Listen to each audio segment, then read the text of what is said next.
And once again, tell us how you heard about Cameron Academy. So people that are most nervous usually tend to sit in the back. So we're going to start in the back and work our way to the front.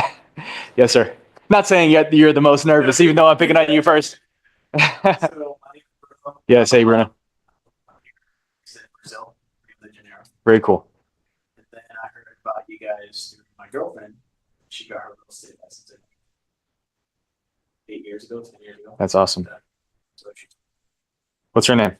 her name Ruby. Ruby? Okay, nice. So yeah, I chose to take this step right now because I have big opportunities coming up in Miami. Oh, yes? Okay. Some investors coming from Brazil to Miami.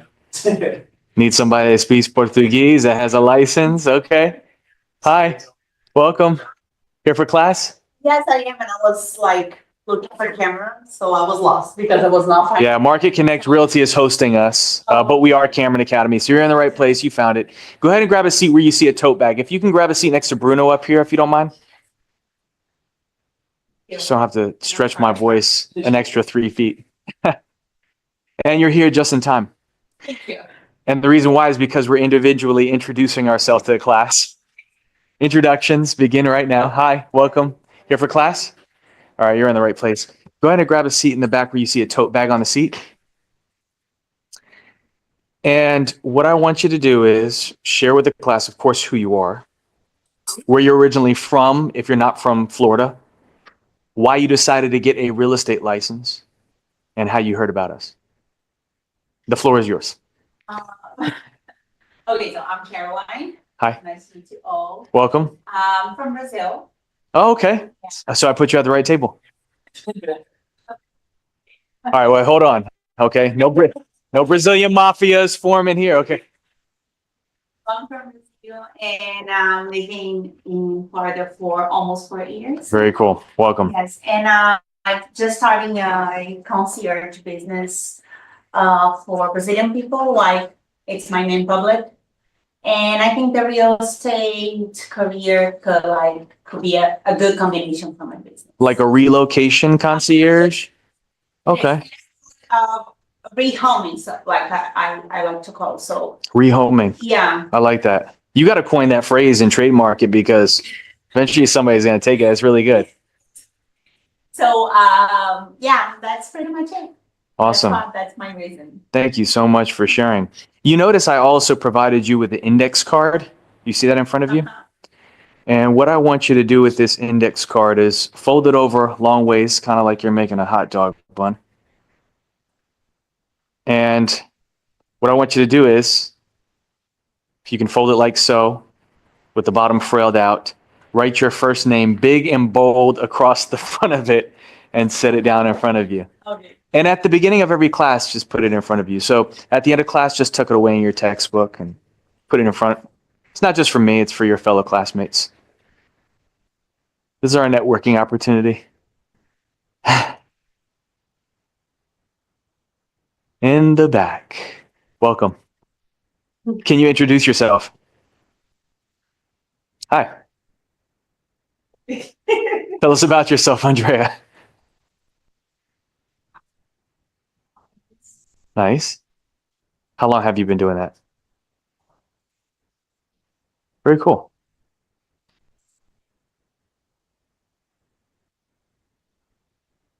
Nice. Congratulations. Happy early birthday. You're going to be in class during your birthday. It's a great birthday present. So why did you decide to get your real estate license and give yourself this birthday present? Okay.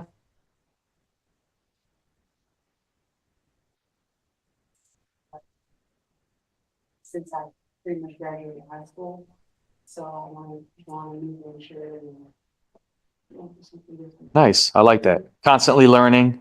Are you originally from Florida? Born and raised, the few and the proud, just like me. Not too many of us left, okay? But the people decided to stick around in Florida were like, we knew all along, this is the place to be. Now everybody wants to move to Florida, right?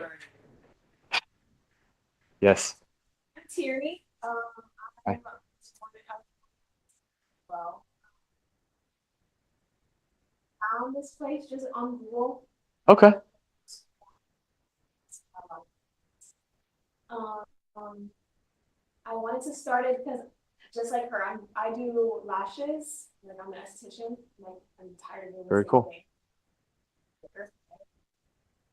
Awesome. Thank you so much for sharing. Welcome. Want to raise Wow. my lifestyle, this is my hairstyle. So. Did they, okay, collectively you decided to, because she said separately. Because I forced her right next to the okay, so but you guys all right, okay. You can move if you want. No, we. That's good. You know, you're like, I need to keep my yeah, exactly. The blinders on. So I go, To college, and then I moved back home, bought a house. Both my parents are in real estate. My mom sells commercial industrial. My dad does timeshare. And I actually work in commercial real estate right now, but more on like the HR side of things. And so I said, now is a great time for me to start entering that commercial industrial realm, and also sell residential. And so I always had a passion. I feel like real estate is all around us. It's the way we're going to build generational wealth and help our communities. So. well said. You should be up here. You should be up here with me, explaining why it's so important. But yeah, well said. Thank you so much for sharing. Yes, sir. My name's Jose. I'm from Peru. Nice. This is actually What part? Lima. Lima. Okay. Nice.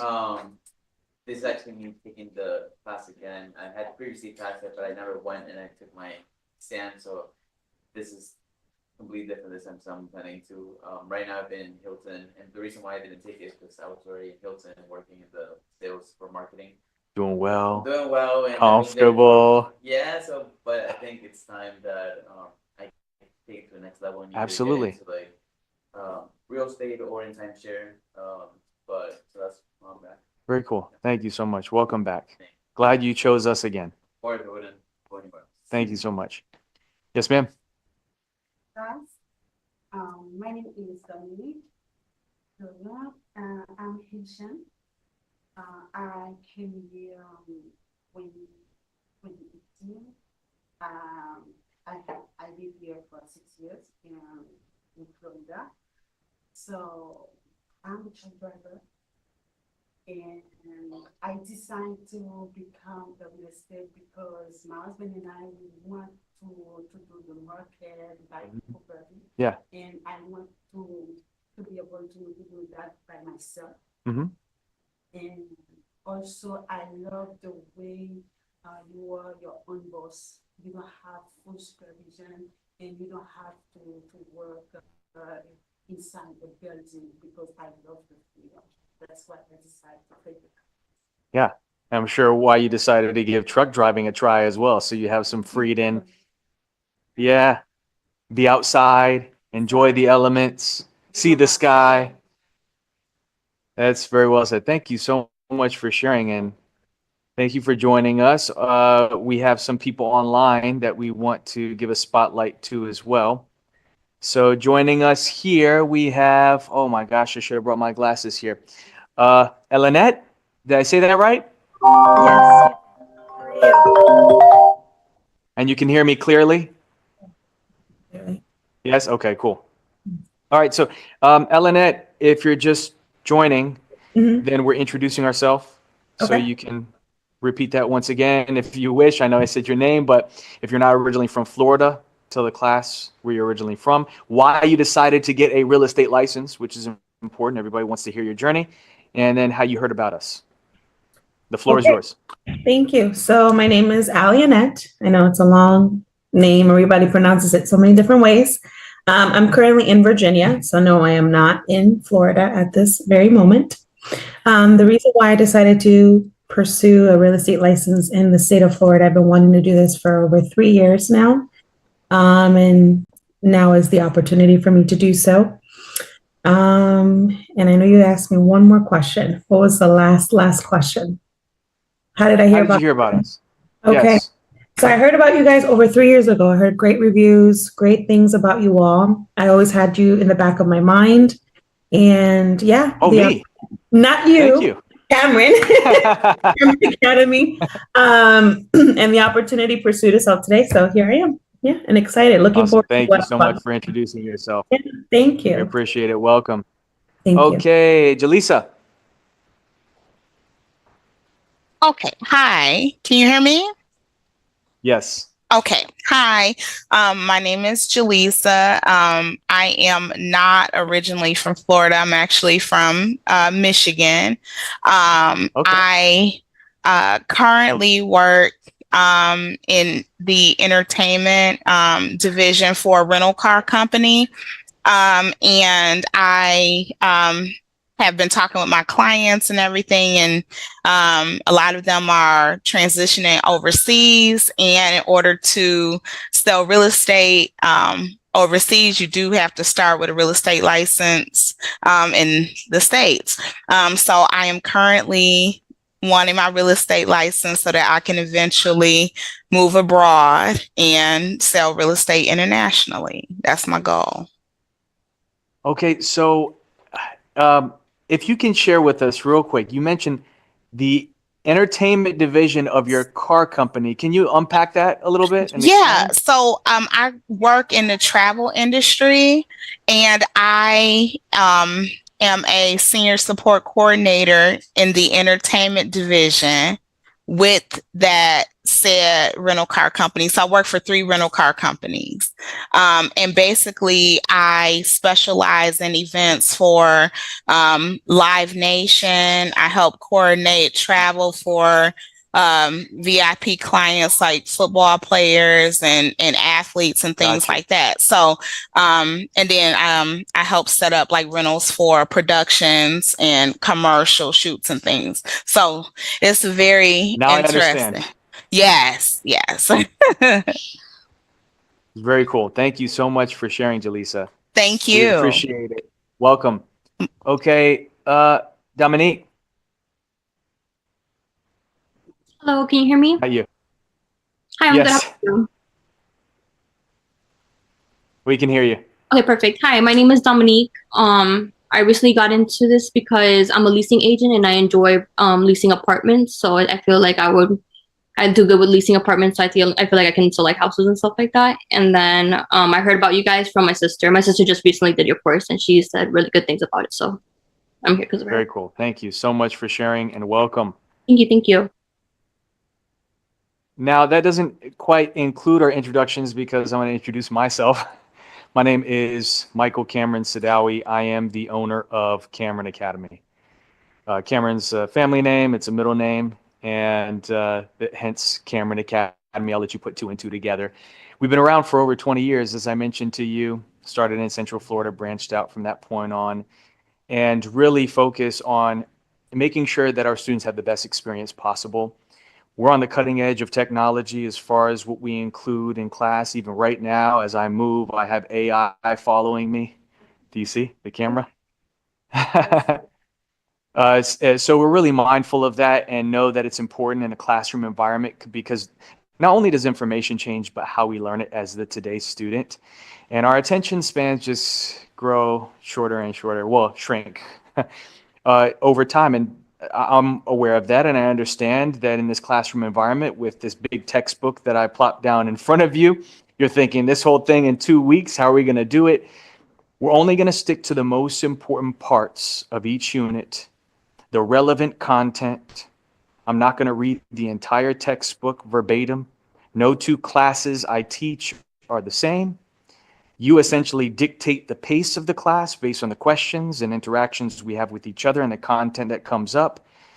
I might think of an example that just happened recently and we might have a conversation about it, but it all drives home that point of really helping you retain the information. It's a 3-fold learning process. You'll find that out towards the end of class today. There's 19 units in this textbook. Yes, we're going to cover all 19 units over this 2-week session. It's Monday through Friday, 2 weeks. No classes on the weekend. Don't party too hard, though. Come in. Hi. Here for class? Yes. Michael. Nice to meet you. Grab a seat because I think I'm gonna have to print out handouts for you, but let me grab this for you for now. Uh-oh. Yes. Okay. And I'll get printouts for the first couple of units. I have to get a book for you, but anyhow, grab a seat. I'm just introducing myself. Once again, my name is Michael Cameron Sidawi. I've been in the business for a couple of decades, and I worked in all aspects of real estate. I know you come from different backgrounds, different experiences, commercial, industrial, as you mentioned, also property management. I've done it all. Timeshare sales. I've done timeshare sales. So with that, I felt comfortable enough to be in this environment and be able to provide value from an educational standpoint, because I think that experience is important from whoever your instructor is. When I got my real estate license, I did not have a great experience. I had somebody that stood up in front of a class behind a podium and stood there the entire class and basically read me the entire textbook. That's not this class. All right, so I'm not going to punish you like the punishment I had to go through. And I just got off in a tangent because I saw somebody walking by. Sorry, got easily squirrel. No. But what I want to mention to you is that we don't know that you're struggling with something as far as the content is concerned unless you share that with us. So let me know if you're not quite understanding or you need an additional example. That's what I'm here for. That's what you invested in. Once again, we want to make sure you have the best experience possible. And hopefully that's the reason why you returned, because you had a good experience, or why a friend referred you to taking this class. I assume that's the reason, but we could just do our best from this standpoint. And we want to make sure that you pass on your first attempt, which you are, right? Okay, everybody's going to pass on their first attempt. That's most of our students, and that's our reputation here. So hopefully that resonates with you, and hopefully you have a little bit more confidence moving forward now, stepping into this new world, real estate. You have a question? Yes. Okay. I don't mind answering your question. Okay. So yeah, I tend to go on a little bit of a rant sometimes, but I promise I'll come back down from the clouds at a certain point.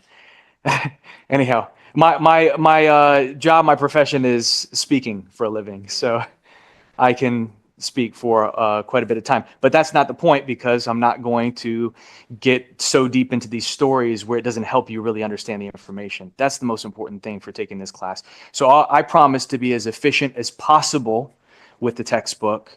And yes, we're going to get through this textbook. You're going to learn a lot of really relevant and important information to protect yourself and others within real estate transactions, the people you care about most. Protect your license, make sure you don't violate the law. And that's why I think it's important for everybody to take this class, regardless of whether or not you get the real estate license. And I'm sure you'd agree with that, because doesn't everybody want to eventually purchase property? Even if they rent their house, they probably want to buy an investment property, just land.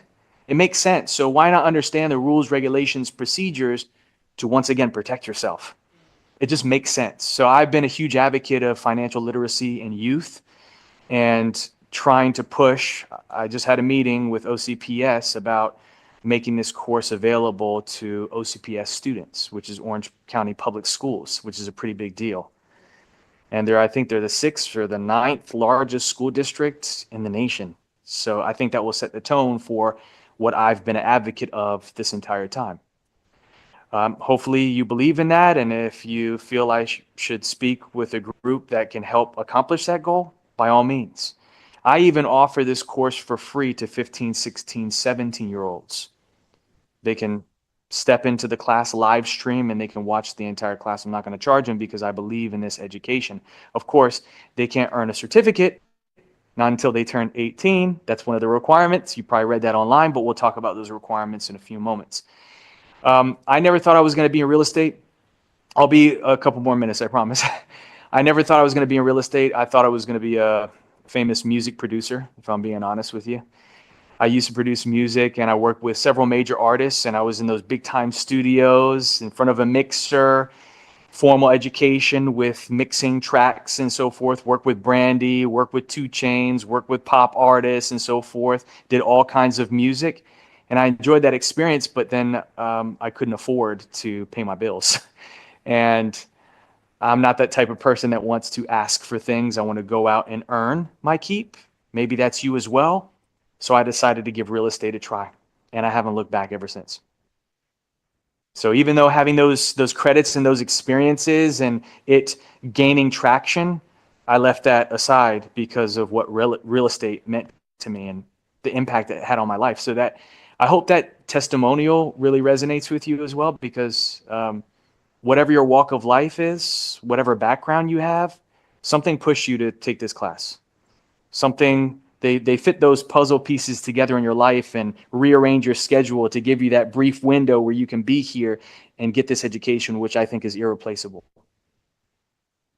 And don't take it lightly. Get the most out of this experience.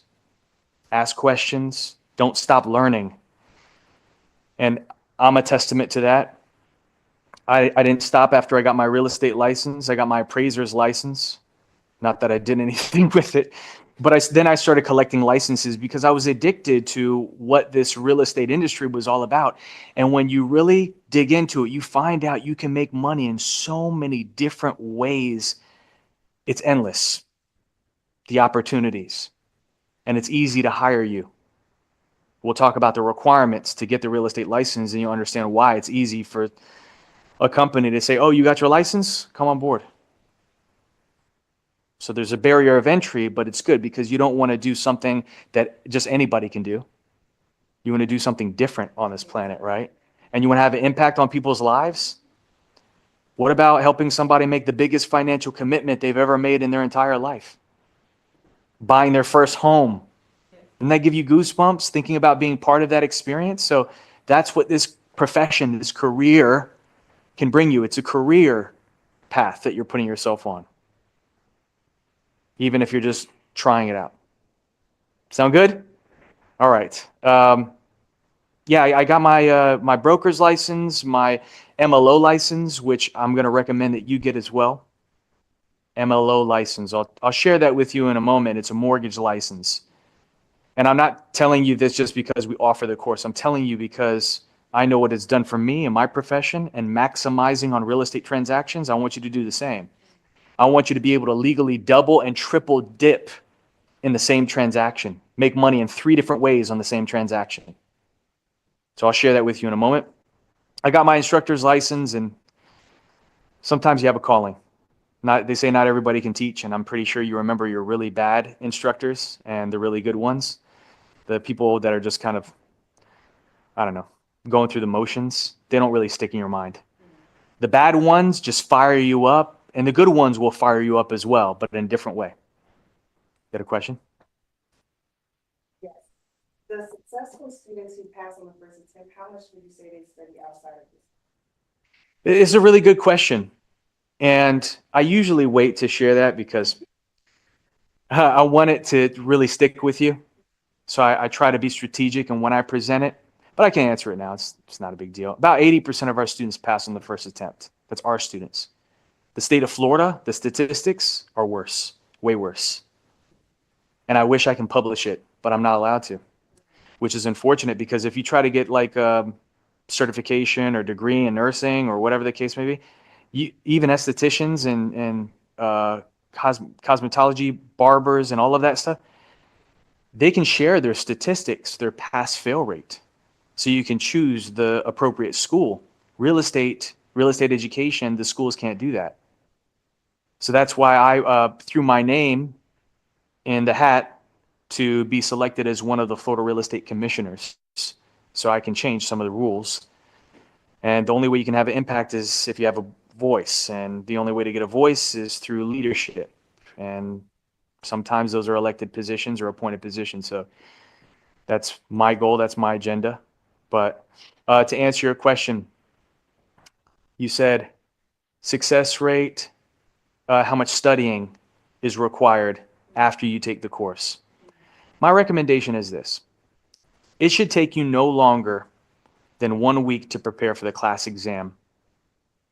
After we're done next week, Friday, it should take you no longer than 1 week from that point to prepare yourself and pass the class exam. A lot of schools they make you take your class exam, your final exam, on the last day of class, even if you're not ready.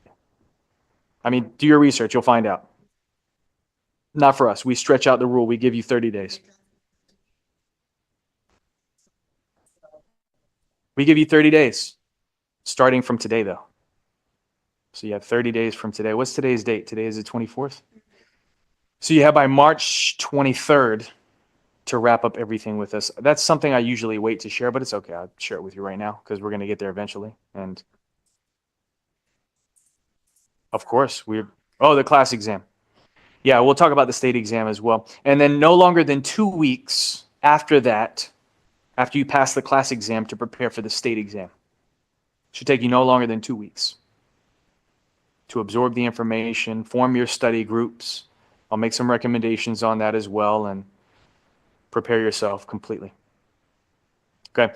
And so I have appropriate manners here. We have somebody joining us. Yes, sir. So what I want you to do is I want you to introduce yourself to the class.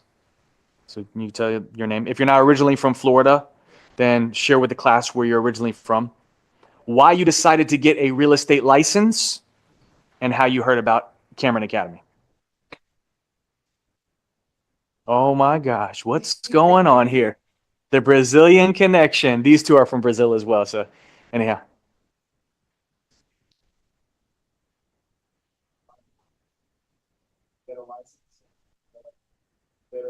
Is your broker Brazilian? Okay. What's her name? Okay, she was one of our students. One of our original students. Okay. Bought a house, 5 years. Now it's my friend. What a small world. Fernanda. Fernanda, okay, yeah. That's awesome. What a small world. I love that. Yeah, thank you for sharing that. And so I'm assuming you heard about us through, yes, through Elaine. Okay. Yes.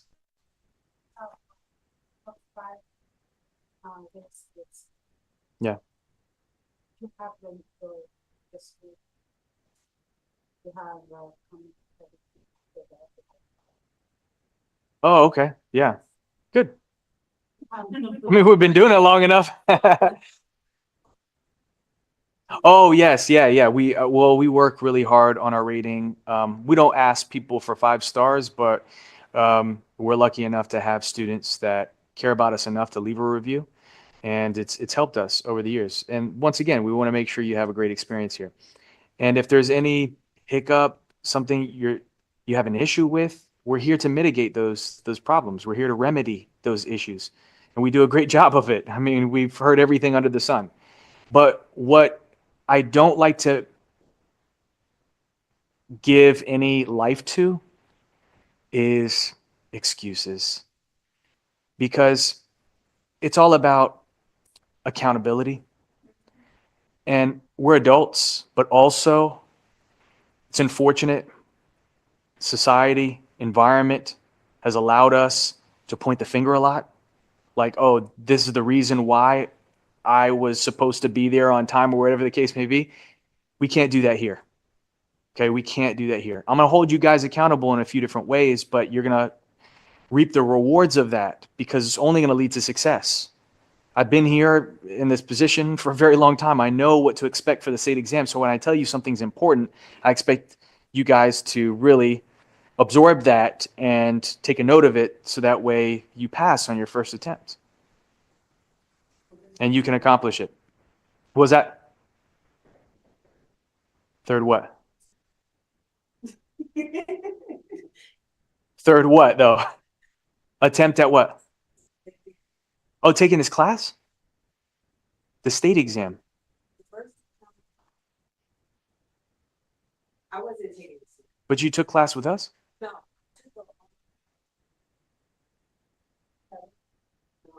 I went through Keller Williams, but I took I forgot the name of Bob Hogue. Bob Hogue. Okay. Yeah, I know who Bob Hogue is. I mean, they sold the business, but I know of the name. Yeah. Yeah. I'm sorry about that. You know, I can't control like what the experience was like, but I'm glad you're here with us right now.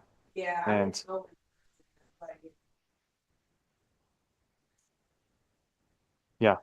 I would agree with that. Some people do better online. Some people, like statistically, the people that take class online actually perform really well on their exams because of accountability. They have nobody. Now, some like there's statistics of people dropping out, but the people that actually go through it and actually like take their tests, they do well because it's just them. They're like, okay, if I don't study and if I don't pass, then it's just a waste of my investment, and I don't want to waste my investment. Oh, that's an easy choice then. If it's free, yeah, no skin off your nose, right? Yeah. But you're here now. So let's focus on the here and now, and let's try to have the most successful experience possible. We're actually going to take a break before we get started in our session for today. I think that's a good place to stop. I want you guys to be back at 5:45. 5:45. Stretch out, grab a snack, make a phone call, do what you got to do. I think there's a vending machine under the stairs over there. By the way, restroom. Anybody that needs to use the restroom, go down the hallway by the stairs, and the restroom is on the left. But I think there's a vending machine there as well that you can pick at that. See you guys in about 10 minutes. Of course. I'm not going to kick you out.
Okay.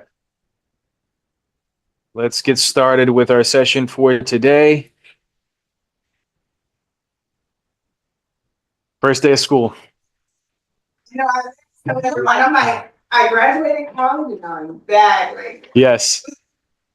it's good. I'm pretty sure this is going to be one of the best experiences you had educational wise because we're going to cram so much relevant and important information into such a small time window. Not that it's going to be overwhelming, but it's just like, I can't believe I didn't know that. You're going to have a lot of that. Like, I just, why didn't we learn this in school? Why wasn't this taught to us? That's the type of stuff that we're going to learn. Of course, in the beginning, it's all general because it's just an introduction to real estate. And isn't that what you see for unit number 1? What I want you to do is go to page number 1 in your textbook. There's 19 units in this entire textbook. We're going to cover all 19. Your printouts are coming. Just bear with me. If it's from the left one, it just takes a little bit of time, but I'm going to see if I can. Actually, no, let me turn this on. This will work out better. There you go. Well, it's on. Please wait. Oops. Cool.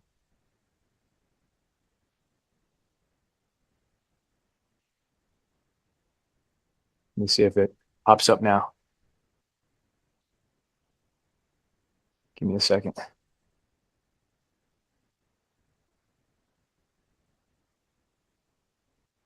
Need to see the right one. There we go. That's the one. Okay, that's going to print out a little bit quicker. It doesn't matter. Watch, you'll see. File, print. New print on the right one. There you go. All right, we should be good.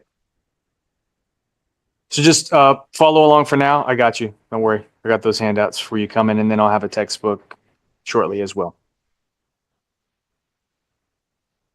All right, so unit number 1, you'll notice every unit starts off the same. You'll see the number in the upper left-hand corner, the title for the unit that says the real estate business. So once again, it's just introductory. It's general information kind of to get this class started. Usually they include learning points, key objectives that we're going to discuss within the unit, real estate terminology that we're going to encounter throughout the unit, and they provide their own introduction, which I usually provide myself. But we're actually going to begin on page number 2. What you'll notice, you probably already noticed this, is the book is organized in a way where they include a number for every line within the textbook. This is going to help you navigate and stay on track. So if I say page so-and-so, line number so-and-so, you know exactly where to navigate to in the textbook so you don't get lost. And then you have the visual aid appear as well. So it shouldn't be an issue, but if you have any question, let me know. If it's a constant thing, not being able to stay on track, then it's okay. Just look up here, or maybe you can look at your neighbor's textbook. To save yourself some time with highlighting, because highlighting, it could wear you out. What you can do is you can highlight the number on the left side of the page, the line numbers. So if I say, okay, highlight lines 3 through 6 for class exam question so-and-so, then just highlight the numbers on the left side of the page. Is going to help you save a tremendous amount of time rather than highlighting the lines all the way through. Just personal advice. Make sure you're as efficient as possible. Does it say something on that screen on the right?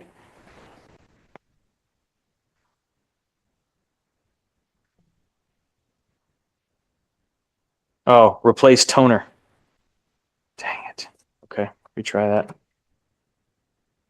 We'll see what happens with this left one then. Okay. So once again, unit 1, it's an introduction to the real estate business. What is real estate in general? What's going to be your involvement in real estate once you get your real estate license? What capacity do you fill? How do you operate within the profession and make money as a real estate professional? All of those are relevant questions, and we're going to answer a lot of those questions within this unit and beyond.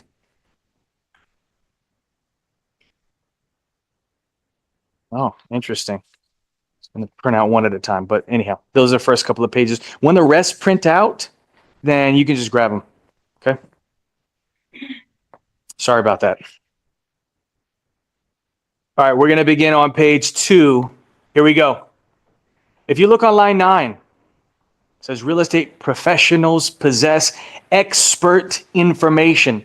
And there are 3 areas of knowledge that we need to have as a real estate professional, and that's what people rely on us for. The first one is what? Knowledge of? What is the first one you see below the paragraph? Yes, I want you to highlight that. You'll see it specifically on line 18. It says knowledge of property transfer. If I can summarize this real quick, you need to be able to understand the transactional process. What goes into a real estate transaction? Can you take a guess? What about contracts?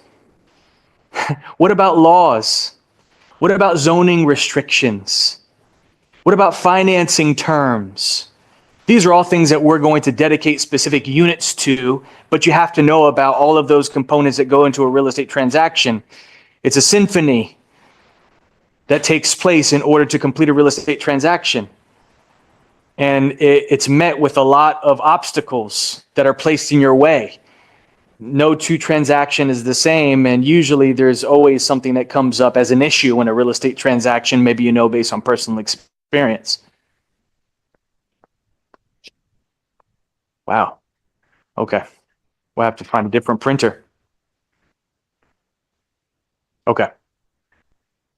What's the second area of knowledge we have here? Yeah, knowledge of market conditions. Once again, we as a real estate professional provide specialized service and expertise for various types of compensation. The second area of knowledge is market conditions. Understanding what type of market we're currently in. Are we in a buyer's market or a seller's market?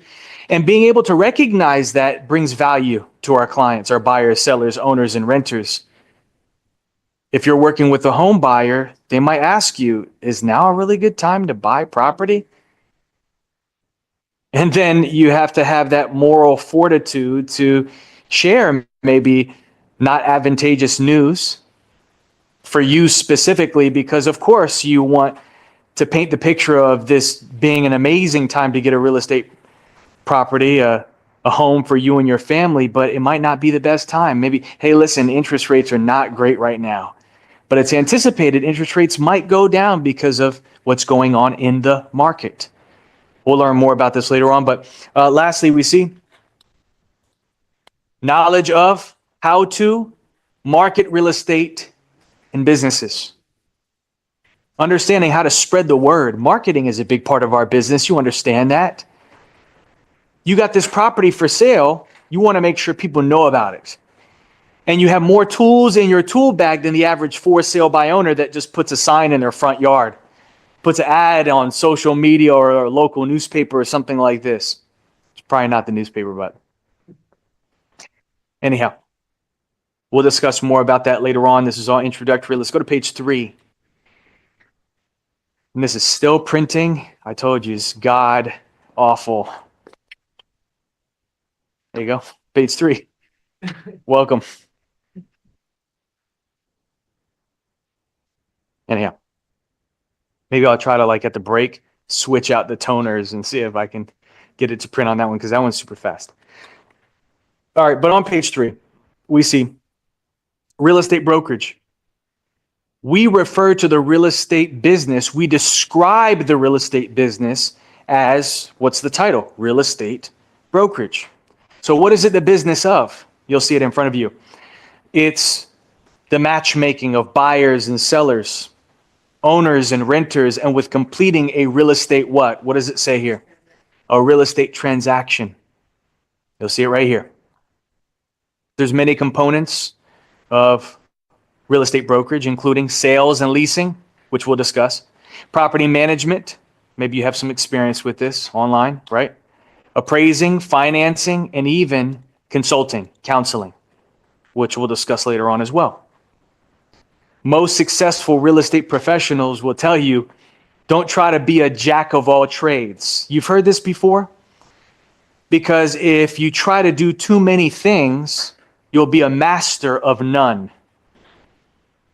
So most successful real estate agents will tell you to find a niche and be the best at whatever that niche is. I'm not wired in that way, so I can't give you that advice with a clear conscience because I'm wired in a way where I have to constantly learn. I have to constantly challenge myself. Otherwise, I don't feel satisfied. So if I climb the top of one mountain, it's actually the beginning of the next for me. And I want a new challenge, a new opportunity, a new shiny toy, I guess. But maybe you're wired in the same way. There's going to be opportunity for that once you get your real estate license, because there's so many components of the business that you can learn from. And it all can contribute towards this real estate profession that you want to have and be successful at. If we continue on to our first component here that we're going to discuss, sales. They say sales and leasing. We'll talk about leasing later on, renting, the regulation that dictates the relationship between a buyer and a landlord and a tenant. That's going to be saved for a separate unit. But in front of us, specifically sales, we have to understand that we're going to be selling something. So I hate to break it to you because some people might not view themselves as the salesperson. I want to break that stigma and help you understand that you are a salesperson. You've been a salesperson your entire life. Life is sales. Have you ever been on a job interview before? Have you ever tried to get selected on a team of whatever sort? Have you ever been in a relationship with somebody? You've been in sales. You understand what sales is. It's the power of persuasion and helping somebody understand why your ideas are more superior than the next. You're convincing. And it's an acquired skill. Now, some people are more natural at it. I put quotations on that because people are just, maybe they grew up being able to interact with people more so than others. And that's really what it comes down to, being able to express your thoughts to others, convey a message, and sometimes that message turns into something more persuasive. That's sales. So understand that if you look in the mirror and think, oh, I'm not a salesperson, I wouldn't feel comfortable selling somebody something. You've been doing it your entire life and you can be the best at it. I've taught students that had no sales experience whatsoever, stay-at-home mothers for almost 20 years until their kids moved out and decided to do something for themselves, empty nest. Decided to give real estate a try, took my class. I had the pleasure of meeting them and learning their life story. They got their real estate license and absolutely crushed it, 180 in their life with no sales experience. That could be you. I see these success stories all the time. So just understand that sales is something that you can accomplish, and I can recommend a whole bunch of books to change your mindset and then actually be amazing at sales as well, if you're into it, if you're a book consumer. Sales specialties. Well, essentially there's 5 areas of real estate, and congratulations, once you get your real estate license, you can deal in all 5. You're not limited to one. Now, I mentioned you should find a niche for yourself, but it's not like, okay, I have to select one of these and then stick with it. You can learn from any one of these areas of real estate and participate in all 5. And remember this as well, and hopefully you're hearing me when I'm saying this. This is not an Orlando real estate license, even though you chose a great place to get your real estate license, the vacation capital of the entire planet. People from all over the world move here and buy property here because we're an investor market. So you chose a really great place to get your real estate license, but it's not an Orlando real estate license. It's a Florida real estate license. So if there's an opportunity Bruno mentioned in Miami, then he's going to take advantage of that because he can work anywhere in the state, correct? You go where the money is, you go where the opportunity is. There's a property for sale. There's several of these properties. it's a piece of land in West Palm Beach, and it's a residential. You can only build one single family house on it, essentially, because that's how it's designed out there. $200 million. $200 million for a piece of land. Waterfront, but still $200 million. And these are the types of properties that you have the ability to sell. So just think about that. Star Island is great as well. You want to live next to Rick Ross? Tampa's a great market as well. A lot of people flooded to Tampa. Sarasota is struggling right now. Sarasota is still a great market, but it's fragmented. There's parts of it that are doing really well and parts of it that are doing really bad. Then St. Pete, if you're familiar with St. Pete, because of the hurricane, there was a lot of flooding that people didn't know was coming, especially if you're not from Florida. Somebody online mentioned they're from Detroit, right? Jaleesa? You're in Detroit, right? I'm from Detroit. I live in Florida now, Orlando. Oh, okay. Yep. Fair enough. So, yeah, anyhow, people from Detroit, these northern states, they don't know what they're getting into. They've never experienced a hurricane. They're like, oh my God, this is a normal thing? Yeah, every single year, multiple.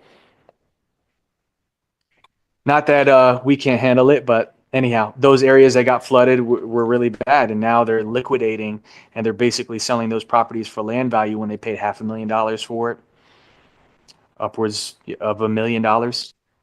Anyhow, what are the 5 areas of real estate? Residential, commercial, industrial, agricultural on the next page, and businesses.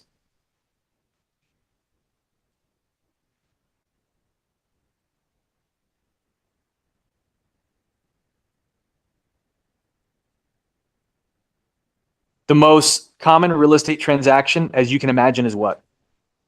Out of those 5? It's residential, right? It's the most popular real estate transaction because we're talking about helping somebody purchase property that's going to live in it. They're going to reside in it, hence the name residential, reside.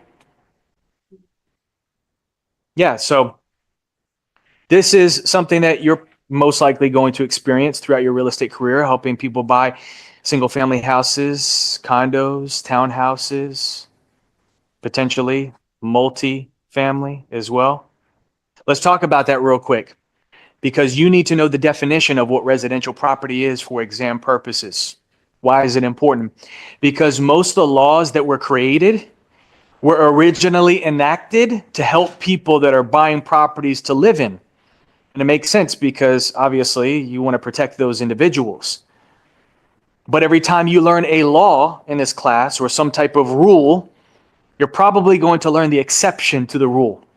9 times out of 10, the exception to the rule is when we're not talking about residential property. So you have to understand what residential property is defined as to understand when the law applies.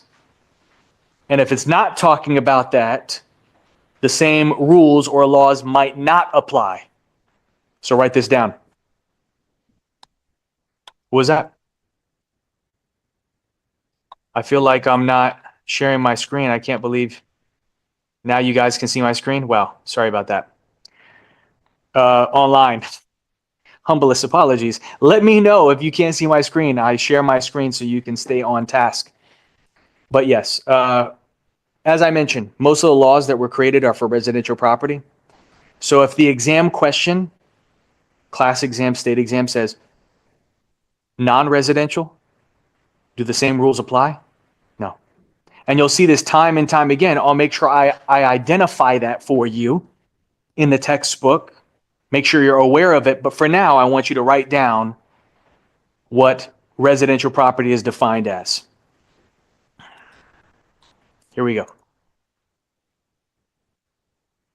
It's essentially 4 units or less on 10 acres or less. That's residential property. 4 units or less on 10 acres or less. You might be wondering or curious, hey, Michael, what the flip is a unit? A unit is just a dwelling space where a family can have privacy. A separate dwelling space. So could it be a condo unit? Is that a separate dwelling space? Yeah. Individually owned unit? Yes. Could it be a townhouse? Yes, townhouse as well. Individually occupied dwelling. Could it be a single family house? Of course. What about a duplex? What about a triplex? What about a quadruplex? Is that 4 units or less? That's exactly what we're describing here. 4 units or less on how many acres? Yeah, so a vacant piece of land could be classified as a unit as well. But for residential, for it to be residential specifically, it has to be 10 acres or less to classify. Remember this because we're going to repeat this again, and I'll show you why that's relevant for information we encounter later on. Here we go. So what's the difference between residential and what we see on line 2? We see, I'm sorry, not line 2, line 30. We see commercial. If you look at the end of line 32, here's your definition. They describe it as improved residential of more than how many units? More than 4 units. Doesn't that indirectly confirm the definition that we wrote down? 4 units or less, but now commercial is more than 4. Exactly. And they gave you great examples, don't they? Retail stores, office buildings like what we're currently in. This is office building. Shopping centers. Drive down any major road, Dr. Phillips Boulevard, Park Avenue. What do you see? You see commercial. People are operating out of that space for business purposes most of the time. You understand? Industrial. I'll just give you some examples for now. What about warehouse? What about a distribution center? Manufacturing, a factory. Go to the next page. I'll just be brief. I'm briefly describing each one, setting the tone for what we're going to see later on. Agricultural. It's basically anything more than 10 acres. Not saying that agricultural property can't be less than 10 acres. It could be, but it has to do with the zoning classification. We'll talk about zoning in a later unit. There's going to be a unit dedicated specifically towards understanding what zoning is. What was the question? Agricultural. Give me an example of what agricultural is. Farmland. You're growing crops. You're raising animals. These are examples of what agricultural is. And that's an area of real estate that you can participate in. You can help somebody sell their farmland. And at the same time, help them sell their single family house. At the same time, help them sell their what on line 6? Their business. Yes, you can participate in helping people buy, sell, or lease out space to operate their business out of. Like a shopping center. You can help them find space. And yes, you can earn commission for this effort. So you're not limited to just one. You have so many opportunities. It's a completely different world, though. I have to share with you. If I'm trying not to sugarcoat it, but commercial property and understanding business transactions is very different from a normal residential real estate transaction. It's an acquired skill. You'll have to, in my opinion, it takes a little bit more experience. There are certification classes that exist. These classes are not required, but you should take advantage of those so you can be more well-rounded and bring value to your clients when working in these specific components of the business. Does that make sense to you guys? For instance, when you're selling a business, there might not be any real estate included with that business. What if you're selling a software company? It has nothing to do with the building that they're operating out of, right? It's all in the cloud. It's all digital. But if that business is established and is going to get sold out of the state of Florida, whoever is helping facilitate that deal, the real estate agent, You have to have a real estate license to make money off of that transaction, even if there's no real estate involved in that sale of business. Some people don't realize that. And there are certain things that you can't touch or feel that affect the value of the business when it's being sold as well. That's not in front of us necessarily, but I can share with you. What about a company's reputation? Does that affect the value of the business in a positive or negative way? If a company has a horrible reputation, is that going to affect the value of it when you try to sell it to somebody? Of course. Versus a company that has a stellar reputation. And that's something that is not really explained to you in the textbook. Well, it's something you kind of learn in real life and through experience. Yes, question.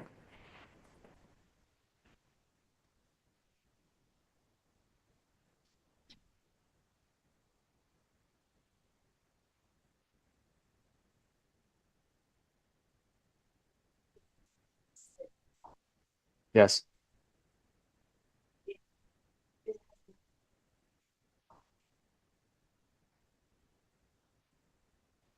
I don't make the laws, I just teach them. Here's the thing, it's different in other states. I would agree with you, right? But there is some nuance that comes with business transactions. And we are going to learn about how those transactions are different. We're going to learn the typical steps that go into selling a business. But there's no other license that's required in that place. So they said, okay, why not make it as part of getting your real estate license so that way there's at least a little bit of regulation. Other states are not like this. Other states, you might not need a real estate license to help somebody sell their business, a hair salon or something like that. It's true. It's someone who's knowledgeable on a Well, transaction. For every business that I help somebody sell or purchase, that's a professional that I would require to be involved. An accountant, and there's one other. Can you guess? A lawyer. A lawyer and accountant. If you have one already, then we're going to use them in the transaction, but I'm not going to be involved in that transaction if you're not willing to do that, because when you're selling a business, you have intellectual property that you're selling. Lawyers need to help with transferring that. That's all in contract. Contract law is involved in that. And then also an accountant, because if you're buying somebody's business, you need to know the financials are in order. Yeah, of course. And all of that, the trademarks, the business entities and so forth have to get transferred. Anyhow, let's move on to our next subject here, which is a really good subject. It's all about marketing, but a specific type of marketing that you can use to separate yourself from the competition. It's called target marketing. What is target marketing? It talks about focusing your efforts on target marketing. And it says target marketing involves expertise and locating prospects for property listings and sales. But it doesn't really describe it well in here. I think maybe a little bit better in the next paragraph if you want to highlight that, but I can explain it to you in a real simple fashion. Once you get your real estate license, you're going to bring your contacts with you, correct? And your life experience with you. Your network. They say your network is your net worth for a reason. Not that you're trying to monetize everybody you know, but you want people that you have contacts with to know that you have a real estate license, correct? Once you get your real estate license, you want people that care about your success to know that you have the license so you can help them out and they would bring their business to you, somebody they know versus just some random person that they found online. That's how it works. It's a people business. And this is one way to do it. So maybe you discovered a marketing strategy that people haven't caught on to. I think you kind of briefly described this. Name once again, Caroline? Carolyn. Oh, Caroline, okay. So Caroline, you mentioned maybe you have some contacts from Brazil. You're helping them relocate. And you're seeing a huge population of Brazilians, yes, come from Brazil over to specifically Florida. They love Florida, right? Central Florida, Miami, all these places, and you want to help facilitate that transition. Well, because of that those relationships and those contacts, you found a target market. You targeted a specific group of individuals that you can direct your message to. Hey, by the way, I know you're relocating to Florida, but I also have my real estate license and I can help you find accommodations. I can help you find that next home. So this is going to be a big part of your strategy and maybe others. Let's continue on. You have to know what farming is or what it means as a real estate professional to have a farm area. What does it mean to have a farm area as a real estate licensee? It means you have an area of expertise. This is once again going to separate yourself from competition. If you're an expert in something, a specific type of real estate, or a specific area or town, a zip code, for instance, you know everything there is to know about this town. When people are looking for property in that area, who do they want to go to? The average Joe Schmo or whatever the case? No, they want to go to a professional. They want to go to an expert. And you can market yourself as such is the point I'm trying to make here. So once you get your real estate license, maybe you put it on your business card. My area of expertise, expert in 32819, which is Dr. Phillips, is the area that we're currently in. Or 32801, downtown Orlando. I'm really big on knowing zip codes, okay? When you get into this business, you got to know zip codes. Just a heads up on that. And people's names. We'll get to that in a moment. Any questions about this? If I were to identify or advertise my farm area, my area of expertise, it would be waterfront property. So I know everything there is to know about waterfront property. And I know, depending on the type of waterfront it comes with its own premium. Now, you might have access to the ocean, but is it direct oceanfront? Or is it through intercoastal waters that you have to navigate through? Everything has its own premium. And I also know the risks that come with that, the insurance that's required if you're waterfront, how close you can build to the water. Is it deeded? Can you actually build a boat dock on that body of water? All of these things are relevant to somebody that wants to buy on water, right? And that doesn't come just out of nowhere. You have to learn this. So that's why you can become an expert in these various niches. Anyhow, let's move on. What's the most important step in sales? Sales in general is follow-up. What does it mean in real estate, though? Check this out. You'll see on line 40. It's what an associate does, which you are soon to be. Your official title is going to be a sales associate. So you know you're going to be selling something, right? It's in the name. Sales associate does for buyers and sellers when? After the sale. So we're not talking about following up with emails or following up with missed phone calls or voicemails. We're talking about what you do with buyers and sellers after the sale. But what are you actually talking to your buyers and sellers about when you complete the real estate transaction? What do you think? What do you think is a relevant conversation? Yeah. You have any questions for me? That's great. What else? Probably don't ask them, do you like the property now that you're living in it? Okay. Don't open up that can of worms. I used to sell cars and now I've never asked that question. Hey, do you like the car? Like, nah, it's broken down. Probably don't ask that, but now that you're settled in the home, do you have any questions for me? That's great. But what's the whole purpose of follow-up? Have anybody else? Yes. Okay. Jose, he mentioned this. He said follow-up, referrals, right? Leads, those golden leads. Hey, do you have any other friends or relatives that are also interested in buying or selling? I can help them out. You just give me the name, number, email, and I'll reach out to them. You don't have to do anything. Of course, you want to make an impeccable impression on these people, because these are the people that have confidence enough in giving you their personal contacts. And if you didn't treat them right within the transaction, they're going to remember that and they're going to be hesitant. Then you have to work backwards and figure out what you left on the table. Exactly.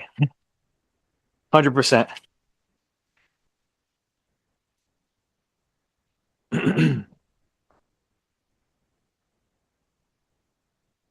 you'll see that here. Look, it says good reputation, future referrals, word of mouth advertising. This is the fuel for your business. This is building your pipeline. Have you ever heard of that before? A pipeline. It's all about lead generation. You can't stop generating leads. This is what the top 1% of successful real estate agents will tell you. You can never stop generating leads, because what too many agents fall trapped to is locking down a transaction, somebody that wants to purchase or sell or whatever the case may be, and then they stop generating leads for the next deal because they're focusing all of their attention on this one transaction. But you got to think about the next and the next and the next. And then those are going to reap dividends because they're going to refer to you and you're going to ask them for those referrals. And that's what we're talking about here. Most unsuccessful, like the network probably, or they're not like that lasting impression during the transaction. There's a number of reasons. There's so many reasons why a real estate agent does not become successful in this business. But if you put in the work, if you join the right team, you have good leadership, your learning doesn't stop here at class. You're going to learn laws, rules, regulations. I'm not going to teach you how to sell. You have to learn that in the business. And where do you learn that from? Well, you learn that from a brokerage company, like who's currently hosting us. They have systems in place. They provide you leads. Not always. Very few brokerage companies provide you leads, but I'm pointing to them because I know they provide leads. And they train you. They give you all the tools. Now, it really depends on what somebody's daily routine looks like as well. Are you completely consumed by this? Are you obsessed by what this represents and what it could do for you? Then you'll see that success, because people want to be around other people that are successful and take it serious. Don't you want to work with a serious person, not a joker or somebody that's doing it part-time? You want work with somebody that does this for life. That's what gives you that confidence. Did you have a question?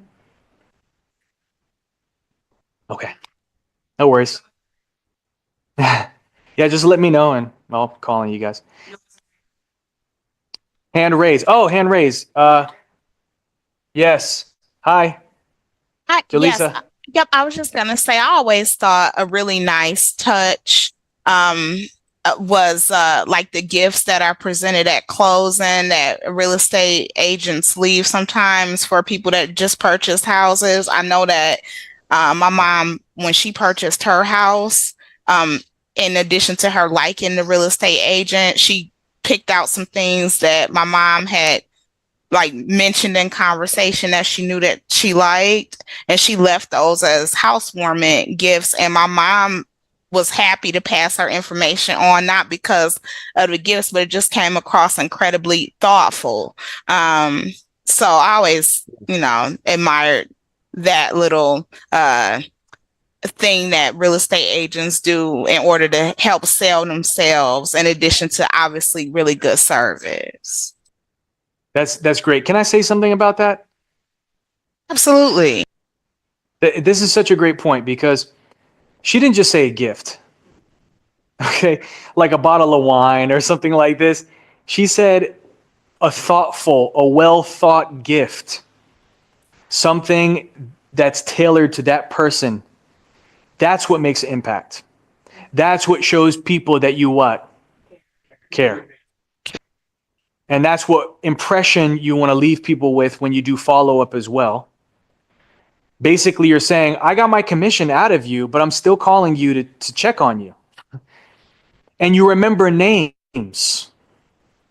I'm telling you right now, okay, we've read these books before, like 7 Habits of Highly Effective People and Rich Dad, Poor Dad. Another one as well is, How to Win Friends and Influence People. And in that, Dale Carnegie, I don't know if you're familiar with Dale Carnegie, but you should start doing research on this. Anytime you try to break out of this 9 to 5 wheel, you got to kind of rewire your mindset. It's a mindset thing that you have to tackle first. And there's some really great books that will help you change your mindset. And that book in particular and several other books will put you on that path. But one specific thing that I'm going to pull from that in regard to sales and will contribute towards your success is knowing people's what? Names. The sweetest words to a person's ears is their own name. So if you understand how impactful it is in that experience, the interaction you have with people, why wouldn't you take the time? At minimum, you're showing them that you care enough to remember their name. If you're that person that says, I'm really not good at names, and you know who you are if you do that. Okay, what's your name again? I'm sorry, I'm just really not good at names. Don't be that person, because you're choosing to be that person. And don't tell me, no, it's a really debilitating thing. Like, I can't remember people's names. Yes, you can. There are strategies that you can learn to help you retain people's names. I use one. You can take mine or find something that works for you. But if somebody tells me their name upon first interaction, I'll repeat the name 3 times in my head. And then I might use their name in the next sentence. And after that, I got it. That's what works for me. You could use that or maybe something that works for you. But remember people's names, because when you do follow up, not to get too far off the subject here, you speak to them. Hey, how you doing? Dominique, long time no hear. Now that you're settled in the property, you have any questions for? Oh, how are your kids? How's Billy? How's Bobby? How's Joseph? How's Jane? You know? How's your aunt that came with you on the showing that day? Did her leg heal up? Right? Those little things, put it in their file. And then when you do follow up, they're going to just be blown away. And they have no problem giving you those leads. It's like to talk about it. This is I can tell that it actually like attracts them and it keeps them around when you talk to them about their personal life, and then if you come back and they're like talking to you, they'll remember you, but if you don't remember their information, it's like it'll turn them off a little bit. You might not see them after a while. Yeah. And you're doing sales. Like, Yes. More important than anything. And I'm so glad you brought that up, because it gives me an opportunity to share with you what's the most important part of this business and what's going to contribute towards your success more than anything else. It's the relationship. It is focus on the relationship, long-lasting business relationships with people, and that trust you build with them. People are inherently loyal, and they'll come to you versus anybody else. Don't focus on the money. I made that mistake in the beginning of my career. I was 18. I got started in real estate. And you have to be 18 to get a real estate license. So as soon as I turned 18, I decided to give this thing a shot, and I haven't looked back ever since. But I was focused on the money. As I shared with you, I wasn't making money in music. So I'm thinking, I'm giving a lot of time. I'm giving people a lot of my energy and creative influence as well, but I'm not getting any financial benefit from it. So I'm going to try this out. So I went into it thinking, okay, I'm going to make as much money as I can off of every single real estate transaction. And luckily I had a mentor that said, that's not the key to winning. You want to win? You have time. Start now. You're 18, build relationships with these people. And I still get leads from 15, 20 years when I first started in the business. I still get those same leads. That's what I want for you. Question. Oh, yeah. Yeah. I'll get into that a little bit later on, but I struggle with that big time. I mean, even now, if I didn't have a beard, it's just like, I look like I have baby face. So maybe I got more laugh lines now, but yeah, especially when I was 18. I mean, I look like a kid. See, you have to convey yourself in a particular way to let people know you're serious about what you do. And if I had an opportunity to speak to somebody, I can prove to them why they should be doing business with me. But just upon first glance, I would wear a suit. I would do things to make myself look older just because it was that prejudgment I had to get beyond. So maybe I wear like a nice suit. I would put glasses on, even though I didn't need glasses at that time. Now I need glasses. It's funny how things work out. Maybe I wear a wedding ring. Don't judge me for this.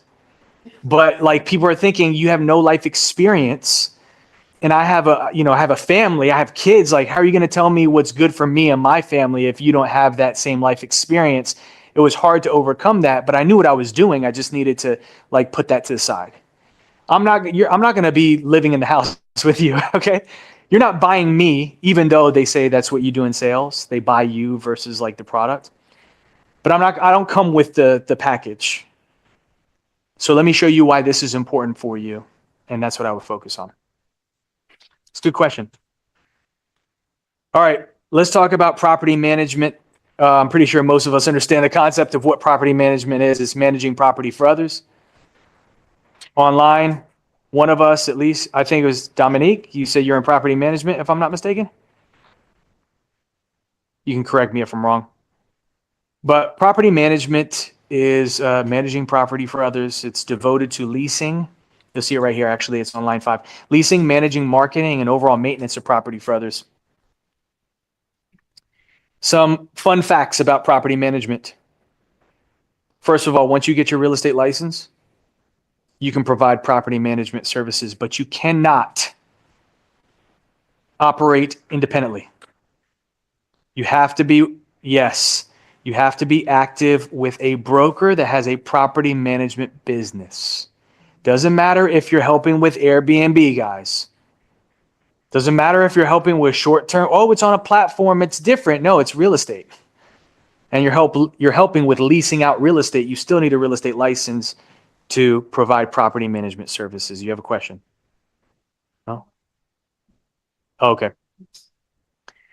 So once again, you cannot operate independently. Once you get your real estate license, to further that point, let me mention something to you. Sidebar, if I can just get your attention for a couple of minutes. 1 minute. Once you get your real estate license, you can't just start selling real estate and making money in this business. You can't do that immediately. There is one additional step, which is making your license active. How can you make your license active? Hang your license with either a real estate broker. You have another option, which is an owner developer. We'll talk about that option later on, okay? But for now, this confirms what I just mentioned to you. Can't operate independently, have to be active. So property managers are local representatives of the property owner, but you might be curious as to what their responsibility, their major responsibility is. You'll see it at the end of line 8, continues on line 9. Maximize the owner's what? Return on their investment. Otherwise, why would they hire you? It just makes sense that that's your goal. Otherwise, they would do it themselves. But they hire you because you're going to maximize, get them the tenant that's going to pay market rent and not just be willing to pay the rent, but consistently pay rent. Because you can get somebody to agree to it, but are they qualified? Just taking the headache away from the property owner. And then if you don't want all of that responsibility, leasing, managing, marketing, maintenance, you could be a rental agent, which is just what we see on line 10. You could work with the property owner, help them find a tenant, and collect a fee once that tenant signs a lease, and that's it. But you're not going to provide any services beyond that. That's what a rental agent is. Yes, of course. Any service of real estate, if you want to provide any service of real estate for compensation of any type, you need a active real estate license. All right, if we continue on. Why is property management so important for us to understand here in the state of Florida? Once again, because we're an investor market, guys. Property management is big in the state of Florida. We have so many people from all over the planet buying property in the #1 vacation destination in the planet. We're talking about Mickey Mouse here. So for that reason, they buy property, but they live in another country and they don't want to manage it themselves. They choose to be what type of owner? The owner is absent, does not reside in the property, hires a property manager to take care of it for them. And this is going to continue growing in the state of Florida because we're one of the top investor markets in the nation. Might be a good idea for you to explore what this is all about. Property management is a numbers game. It's just as many properties as you can manage, the better, because every tenant is maybe you're maybe earning a few $100s off of every single tenant on a monthly basis. You get a percentage typically of the rental income. So if you have one tenant paying $1,500 a month and you charge 10% as a property management fee, you get 10% of that $1,500. It's $150 a month. So it's not a lot of money for one property, but what if you have 10? $1,500. What if you got 20? $3,000 a month. Now it starts getting interesting. And I don't want to say it's passive, but once you find a good tenant and the property is in good condition, the tenants don't want you to bother them. And you're just collecting every single month. So it's the numbers game, and that's why a lot of brokerage companies might explore it, but Market Connect, they don't have property management. I do, but anyhow. How are you compensated? Well, I mentioned this to you. Usually it's a percentage of the what? How do you make money as a property manager? Percentage of the? Yeah. What income is the property making? The rent, of course. On a monthly basis, typically. So you charge a percentage. My brokerage company, we charge anywhere from 10 to 15%. But it really depends on how many properties you're providing to us that we're going to manage. If you give us a lot of properties, 20 properties to manage, and we're going to make a percentage off of all of that rental income, yeah, I might give you a better deal. If it's short term, like Airbnb or Vrbo, I'm going to charge you 20 to 25% because it's extremely labor intensive for Airbnb. I don't know if you've ever heard that before. Take my word for it. Yeah.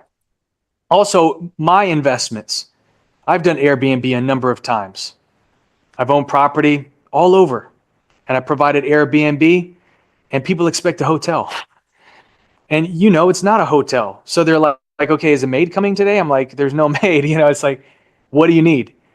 Okay, you need more towels. Okay, well, you do have a washer and dryer in the room, but people don't understand that concept a lot of the time. But you have to maintain good ratings. So it's a lot that goes into it. Check this out. I want you to highlight this. Compensation arrangement is detailed in a management agreement. Something you might be tested on. How do I know? Well, it's indicated here.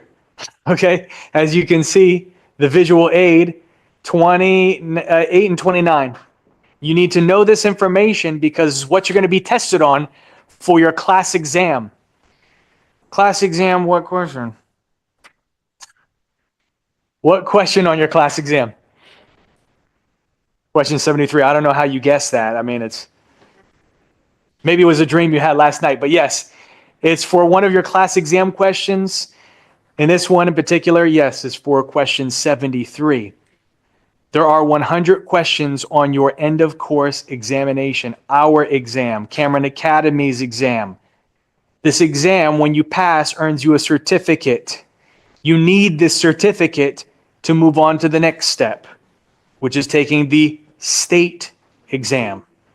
We'll talk about those steps in a moment, but for now, you have one out of the 100 questions. And I'm going to provide all 100 to you. They're not going to be in order, obviously. This is the first one we encounter is 73. But what you can do is you can take this information, place it in order, make your own study guide if you wish. But you will have all the information that you're going to be tested on for your class exam. So should anybody fail the class exam? No. Okay, shame on you if you fail my class exam.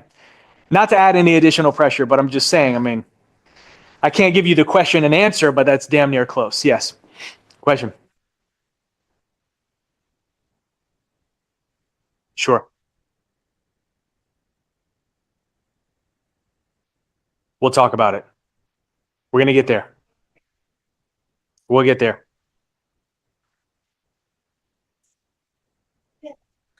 You'd be surprised how far. Well, I'm going to prepare you for it so you have all the facts. However, optimism is key. I'm a serial optimist. You are going to pass. But I will share with you what will happen if that's not the case. It's very It's similar.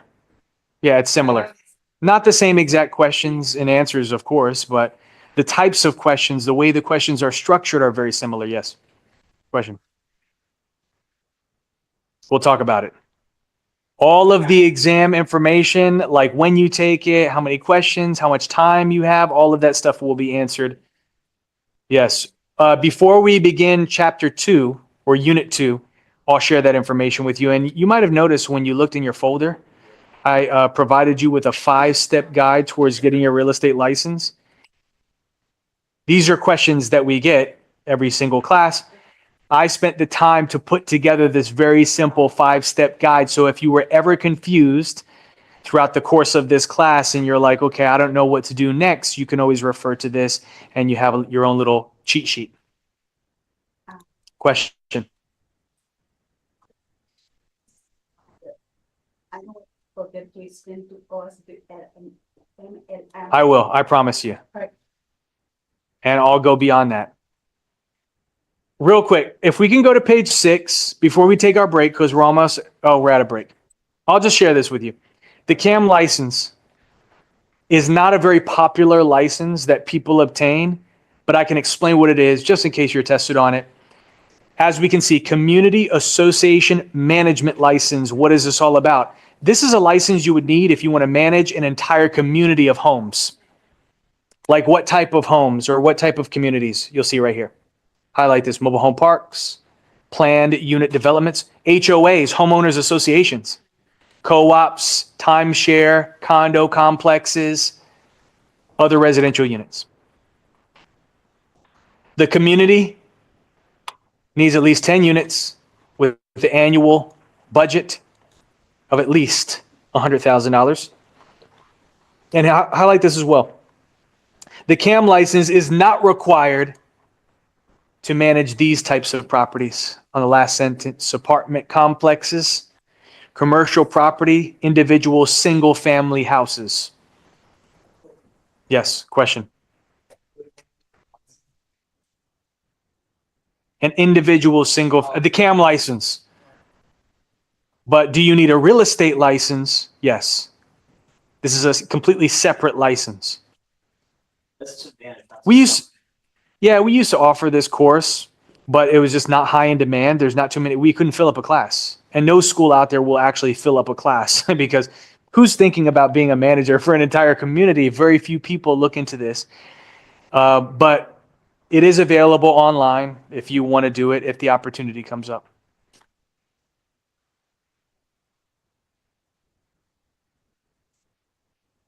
Yeah, so this is not something you necessarily need to know.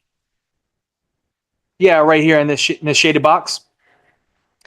These are Florida statutes and Florida laws.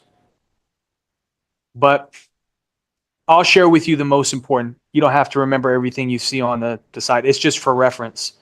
Just so you understand, like when it says, exactly, it's the source, 100%, they're sourcing. All right, let's take a break. I want you guys to be back at 7. 7, stretch out, grab a snack, make a phone call, do what you got to do, be ready to rock and roll. I'll see you right back here, 7.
Okay, let's continue where we left off. We're on page 6, I believe, still, if I'm not mistaken. And our next subject here is appraising. Appraising, which we're going to dedicate a specific unit to. A whole unit is going to be all about appraisal, but this is just a quick introduction to it. It's an art. It's not a science. And even though we're going to learn about mathematical calculations used to figure out what the value of real property is, because that's essentially what appraising is, figuring out the value of it, it's not 100% accurate, these calculations. What you'll find out, it's an opinion. And like the saying goes, who has an opinion? Everybody has their own 2 cents and wants to throw it in. So your estimated value for that property might not be the same as mine, but I'm entitled to my opinion just as you are to yours. And that's why sometimes when people get an appraisal on their property, they don't like it, they get a second opinion. And that's exactly what an appraisal is. It's what that estimator thinks your property is worth. But maybe you have some recent sales that you know happened that they didn't take account for to determine the value of your property, and you want to justify it. So we're going to learn about appraising here. Just quick reflection on what appraising is. Highlight this. Developing and communicating an estimate of the property's value, its worth.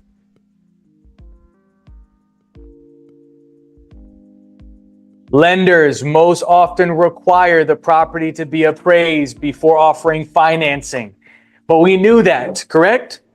If you're going to get a loan, the lender is going to require an appraisal to be conducted. But who provides the appraisal? Is it you, a real estate professional? Here's the thing. We can, once we get our real estate license, appraise property.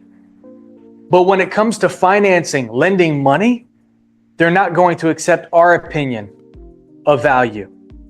They want somebody who has a license to provide an appraisal. Yes, this is a completely separate real estate license. It's called the appraiser's license. I mentioned that to you. I used to have my appraiser's license. It wasn't worth it for me to hold on to this license. Probably now would be a good idea, but it is kind of labor intensive now. There's more regulation. They require a 4-year college degree, a bachelor's degree, to become an appraiser. And you're thinking, okay, do you have to have a degree in a specific, major or something? No, it's just 4-year college degree is what's required. They're trying to weed people out, essentially, make it more of a prestigious position. But I'm still certified to teach the course. I just didn't need the license myself and have to renew it and everything. Yes, you have a question?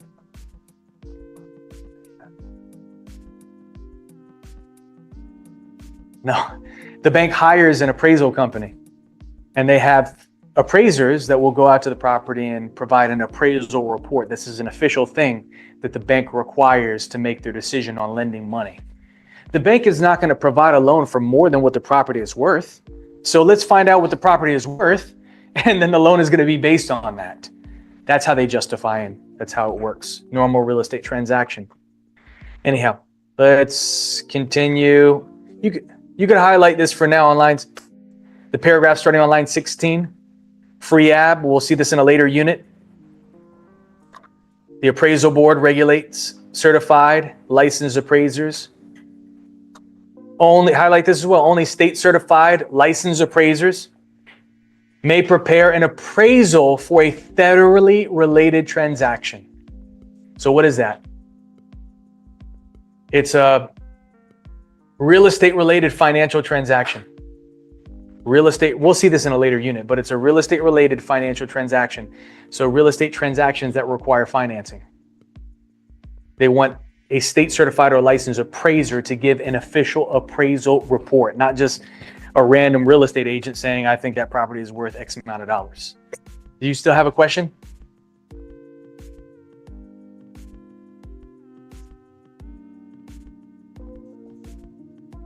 They will finance, but up to a certain amount.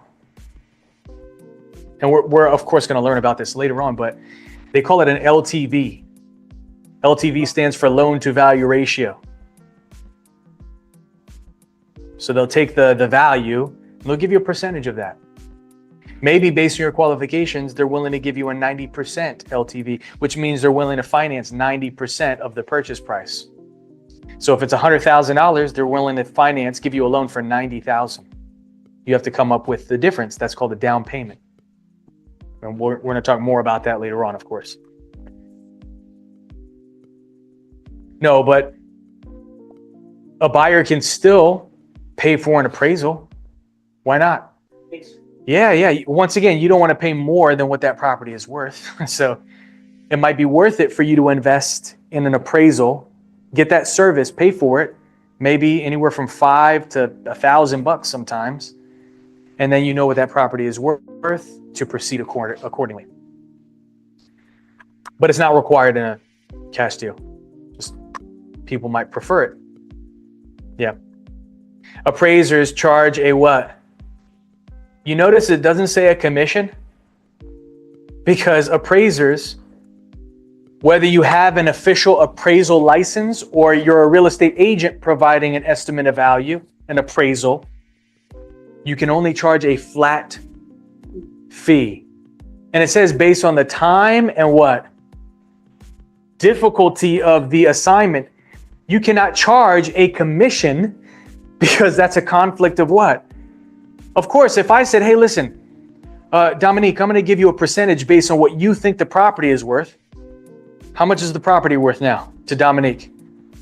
That property is worth about $1 billion because the higher you evaluate the property, the more money you'll make because you're getting a percentage off of that. That's why you can't charge a percentage. It would be a conflict. You can only charge a flat fee, and it's mentioned to us here. It says to charge a commission would be a conflict of interest.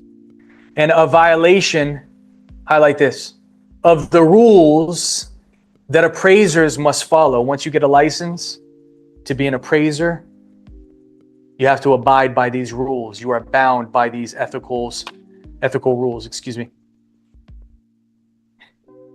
Uniform Standards of Professional Appraisal Practices.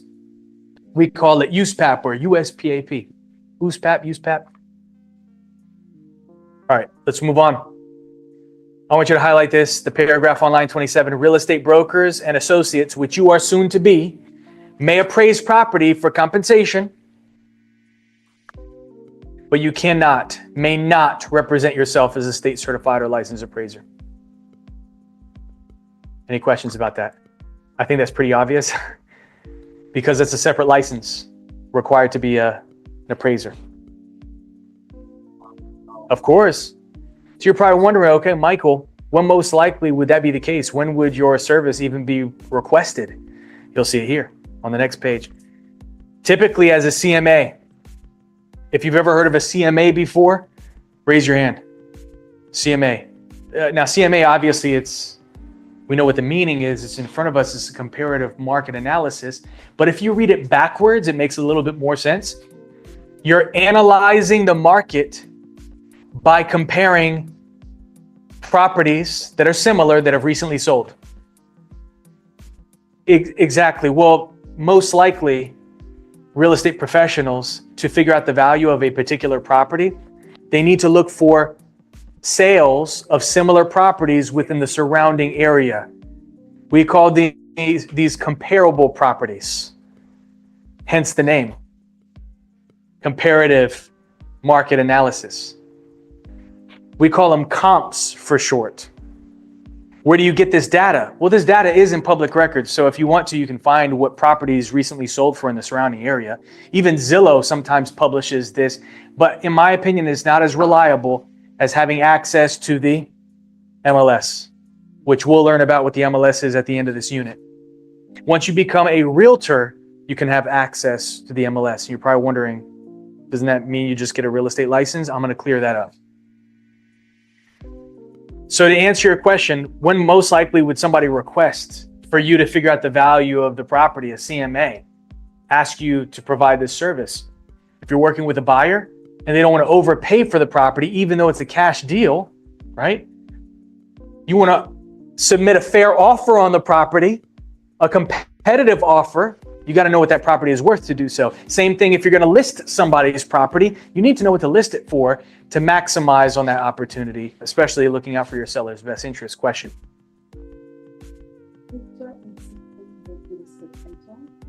Come again? Oh, realtor. Yeah, it is. Yes. I'm going to talk about it. We'll get there. All right. So we talked about CMA. I want you to highlight something about a CMA. CMA is a marketing tool. So even though I mentioned when you might provide this service, a lot of real estate agents use this to attract business. Have you ever scrolled on your social media feed and you see free home estimate, free valuation of your property? Maybe you have, maybe you haven't, but if you have seen this, who's behind that ad? Because we know it's a promoted post. It's a real estate agent that's trying to attract sellers that might be interested in finding out what their property is valued at, because they might be thinking about doing what with their property? Selling. And of course, to a real estate agent, that's a golden lead. You want to know who's thinking about selling their property. I want to be the first person to know. So of course, I'll give you a free CMA in exchange for your contact information, so I can reach out to you and ask, hey, are you thinking about maybe selling your property? Maybe that's on a questionnaire. First name, last name, phone number, email address. Are you thinking about selling your home within the next, immediately, 5 months, whatever the case may be? And then when you collect that information, you give them the free home estimate. You can even automate it now. There are online tools where you don't have to do any work. There's something that you'll have access to once you become a realtor called Cloud CMA. And as an API, you can use it. People give you the information about the property. It will spit out a valuation of that property. And now what do you have? You collected all their information, you got the lead, and you didn't have to do any of the work. And with AI, it takes it to a whole nother level. I could tell you about AI stuff. I'm big on AI. I was in the first wave of AI. When ChatGPT first came out, I was all over it, and I use it in my business. You should start thinking about how you can use it in your business. If I could just take 5 minutes to show you what it's capable of, your mind is going to be blown.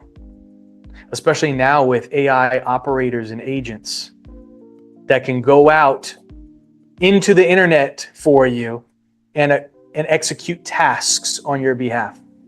And then you can also integrate it with the CRM, and then it could reach out to clients on your behalf. The broker that owns Market Connect, you should really pick his brand. I'm going to get him to speak to you guys because he is big on technology. And if he tells you the stuff that he's doing, I think he invests thousands of dollars, maybe at least $10,000 a month in all of the tools that he gives his agents access to.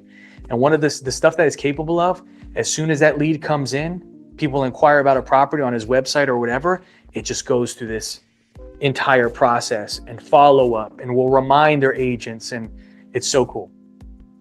It's a huge, elaborate, mind-blowing funnel. Yes. I want you to highlight this as well. CMAs do not have to comply with the rules that appraisers must follow.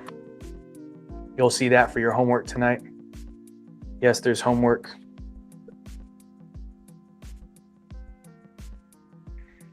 We see a BPO. Highlight this: broker's price opinion. How is it different? It says it's a written opinion of value of real property. Florida real estate licensees are allowed to prepare and charge for BPOs, provided the BPO is not referred to as an appraisal. But when most likely would these be requested versus the CMA? You'll see it here. Highlight this. It says price options, BPOs, are often requested by relocation companies, Caroline, and lenders involved in short sales of distressed properties. We'll talk about that later on and what those mean.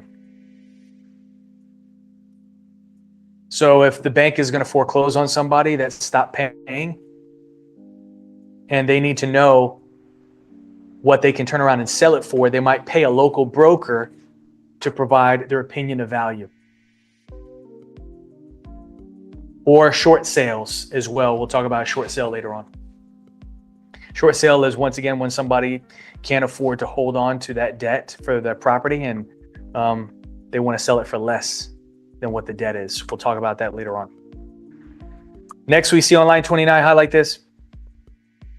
Sales associates, which you are soon to be, may perform BPOs, but only under the direction, supervision, and control of their what? Employing broker. You cannot operate independently. Yes. And actually, this is something I saved for like Wednesday, but I'm going to tell you right now. Any business you bring to the brokerage company is not your business. Any business you bring to the brokerage company is not your business. As soon as you bring it to the brokerage company, the relationship between that lead or client or contact you have is not with you, it's with the brokerage company. Therefore, any money made off of that client is not your money. It's the brokerage's money. You're probably thinking, okay, what's the protection for me if I bring business there? You have an agreement, an employment contract that says if you bring business, what is your share? But it's not your business. It's the brokerage company. Your name is not on the contract for representation. It's the brokerage company's. Yes.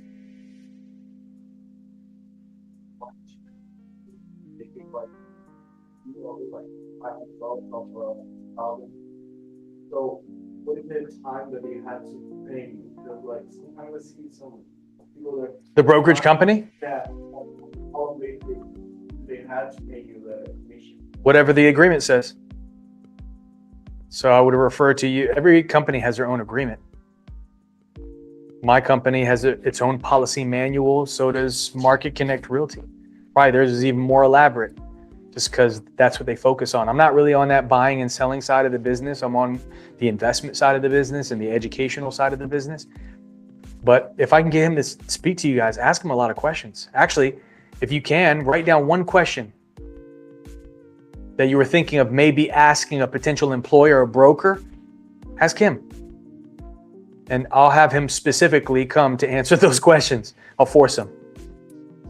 So if you're like, okay, what's a common split of a brokerage company, like commission split? What type of training can I expect? Do companies provide leads? What is it? What type of lead am I getting? Like stuff like that. What happens once I get my real estate license? How soon can I find employment? Are there brokerage companies that will hire me? What do they look for? Ask them. Anyhow, I want you to highlight this last sentence of this paragraph. Once again, if you're providing a BPO, broker's price opinion, under the supervision of your broker, it doesn't have to comply with the rules that appraisers must follow. That's completely separate license, completely separate set of rules. Let's move on. I want us to go to page 8, financing, big part of our business. Let me mention something to you, just to go back real quick. Sales, we know, is probably the most important part of our business, sales. That's why we say sales is the lifeblood of real estate brokerage, of the real estate business. Remember, real estate brokerage means real estate business. So if there's no sales, there's no real estate business, right? That's why I mentioned you're in the people business, you're selling something, keep that mindset. But to add to that, in this paragraph, financing is regarded as, you'll see it right here on line 4, the lifeblood of what? On line 4, yes. It's the lifeblood of sales. Why? Why is financing so important to sales in our business? Close to 90% of Americans have to finance the purchase of real property. Even if the buyer has the money cash, probably they're going to use the bank's loan anyway, right? To buy the property. It just makes sense. What's the saying? Other people's money? You rather invest with other people's money? So that's what we're talking about here. One second. So if close to 90% of people, buyers that you're going to be interacting with, are going to need financing, why wouldn't you learn everything you can about that side of the business? That's number one. And we'll talk about that in just a second. Understand the process of obtaining financing, what options they have, connect them with the right professionals that can assist them, or be that professional. But it's so important. This is what happened in 2008. 2008, the housing market crisis was not caused by houses. There was nothing wrong with the houses. It was the financing requirements to obtain property. It was very lax. I mean, somebody that didn't have a job was able to get a loan to purchase a $500,000 property. It was crazy.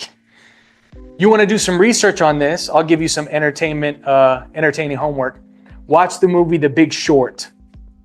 If you've ever seen the movie, it's called The Big Short. 3 separate words. It's a star-studded cast.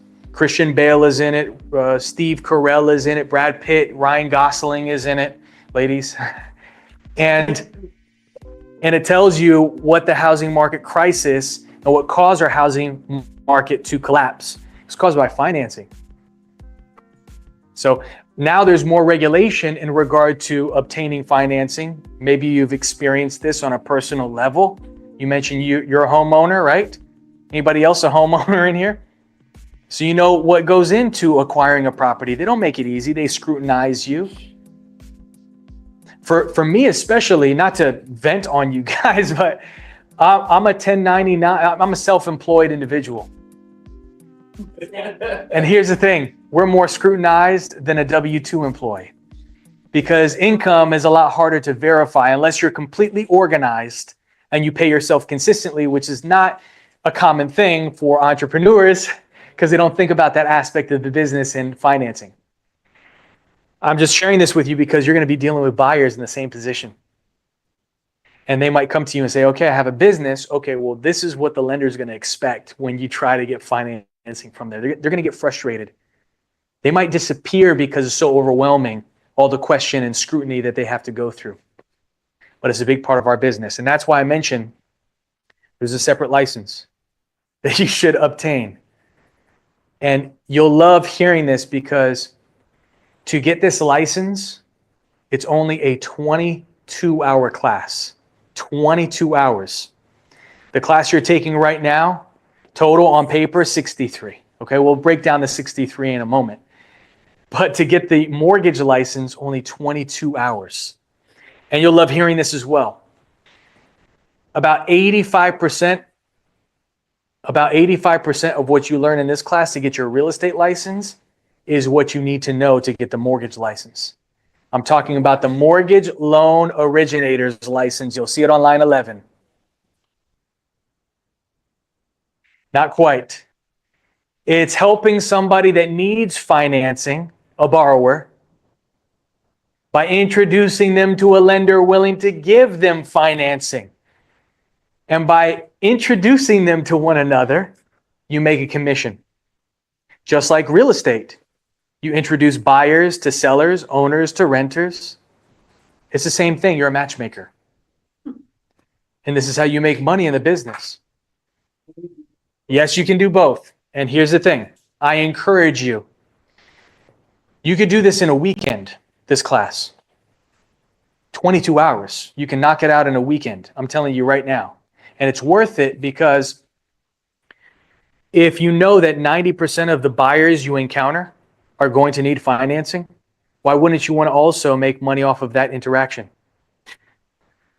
So if you know that you can also be the person to help them get a loan, why can't you be a one-stop shop?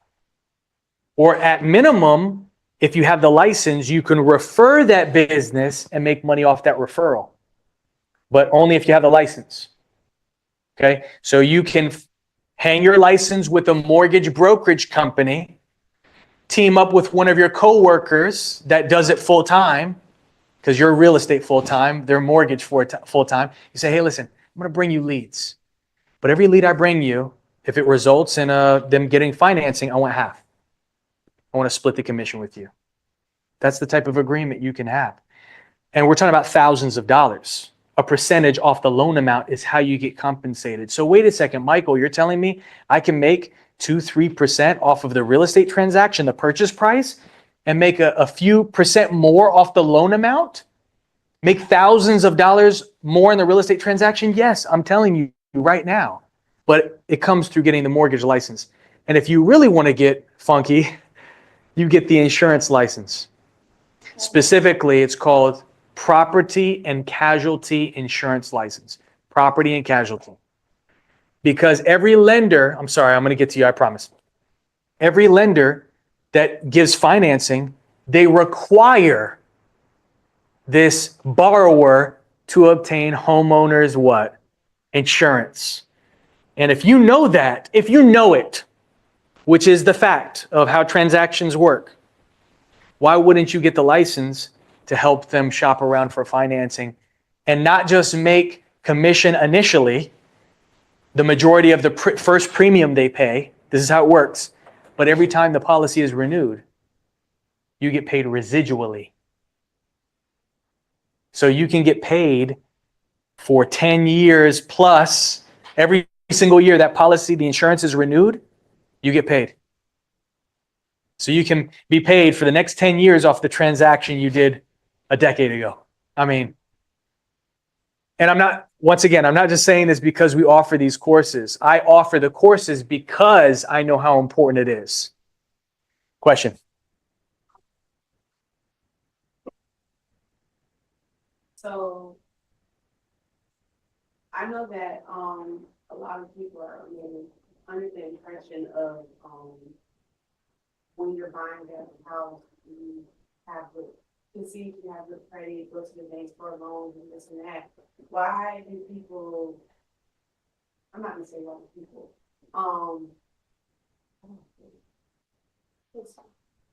Everybody thinks they can get a loan or what? No, why would it for I guess for real estate, why is it better technically to go get a loan rather than pay out of pocket if you have the money? They saying cash versus like Everybody's different and they have their own financial goals. Here's the thing. Everybody's financial circumstance is different. Do people have $200,000, $300,000 cash? Even if you have $200,000, $300 cash, that's all to your name. Do you want to let all of that go into the house and not have any cushion? And then also you have property taxes every single year and so forth. So you want to have more money in your pocket because you believe that it's better in your pocket to invest with rather than putting it all into one asset. Or not even, an asset. A lot of people view it as a liability, but that depends on how you look at it. Yeah, it's a liability. However, if you didn't spend all of your cash, now you have more money in your pocket so you can put it in the market and flip or whatever you're trying to do with that money. So that's a different way to look at it. Now, also, I take advantage of creative financing. I'll go to a homeowner and say, hey, listen, I want to turn you into the bank. Have you ever wanted to be a lender and make interest and collect monthly mortgage loan payments without any requirement to take care of the property? Well, I'm the new owner. I'll be responsible for property taxes, insurance. You be the bank. I'll give you whatever amount as a down payment. You give me 5% interest and I'll make payments over this amount of time. I turn them into the bank rather than me getting traditional financing, and that's worked out well for me as well. Question. So basically every realtor has left money on the table. Yep. There haven't been a mortgage loan. Yep. I don't know. Because they automatically like, oh, this is my favorite lender, so I'm just saving for them. They do. Then they don't get a cut out. They leave an enormous chunk on the table. And it's like, I can preach all I can and stress the importance of getting these licenses, but it's all about vertical integration. There's a reason why when you start developing, you make a product and you buy pieces or components of that product and you assemble it at your factory. And you're like, why aren't we just making our own parts?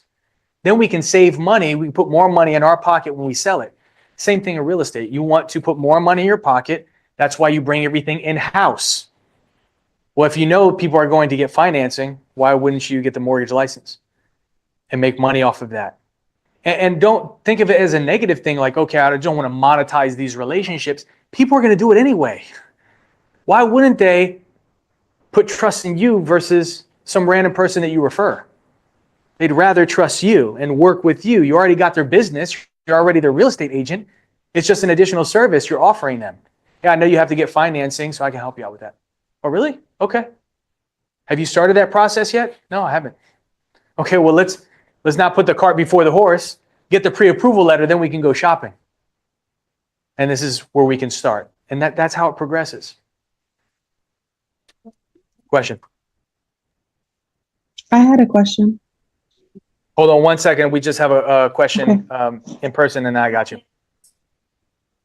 Yes. At the same company, No, different company. different company, but I can work for both companies. Yes. So I'm working for you and I'm working for him. Yes, because it's a completely separate license. It's a mortgage license. So you hang that license with a mortgage brokerage company. Your real estate license, you hang it with a real estate brokerage company. Your insurance license, you hang it with an insurance brokerage company. So it's 3 separate industries that require 3 different licenses. And yes, you can have all those licenses at once. So the real estate for the same time, the mortgage and the real estate for the same time. but Yes. different company. Yes, and there are disclosures that are required to wear multiple hats because you're thinking, okay, isn't that kind of a conflict? But some people might view it as such, so that's why they become referral agents. If they're going to refer somebody anyway, why not have a license and get paid off that referral? But you have to have the license to make money off of that. And the program and casualty license. Yes. It's from the, I'm using license. No, that's health, life, and variable annuity. Yeah. Yeah, I'm not talking about the health insurance. This is property and casualty. This is specifically for property. Yeah. Consulting.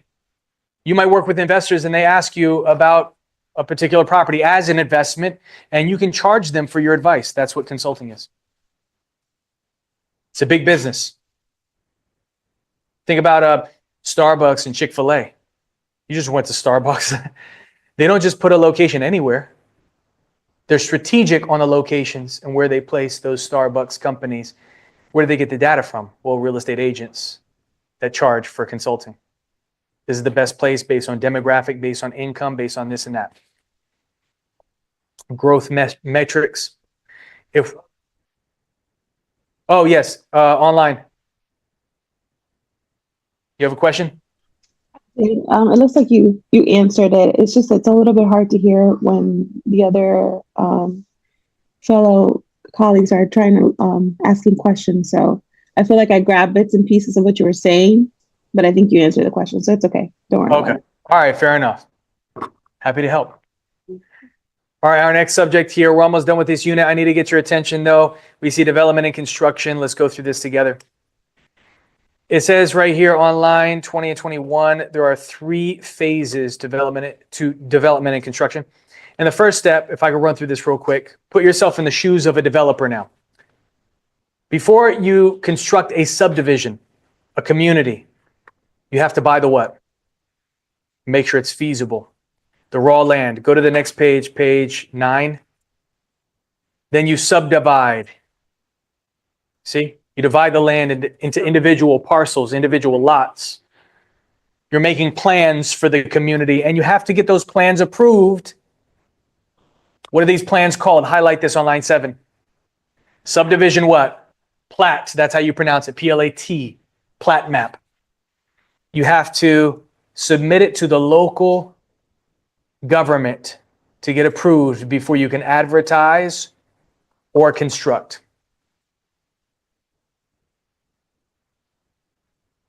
They also call them the local government planning agency, but we'll see this later on.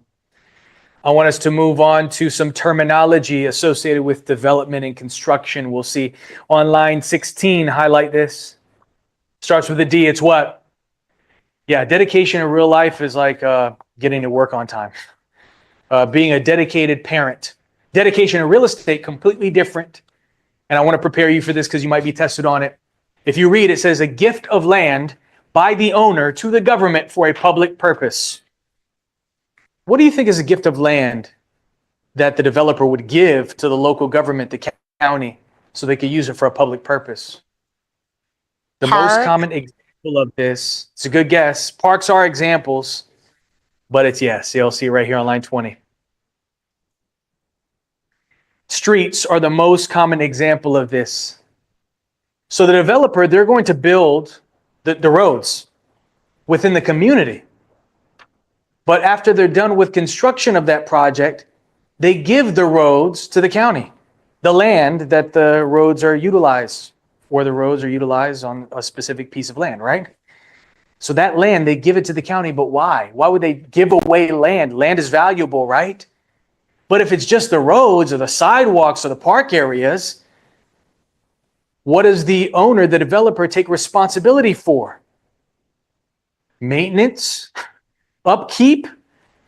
So they don't want to be financially tied to a subdivision they constructed 20 years ago just because they're stubborn and want to hold on to the land that the roads are constructed on. They give away the roads to the county so that way the county has the responsibility of maintaining the roads. That's why it's done. Any questions about that? Question, yes.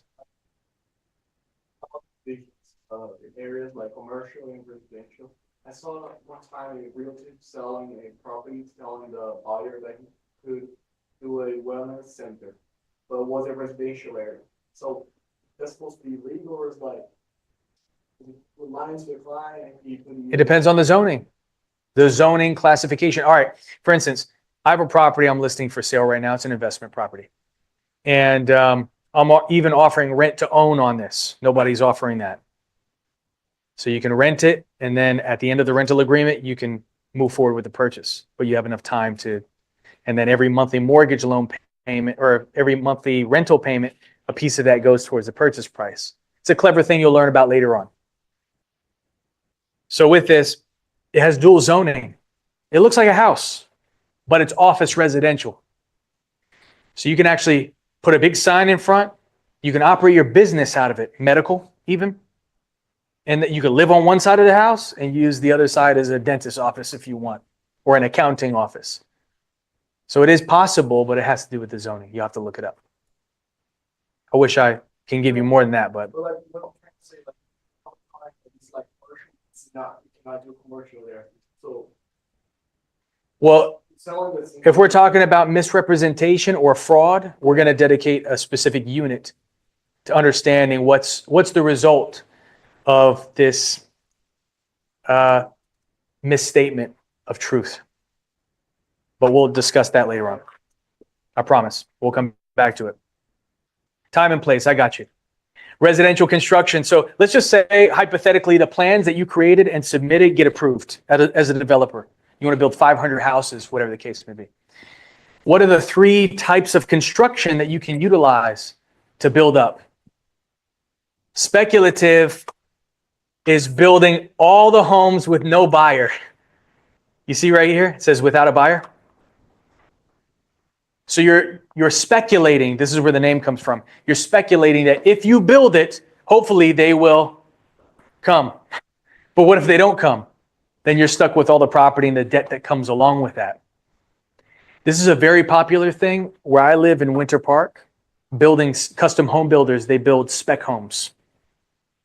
Sometimes they have buyers that come to them and they say, I have this piece of land or I have this old house, I want to tear it down and build a custom house. We'll see that in just a second.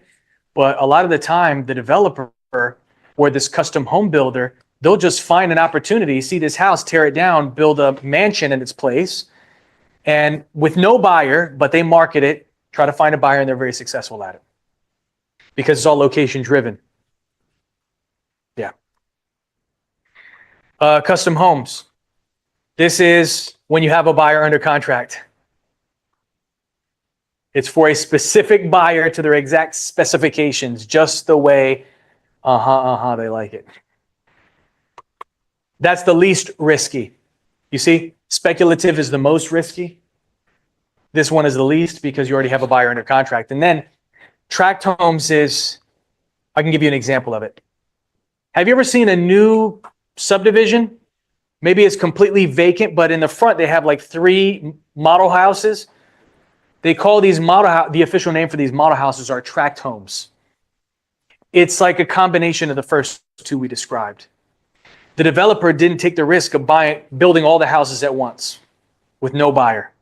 They just built a few model homes so buyers can come in, see the style that they like, see the upgrades and the finishes, choose a lot based on the ones that are still available, put a deposit down, and then they start construction. Any questions on this? All right, let's move on. Go to page 10. The role of the government. I'll be brief here. The government has an impact on us on 3 levels: local, state, and what? Federal. Can you guess the one thing that's consistent on all 3 levels? There's only 2 things guaranteed to us in life: death and what? Taxes. And taxes. I know you've heard that before. Death and taxes when you die as well. That's a thing. That's called the estate tax or the death tax. But Trump is trying to eliminate that, the estate tax. So when you leave property to your kids in the future, a close relative, usually you get charged tax on that. Your relatives have to pay. Sometimes they can't afford the tax by inheriting your property. What? Can't afford the tax to inherit property. So then they lose it. This is done through the probate. There's a way to avoid that by putting your property in a trust. That's a different thing, but they're trying to completely get rid of that. And here in the state of Florida, I don't know if you've been keeping up with the news, but Governor Ron DeSantis is trying to abolish property taxes. Have you seen this on the news? Yeah. Okay. I mean, it's a really ambitious thing.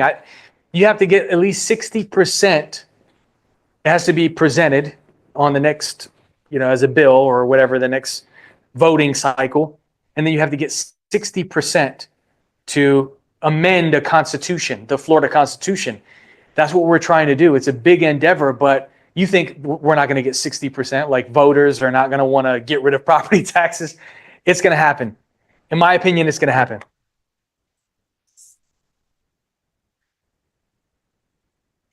Yeah, because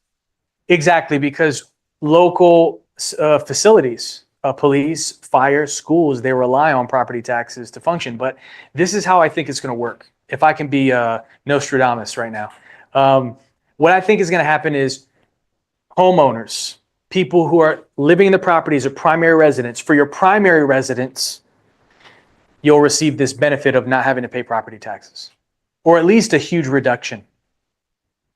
But investment properties, exactly. I think investment properties are still, and commercial and so forth, you're operating a business out of it, this office building, you'll still have to pay property taxes. Maybe. I think they're still going to be responsible for the full thing. But I think individual homeowners, it's to stimulate a benefit of being a homeowner. Think about being indebted. Like, imagine your house is completely paid off and you still are responsible for property taxes. You could lose your property that's paid off because you don't pay your property taxes. So do you really own the property? That's the question. Or the government still owns or has an interest in your property. Well, that's the debate, right? And that's why it's been proposed, and I think it's gonna get passed. We'll see. Yeah, I'm looking forward to that. My property taxes are astronomical. Anyhow, locally, property taxes. You'll see business tax for you to operate your business within a county. That's a thing. I don't know if you're familiar with that. Self-employed, What else? State taxes. We'll talk about this in a later unit. And then federal taxes. Who's responsible for collecting federal income tax? It's that season, isn't it? Bloodsuckers, I'm sorry, IRS, the Internal Revenue Service, which has been proposed that's going to go away as well and turn into we already created it, the External Revenue Service. And we'll collect taxation from countries that want to sell their products here in the United States rather than taxing Americans that live here. So it's going to be an interesting future. These are big changes, big changes. Have you ever heard of HUD? The Department of Housing and Urban Development? The whole purpose of HUD is to promote fair housing And they want everybody to be a homeowner because they believe homeowners stimulate the economy. If you own a home, you're paying off debt, which means you most likely have to have a job, which means you're paying in taxes, which means you're making the economy stronger. So they offer programs to make it easier for you to become a homeowner, such as the FHA loan. Have you heard of FHA before? FHA financing. We'll talk about that later on. VA for lenders, or for veterans. EPA to protect the environment. We'll see what happens with them as well. They're getting scrutinized, but let's move on. We're making good time. Let's continue. Professional organizations. Specifically, I want to talk about the largest trade organization on the planet. And you'll see it's right here. They're called the NAR. Do you see it? The NAR, the largest trade organization in the world. Third line. Yeah, the NAR. But it used to say largest trade organization. I guess it's not there anymore, but I'm telling you. No. Well, I mean, are you talking about the Realtor Association? It only operates in the United States? Like the scope and how big it is? They're huge. They're humongous. The point is this. The point is that if you're going to become a real estate licensee and you're going to be selling real estate, you're most likely going to have to become a realtor. And a lot of people think it means the same thing. Being a realtor and a real estate licensee are not the same thing. Most people think, oh, you're getting your realtor's license. There's no such thing as a realtor's license. You have a sales associate, a real estate sales associate license, but that's not a realtor's license. To become a realtor just means you need to get a membership with this organization. But why on earth would you consider getting this membership? Because to be successful in this business, you need access to specific tools. And the biggest tool that they control is the multiple listing service. Not Major League Soccer, but it's MLS. It's a database of properties available for rent and for sale. And if you want to function properly, you need access to this. How can you promote your properties that you have listed for sale and for rent? It's through the MLS. And the MLS that the National Association of Realtors controls is the largest, the most vast, and the most accurate. And it comes with a lot of data that gives us an edge as a real estate professional versus the for sale by owner that doesn't have access. How are they going to promote their property? Well, they put a sign in their front yard. They put it on social media, on a Facebook group or something like this.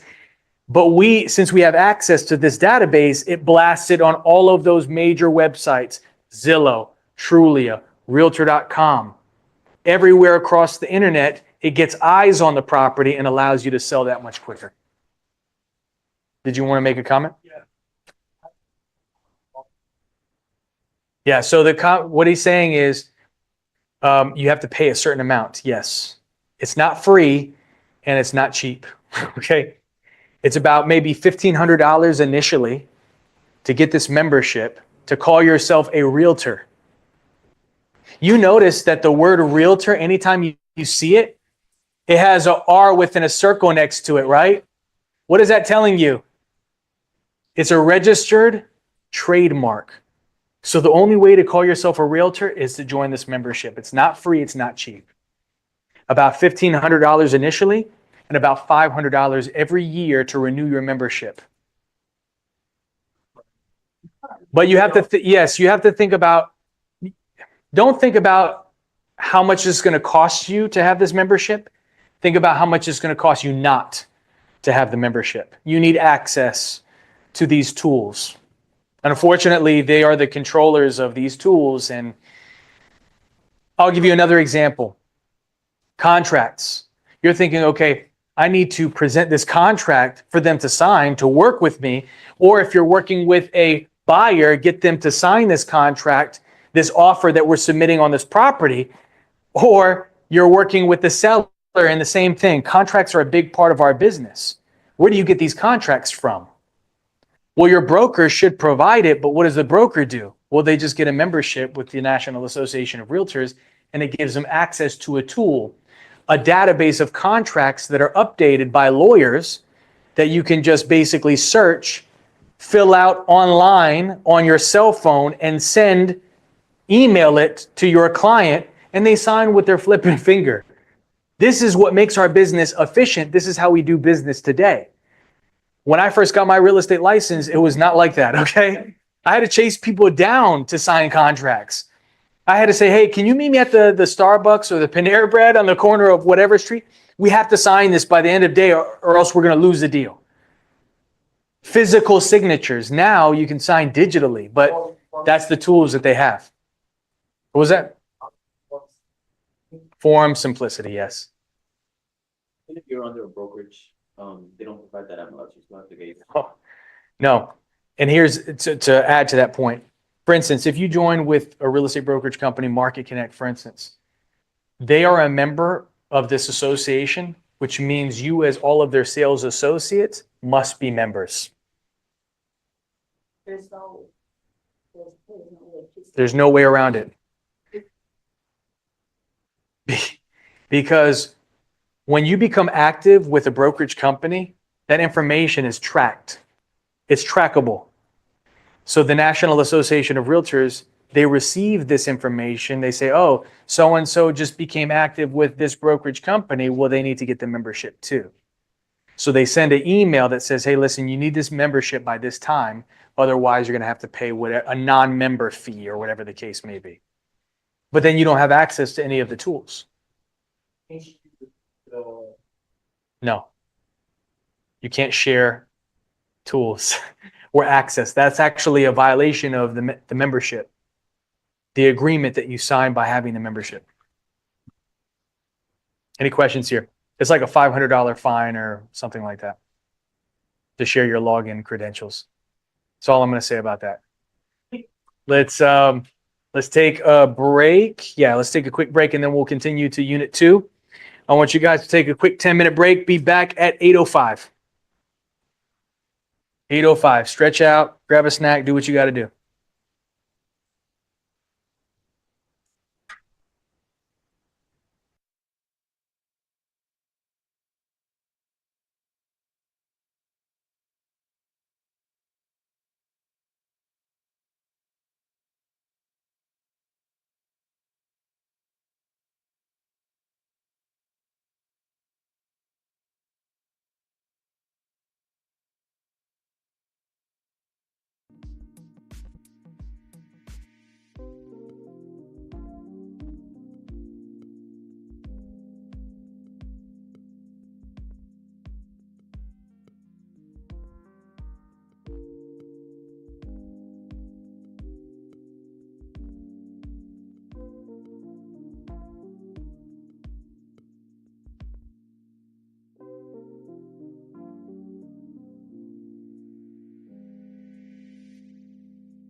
Sidawi.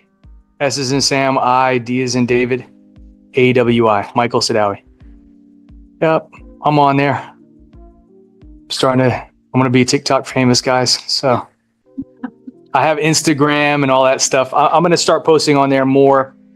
I'm trying to get more eyes. And then once I get the eyes, then I can get more into like the real estate content, because the real estate content is very niche. And there's not too many people that are attracted to that stuff. I mean, it's a big market, right? People love to invest and hear about it and learn about it, but not as big as political news.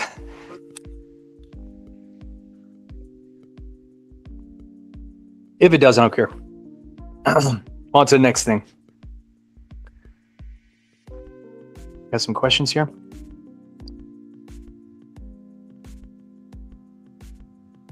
Yes, to answer your question, Alanera, yes, we offer, if you just go to CameronAcademy.com and we have this AI search tool where you can ask it, okay, what are the steps towards, give me the link for, I want to get my mortgage, I want to get my insurance license, I want to get my whatever license, then it can guide you. On the search tool before, I don't know if it's still there, but you can put in the profession and you can put on the type of license you're trying to obtain, what state you want to get it in, and you can search it that way as well. Let's continue. So unit 2, let's jump into actually, the way I want to start unit 2 is actually going through that 5-step guide that's in your folder.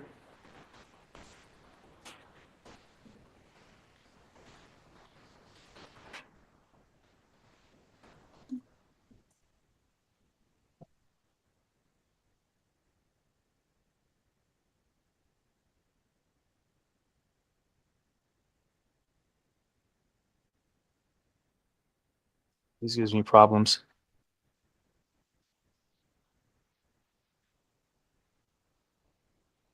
There we go. Okay. It's the first one. This should be in front of us. You see it? Sorry, shameless promotion of myself, I guess. But a lot of students ask me, okay, Michael, when I'm preparing for the state exam, do you know of any additional tools that I can use to help me pass? Because I want to pass my first attempt. Any help I can get, the more the merrier. That's why I made the exam prep. Okay, so I'm telling you right now, there's a charge for it, but it's the cheapest exam prep that you can get your hands on, and it has the most comprehensive tools. What's in it? Math videos. So if you feel like you're going to be worried about the math portion of your exam, I recorded myself going through every single formula that you're going to be tested on, and you can watch it as many times as you wish. That's what you have access to. I put flashcards in there to help you with the terminology, digital flashcards. I put crossword puzzles just because people like to learn through games. I put audio files. So it's audio review files for every single unit so you can listen to it on your commute to work or while you're at work, in your case, right? You could Bluetooth it to your stereo. I put hundreds of practice questions. This is the most important feature because you need to get your hands on as many practice questions as you can, state exam type questions in preparation for the state exam, and that's what it's included in there. I put maybe like 600-700 practice questions in there. Answers, so it grades you, it's all digital. You could take it as many times as you wish, and it provides explanations for each question as well. So it's not just, oh, the correct answer is A. No, it's like, why is it A? And that's what's provided to you in this. How much does it cost? As I mentioned, it's the most affordable one that you can find. I challenge you to find something more affordable. It doesn't exist. It's 3 days free trial, and after that, it's only $10 a month. It's only $10 a month. How many months is it going to take you to pass your state exam? 1 month, right? So only $10 potentially is what you pay for this tool with all of those materials in it. I mean, that's what you get with it. So I encourage you, scan that. It's also on your textbook. It's on the front cover of your textbook. Scan that. It will take you directly to the page where you can enroll. And try it out. It's 3 days for free, and you can cancel at any time. Let's move on. We see the 5-step guide towards obtaining your real estate license. The first step is something you're doing right now already, which is you enrolled for the what? And you're taking the pre-license course. This is what you're going to complete. This is the state-required course that you're taking with us. This is required by the state. That's why you're here sitting in those seats. After you complete the course, the hours, there's other things you have to do simultaneously. Simultaneously, you need to submit what electronically? Fingerprints for your CBC. CBC is criminal background check.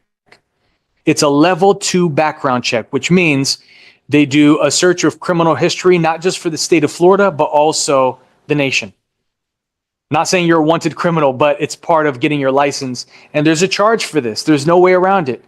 No matter who you take class with, you have to pay for this separately. It costs money to submit this to the state. Now, I made it convenient for you. You probably received in your email, I don't know if you noticed this, it says background check.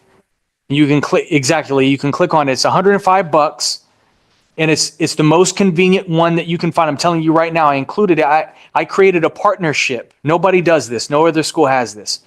I created a partnership with a national company that has locations to submit fingerprints for specifically real estate licensure all over.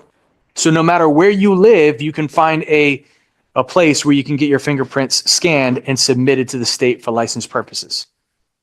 So all you have to do is pay that fee. It's $105, and then you'll get the link. It's a special link that gives you access so you can schedule in a location near you. Yes.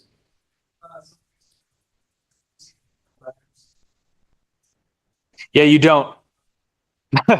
You don't. Maybe you'll receive an email that you paid for it, or they provided the service to you, but you won't receive an email with your criminal background check and the results. You don't get the results.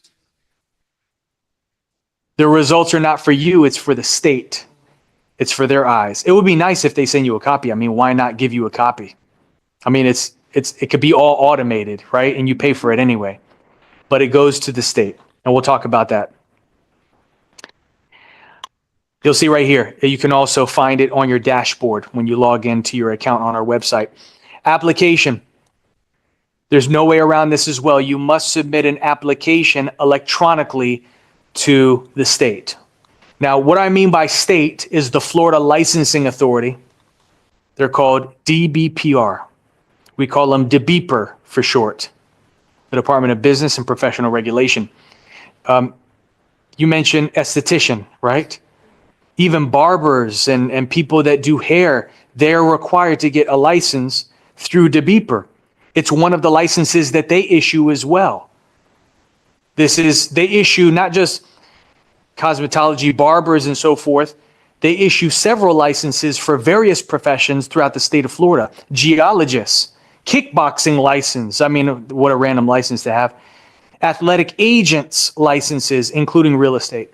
So that's where you would be issued a license through DBPR.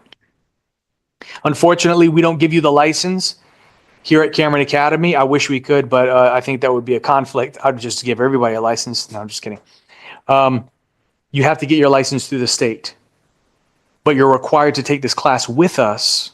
And our goal, while I have you in my clause, is to fully prepare you for the state exam, so that way you pass on the first attempt, get your license from the state. Yeah, well, you could do these simultaneously. Just like you did your fingerprints a few days ago or a few weeks ago. Yeah. I encourage you, pay the fee to submit your fingerprints for the background check. Knock that out as soon as possible. And submit your application 24 hours later. The website is right here, myfloridalicense.com. Do that. And then by the end of class, you should have an approval. You'll get an email that says, congratulations, you are eligible to take your exam. Your application and fingerprints were approved.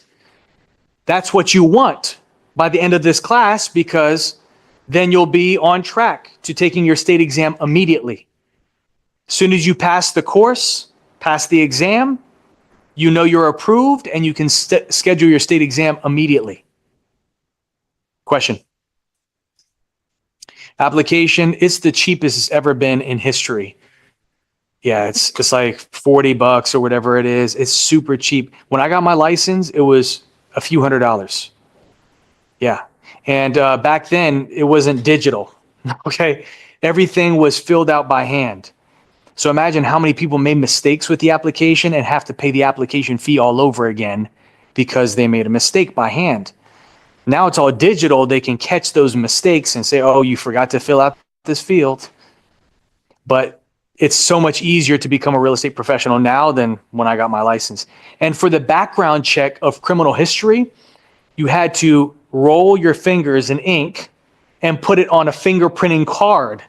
Have you ever seen these fingerprinting cards? Like back then when they used to book people, when they got arrested, you had to submit a fingerprinting card with your application with a separate fee, 2 separate money orders for several $100s, and attach it in one application, submit it, and hope you didn't make any mistakes with the application or the fingerprints, because people messed up on that as well. You have a question online? Yes. I already did the background application a while ago. Awesome.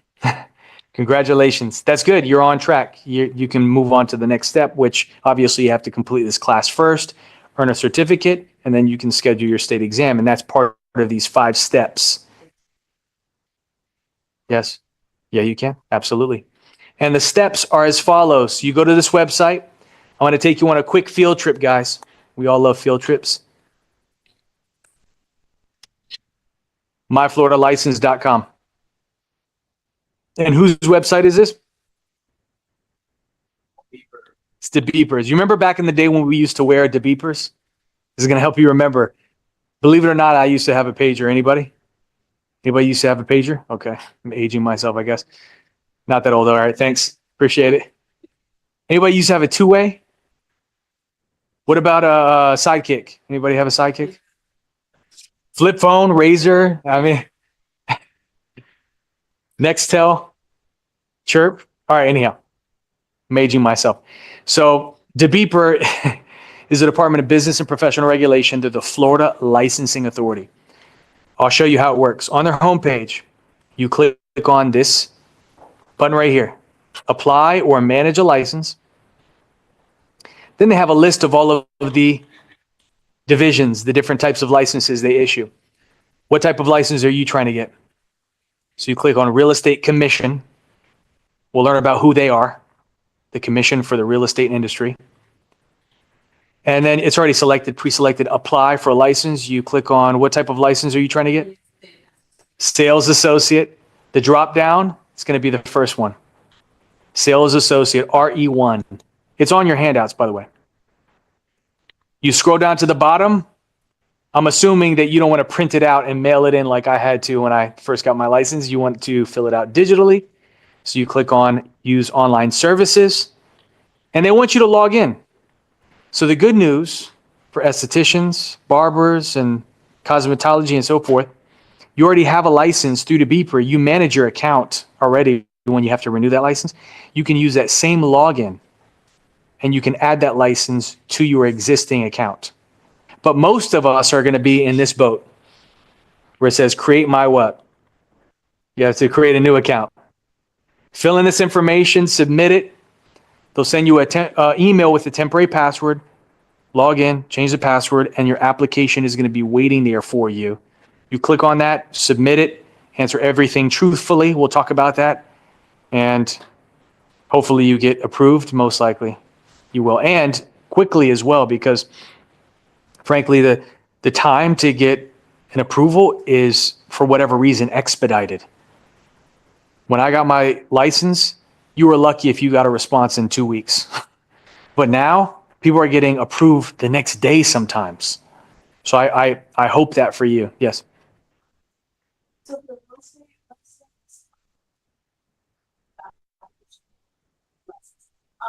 do you have to do it every year and say that every year, like? No. You don't have to submit an application again, but you do have to renew your license. And we'll talk about the frequency and what goes into the renewal later on.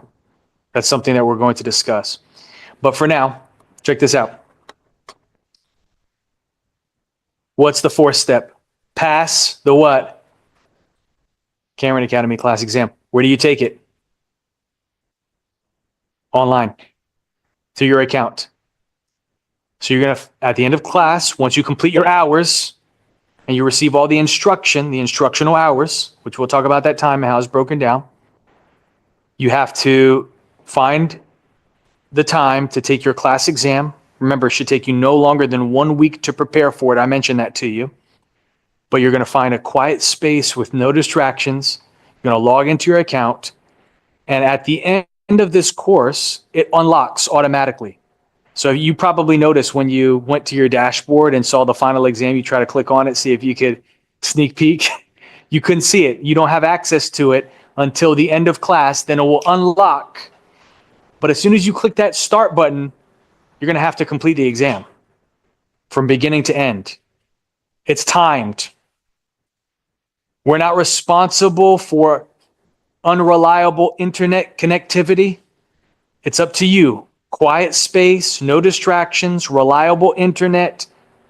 It's all on your shoulders. Accountability, right? And feel like you're prepared when you take it no longer than a week. You should do it on Chrome is the recommendation, Chrome, the browser, and you should take it on a laptop or a computer or a desktop computer. Don't try to do it on your cell phone, and don't try to do it on your tablet either. Just the recommendation. Not saying that it won't work, but it's more reliable if you take it on a desktop.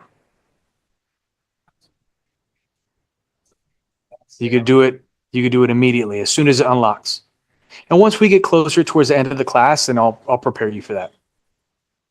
And I'll provide some additional guidance. How many days do you have access? 30. Starting from today. So you have by March 23rd to wrap up everything with us. Not just taking your class exam, but what about missing a class that you have to make up? We'll talk about that as well. It's timed. You have maximum 3 hours. Most people finish in like an hour and a half, under 2 hours. What does that mean for you? Yes. You need to start preparing mentally, right? These are test taking strategies, really good ones that worked for a lot of people. So I'm trying to give you the best advice. If you finish early, that means you have more time to review. Keep your butt in that seat for the full time that either we give you for the class exam or the state gives you for the state exam. We'll talk about that time in a moment. So if you finish early, use all of the time we give you to review. Not to go back and change your answers because you're overthinking. Your first instinct is your best. Stick with those, but make sure you didn't miss anything. Because some people miss words that could change the entire meaning of the question or answer. That's what I want you to look for. Yes. How long does it take? Like, you schedule, like, decide to do the test next week. Is there availability for it? It is based on the location. So I can tell you that Orlando, the Orlando Testing Center is a very popular location, but there's testing centers all over. When it was really busy, I know somebody that was so anxious to take their exam sooner rather than later. They traveled all the way to the testing location in Gainesville, 2 hours, just so they can take their exam sooner rather than later. Because they're thinking, I feel more ready than I'm ever going to be. Like, I want to take it like right now. But the Orlando location was so busy, they were booked 2 weeks out. So that's the advice I'm going to give you. Choose a different testing center, and it's all based on availability. But they have a lot of times. And they even do testing on the weekend. And they even allow you to take your state exam online. That's a new thing. Yes. It's very regulated. It's proctored. They're going to watch you while you're taking your exam. You can't read out the questions. You can't like say them. And you have to keep your eyes on the screen for the full time that they give you. Even at home? Even at home. I mean, specifically at home is when it's very regulated. How have you seen from feedback have gone for people? Is it better to just go to in class? I mean, in person take the exam, or some people are doing well? It's prerogative. It's your preference. So if you feel more comfortable going to a testing facility, you're putting yourself in that mindset like I'm here to like do something serious, versus being in the comfort of your home and maybe you're more relaxed. That could be taken in two different ways. Maybe I'm too relaxed and I'm not taking it serious, or maybe I needed to relax because I suffer from test anxiety, or it's up to you. Or would that facilitate the time? And Not necessarily. What was that? blocks. Yeah, they do have blocks of time. Exactly. And sometimes it fills up. All right. You have maximum how many attempts to pass the class exam? So now I can answer your question, which I was reluctant on answering before because I knew we were going to see it here. You only have 2 attempts to pass the class exam. Your passing grade for your first attempt which should be your only attempt, all right, is 70% or higher. Do you see it? Yes, out of 100. So wait a second, Michael, you're telling me that I can miss 30 questions, and pass an exam that you already give us the information for? Not answers. I'm not giving you questions and answers, but yes, I'm telling you, there should be no reason why you fail. Okay, that I have confidence in that. My students don't fail the class exam, neither should you. But there always is that circumstance where somebody, they waited till last minute. Don't do that. Day 29 and take their exam at the last minute. Life got in the way. They weren't studying at all and thought they were just going to wing it. And maybe they don't pass. It doesn't happen often, but has it happened? I mean, we've been in business for over 20 years. Yeah, we've seen it. And we just have to hold people accountable and just say, hey, listen, you have 2 attempts. Pass on your next attempt. But your passing grade now needs to be what? And you have to wait how many days to retest? You have to wait 30 days to pass. Then you can come back and retest. You have up to a year for your second attempt. Believe it or not, you have up to a year. But you have to wait 30 days. Then you can come back and take it. It's all automated and it will send you email and all that stuff. But don't go through it just passing your first attempt.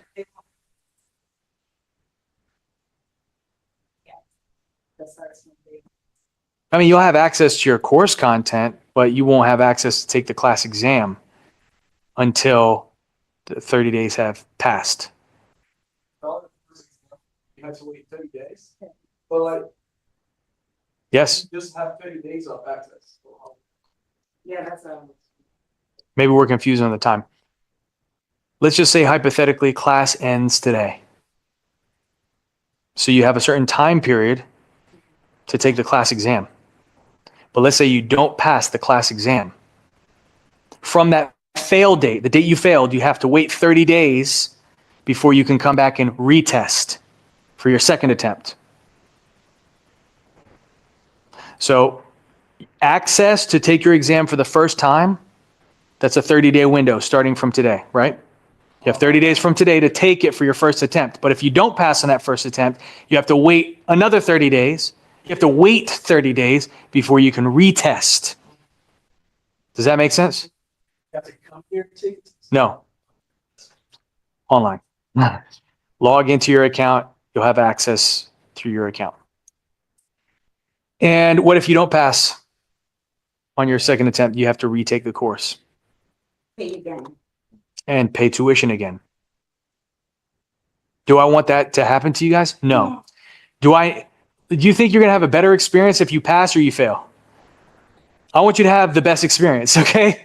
That is my goal. So I want you to pass on your first attempt. I want you to give us 5 stars. I want you to tell your friends about it. And I know that this is just a stepping stone. So there are schools, most schools out there, it's burdensome. That class exam, they make it extremely hard for you to pass. I'm just not like that because I know that I'm not giving you the license. The state gives you the license. You need to earn a certificate. Of course, you have to study to pass that exam, but you know what you're going to be tested on. So there should be no excuse. I want you to have a good experience while you're here. Learn the most you can to prepare you for the state exam because that's the more important exam. I want you to pass that exam on the first attempt. So in my opinion, that's the most important part of this class. Yes. How long will you have to wait? You're taking class.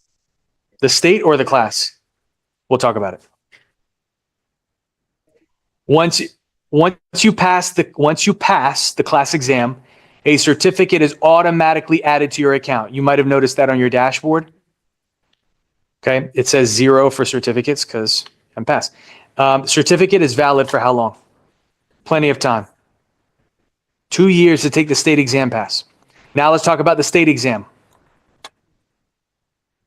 State exam is administered through the DeBeeper, but they have a partnership with a testing company, which is called Pearson VUE.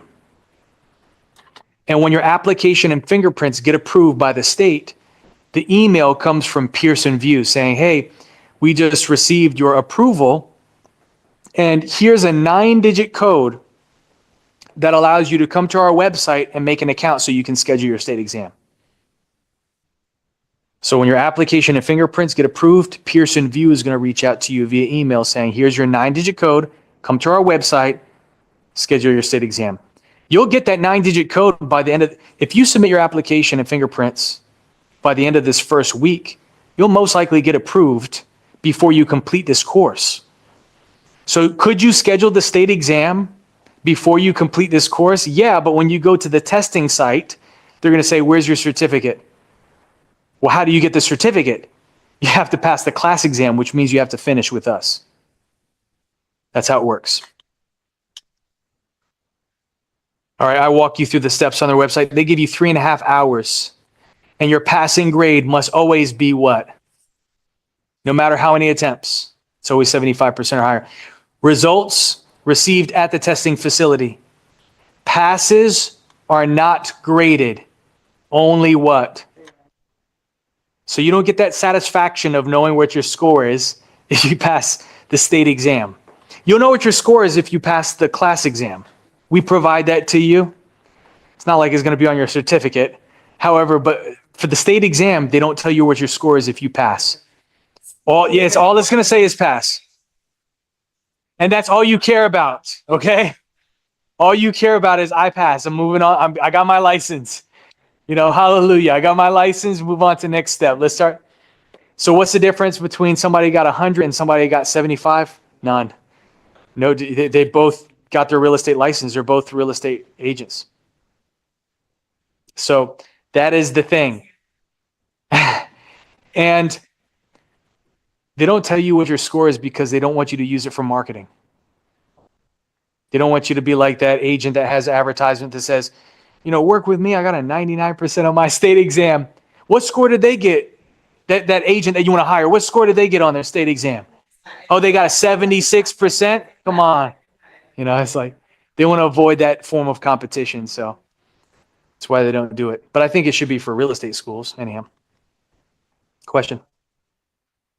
All right. Online. Does somebody online have a question? Never mind. Okay.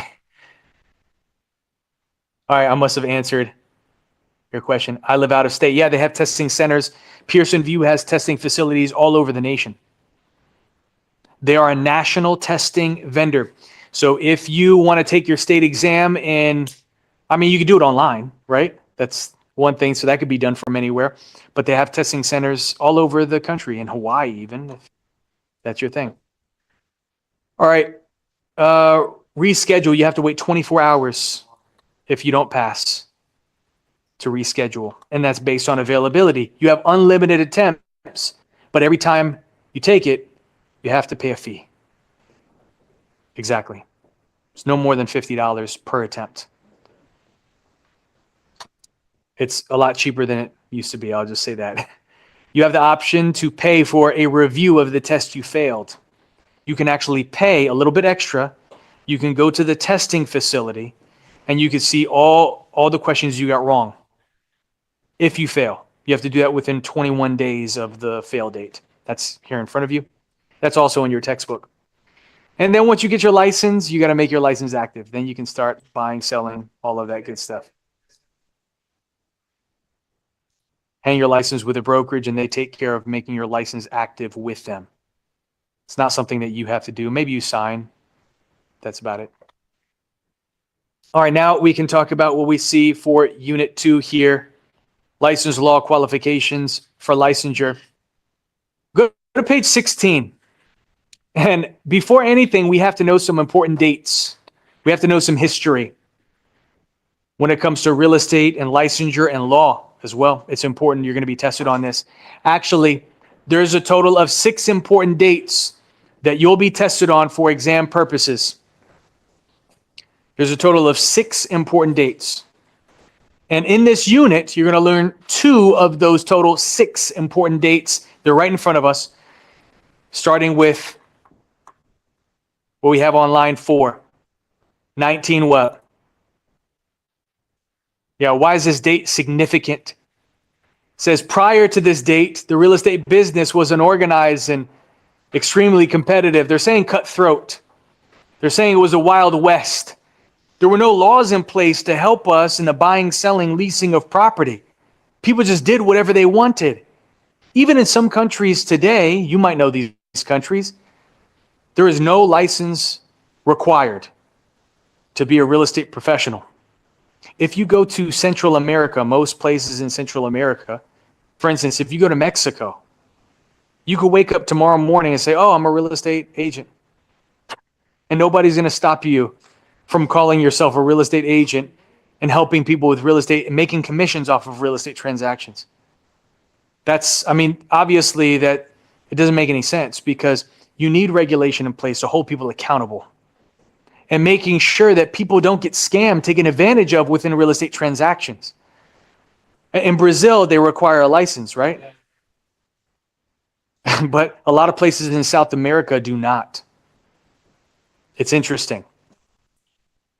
In your country, no. Okay, and so in Haiti. So probably DR as well. I don't know. Puerto Rico, yes. But let's move on.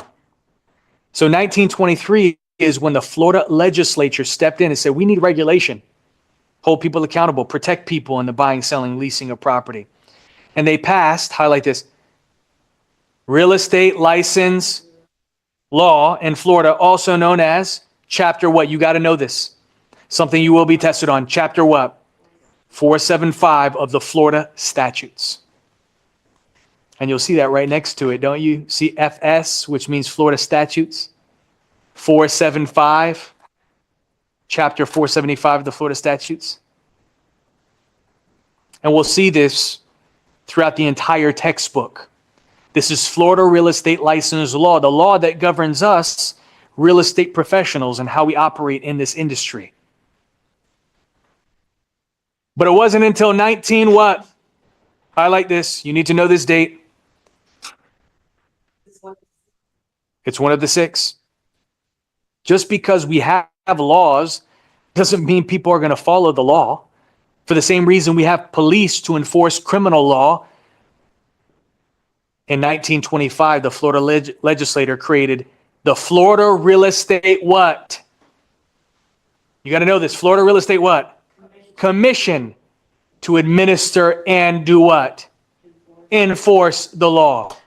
So think of them as police for Florida real estate license law. This will help you remember for exam purposes. And you'll see evidence of that here. They have authority to do what? Well, keep records, conduct investigations, the power to grant, deny, suspend, and revoke your what? Your license. So I want you to take a note of this. The Florida Real Estate Commission, they have authority, or in other words, control over your what? License. Can FREC issue you a license? Yeah, that's what grant means. They can give you a license. Can they deny you from getting a license? Yes. Can they take away your license? Yes. Which is revoke. It's the most severe penalty FREC can impose against the licensee. We'll come back to this, but anyhow, write that down. They have control over your license. I think that's evident. Another fact, most people in the business, they call the Florida Real Estate Commission, what? They call them FREC. Frickin' FREC, man. So FREC, the Florida Real Estate Commission, which I mentioned, I'm trying to get appointment by Governor Ron DeSantis to be one of these commissioners. We'll talk about what they're composed of later on, but they might be called the Commission, capital C, or FREC. Most people know them as FREC. If we continue on, we'll see a couple other agencies that we'll encounter in a later unit. That's tomorrow. We see the Division of Real Estate, commonly known as DRE, not doctor, not Dre Beats or anything like that. It's the Division of Real Estate, which is the division for our profession. Remember, DeBeeper issues licenses in various professions. Geologist license, real estate license, kickboxing license, Every one of those professions has their own division. Our division is Dre. And what do? Well, they provide support services to the commission. We know who the commission is. But they operate under, Dre operates under what? You remember DeBeeper? Yes, I like the enthusiasm, DeBeeper.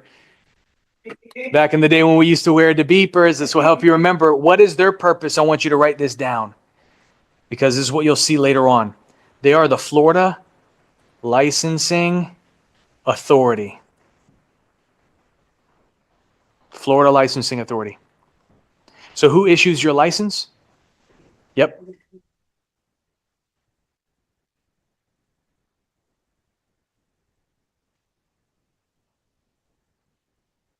Yes, DBPR.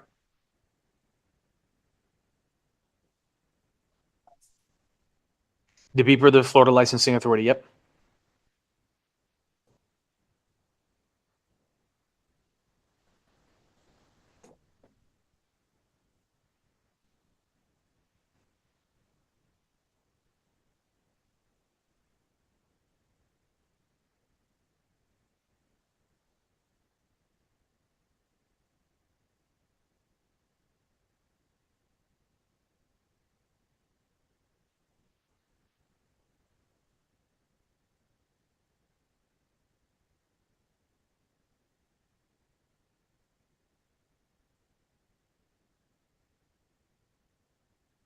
Okay, I want us to move a little bit further down to statutes and rules important to real estate. I'm going to tell you the most important ones.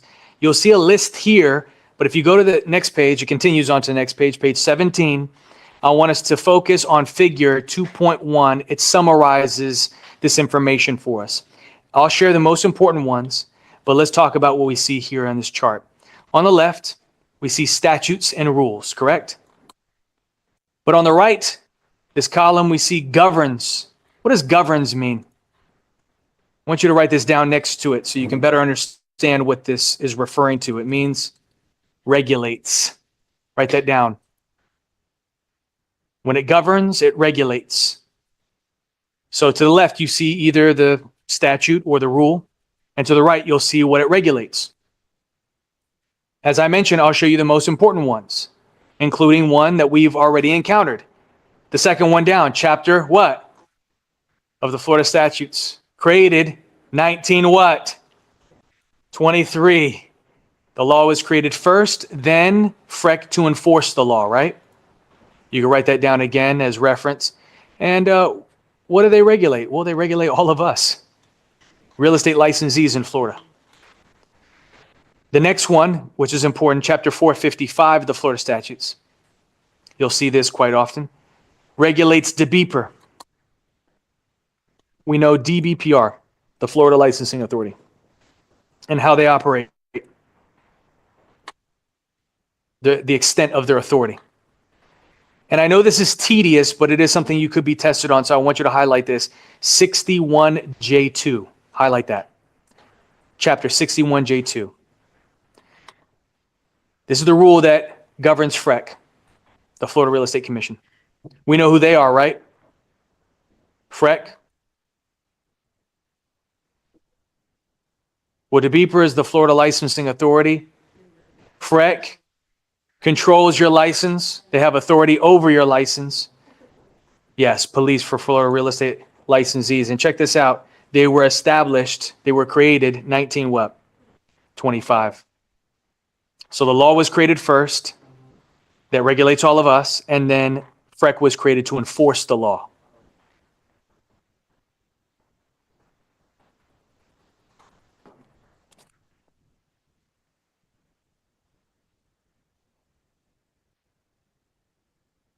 Let's continue on. If we skip to the next page, page 18, under general licensing provisions, we're going to discuss these three real estate licenses. You should be knowledgeable of what these are. And the rest of this page is relevant. So you're going to highlight the rest of the page, but I'm going to go through it with you guys, share with you the most important parts. Starting with what we see, this paragraph on line 12. What license do you typically start a real estate career with? Yes. You're going to be a sales associate. And you'll see that here. So I'm pretty sure we understand what sales associate is, right? That's a license you are soon to obtain. And what's the steps required to get the license? Well, you must submit a what? Application and pass a state exam. And when you get your license, you take our course, pass the state exam, all of that. Once you get your license, your status, when you pass the state exam and you get your license via email, by the way, they don't send you a physical license. They used to. And they used to actually send you like a license in card stock, like thick paper, so you can like punch it out. Not anymore. There was 1 year where they did plastic licenses, but not anymore. They gave you they email you your license as a PDF. And you're required to have your license on you at all times, like your driver's license, by the way. I'm going to come back to that. Yeah, he laminated it probably, right? But check this out. What's going to be your status when you pass the state exam as a sales associate? Not just inactive. What does it say?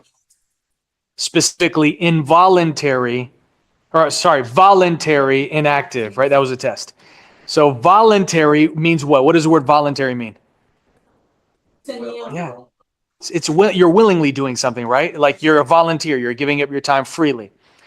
So you're voluntary inactive. What does that mean? That means you're willingly inactive. You're basically just sitting on your license, not doing anything with it. But you've earned the license. Yeah. You just can't practice. You just can't practice until your license becomes what?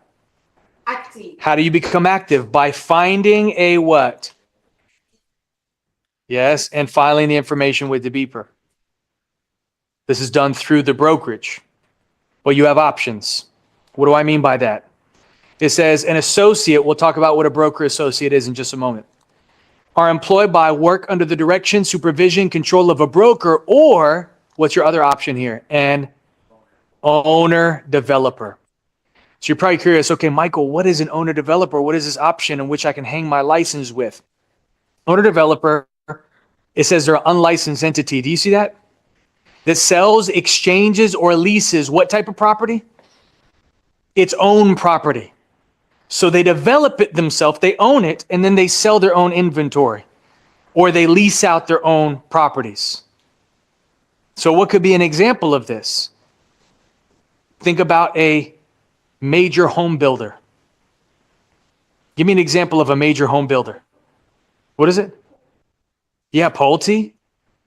What about D.R. Horton? Austin Holmes. Lennar Homes, Cal Atlanta, Miranda. Yeah, all of these are examples of major home builders.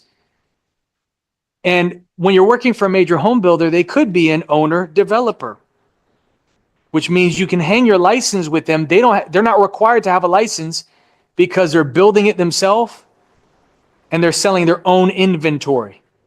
Does that make sense? For the same reason, do you need a real estate license to sell your own property? No. You don't need a license to sell your own and list your own property. For sale by owner, right? It's sign you put in your front yard. You don't need a license to help you out or a licensee to help you out. Neither do they. But they need help selling their inventory, so they hire salespeople. Another example of this is most timeshare resorts could be classified as an owner developer. Why? Because they build this whole resort and then they sell the individual timeshare units. But the point of me sharing this with you is, yes, it's an option for you to hang your license with them, an owner developer, work in timeshare or a major home builder, but they have an exception to the rule. Owner developers, because of what we just got done describing, have an exception to the rule with their sales staff that they hire. They can hire licensed and unlicensed sales representatives. And you're thinking, how could they do that? Why am I getting this license if that's something that I can accomplish? Why wouldn't I just start selling real estate right away? It's because if they're unlicensed, they cannot receive what off the transaction? A commission. In order to receive a commission on your sales performance, you need a real estate license. I mean, Jose can attest to this.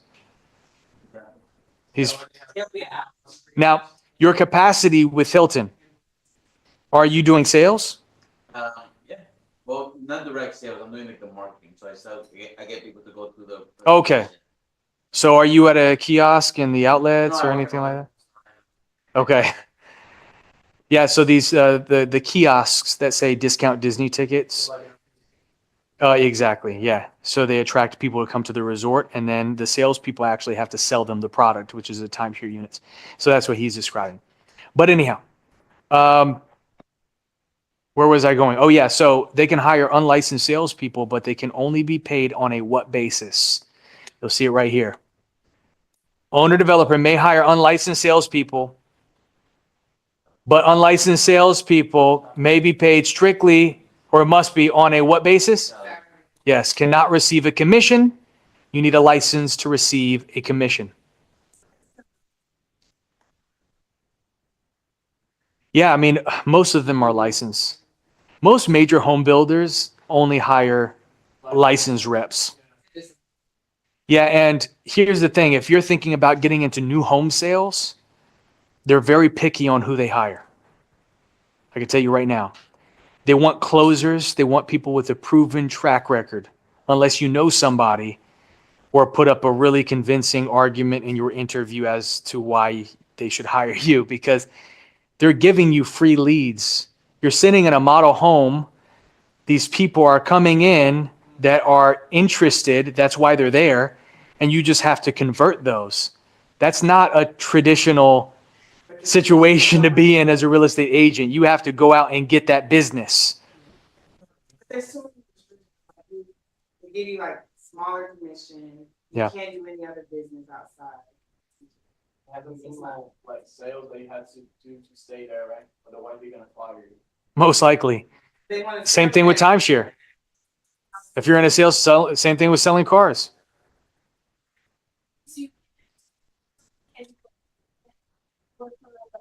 Great question. Great question. So the question I get from time to time is this. Let's just say you get your real estate license, but for timeshare, you don't need a license. They can hire you potentially as a salaried employee, a salaried salesperson. So maybe you're thinking, okay, can I be salaried with the timeshare company and hang my license with a real estate brokerage company? So I can sell residential homes, but then like sell timeshare with my other time available. The answer is you're not violating any law by doing this, because the law is this. You can only hang your license or be active with one. So you choose the company that you want to hang your license with, and that's the only company that you can have your license with. So if you're salaried with the other, it's not a conflict of law because you're salaried with one, but you're hanging your license with this one. You're only hanging your license with one. Hold on one second. So I could just finish this thought. But I can almost guarantee it's going to be a violation of company policy. And Jose could probably attest to this. Hilton is not going to like the fact that you're hanging your license with them and being salaried selling timeshare with a different company. Or vice versa. You're hanging your license with a brokerage company selling single family houses and salaried as a salesperson with them. They're thinking, where's your loyalty, right? Where's your focus in selling that product or ours? They're probably going to terminate you or ask you to make a choice. Question? Yes. Okay. Yeah. Yeah. They're not going to let it slide. I've heard of like one person that did it, but they weren't doing it ethically. They did it without letting the company know, is what I'm saying. So if you working on 14 homes, and that's where your license was, do you have to be there a certain time period in order to take your license somewhere else to do with a broker? Okay. You don't have to contribute any fixed set time with any one particular brokerage company. You can hang your license with one brokerage company and find out almost immediately that it's not working out for you and you can switch to another one. There is something called a non-compete clause, which you want to be familiar with and look at your employment contract, but that's on an individual company basis. Has nothing to do with state law. That's just policy. But it's a good question. Now, here's the thing I want to share with you. If you're thinking about working or hanging your license with an owner developer, making it active with one, there is a downside to it. If you want to become a broker yourself in the future, open up your own brokerage company. The only way you can earn experience is by having your license active with a broker, not an owner developer, because they're unlicensed entities. So to become a broker, you have to have your license active with a broker. That's when you get credit for the experience that's required. We'll talk about it. We're going to get there, I promise. And then let's focus here on line 27. To become a broker, which, does anybody have the goal in the future of becoming a broker? Why not? You need to know what it takes, though. It does require additional education. I mentioned the experience to you and passing another state exam. So just think about those 5 steps that we went through in order to get your real estate license. It's essentially repeating those 5 steps all over again and adding one additional step, which is what? Experience. We'll talk about that later on. It's in this unit. But then we come across the remainder of this paragraph and understanding what a broker associate is. So we talked about sales associate. We just got done talking about broker. Only real estate brokers are allowed to open up their own brokerage office and have sales associates active beneath them. But what if you earn the broker's license, hypothetically? You have all the requirements to get the broker's license, you pass the state exam, the license is issued to you, but you have no intention of opening up your own brokerage office. This happens to people. People just want the credibility of earning the license. But the state requires that all active brokers, once you get that license, you're required to have a location, an office. And you're supposed to register that office with the state. But what if you don't have the capital? You don't have enough money to build out a space and make an office and in a shopping center somewhere, sign a 5-10-year lease agreement. What you can do is you can downgrade yourself to the level of an associate once again. So even though you've earned the broker's license, you choose to work at the level of an associate. And that's why it's the combination of both names. What does the name say? Broker, associate. Which operate, look, it says, chooses to register and work in real estate under the direction of another what? Even though they've earned that license themselves, they downgrade themselves. And you're probably wondering, what's the process of that? They just submitted a form to the state, a digital form saying, I want to downgrade to broker associate. Now they have to follow all the same rules that sales associates have to follow, including working under the supervision of a broker.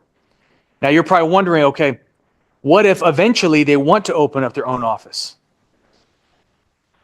You usually get this question. It's okay. Don't feel bad. Then all you have to do is submit another form that says, I want to upgrade back to broker, and now they require you to register your office. Yeah. We'll talk about the acceptable locations tomorrow. Well, Wednesday. Yes. The office must meet requirements. Question.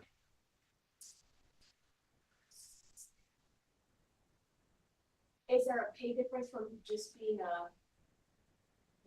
Well, I like to say everything in real estate is negotiable.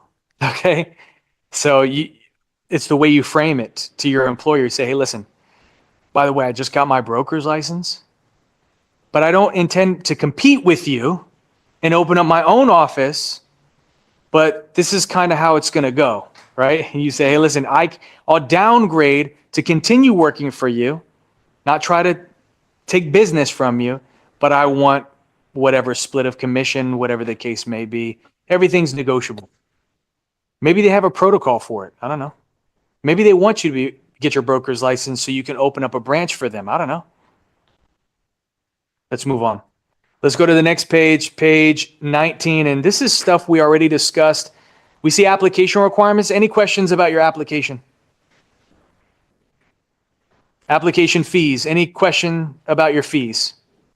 Okay.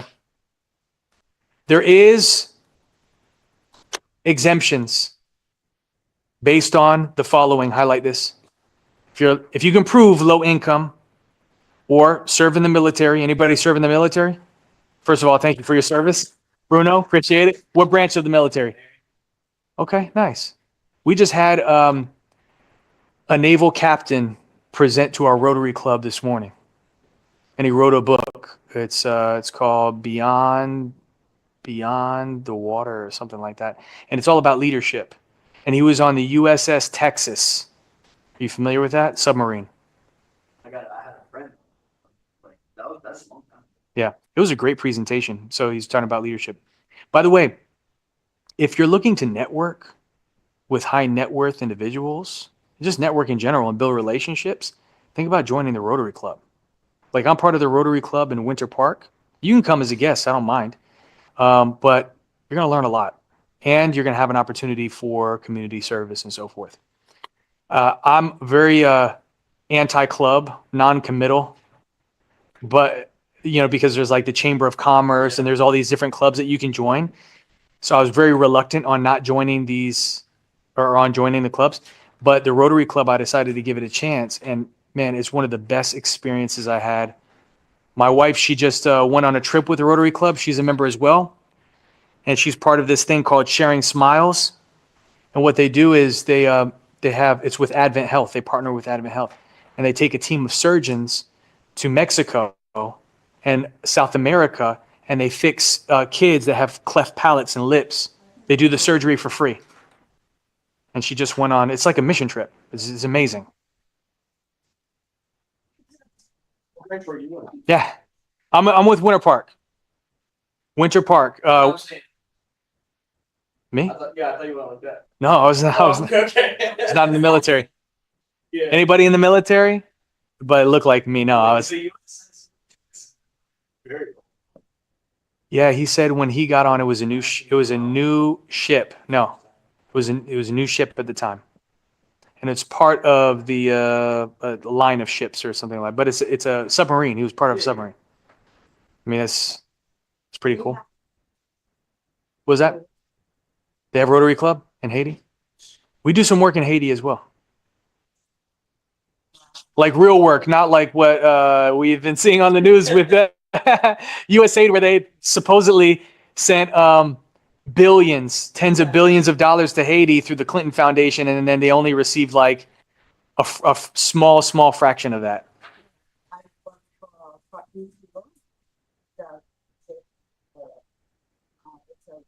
That's amazing. Yeah, you should think about joining here. Like I said, if you're interested and you want to join as a guest, I'll bring you to the next meeting. It's going to be on Monday. Every Monday. I go in the morning. I mean, we'll talk about it after class. It's network, high net worth individuals. The current mayor, the one that I lost to, her name is Sheila. She's part of the Rotary Club. And the city manager is part of it. The person who runs Winter Park Library is there. People like with really prestigious positions, people you want to network with and have connections with, and if you're trying to accomplish significant things. And they do a lot of philanthropy. Every Wednesday with the Rotary Club, we give meals to kids that are homeless. Every single Wednesday, we have a food pantry at a Title I school. So that's what we do every single Wednesday, and we donate to it, and it's a really beautiful thing. So if you're interested, just meet me at the after class, and I'll share the information with you. But anyhow, something you're going to be tested on for your class exam. You're welcome.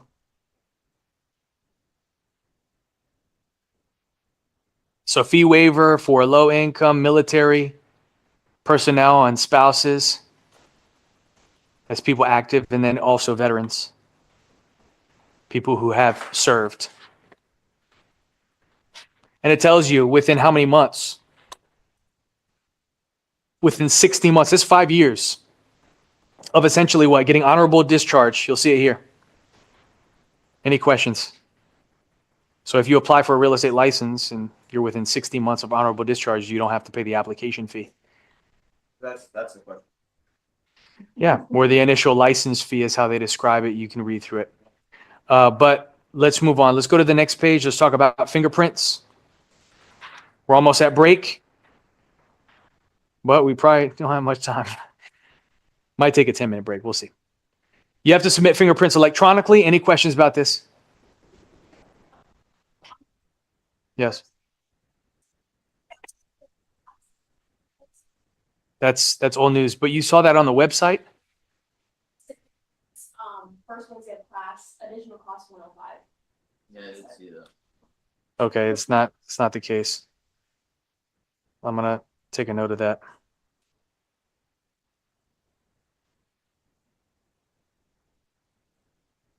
Did another one like a mobile fingerprint thing.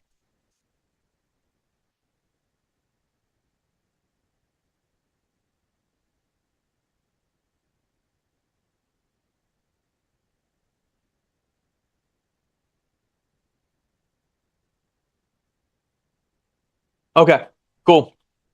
So fingerprints, the results are pulled from FDLE, Florida Department of Law Enforcement, and FBI's database. Cash Patel. All right, let's move on. Any questions? So what's the whole purpose of the CBC, the criminal background check? It's to reveal any potential criminal history, to weigh as to whether or not you're qualified for getting this license and what type of criminal history am I referring to. You'll see details of that here. Convicted of a crime, found guilty, plea of guilty, nolo contendere, and adjudication withheld. What is withholding adjudication?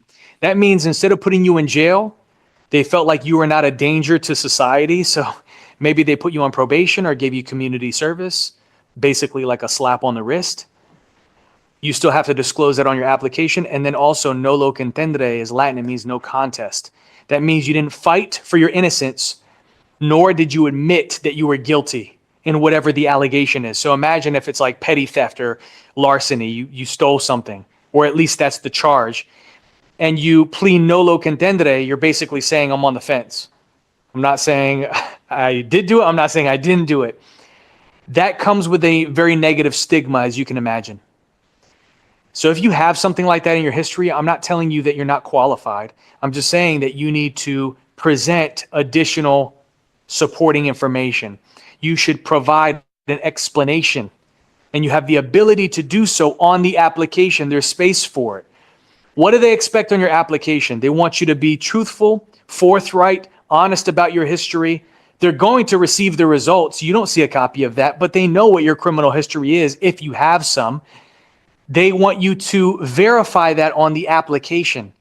So they want you to write the court date, the outcome of that, and then on all the way on the side, you can write your description, your side of the story. And I would advise you to even potentially write a separate letter if you're worried about it. I'm recognized as one of the state experts on helping people that have criminal history getting approved to obtain their Florida real estate license. Not saying that that's you, but if you need additional assistance with it, you're worried about something, then come see me and I'll provide some additional guidance. Question?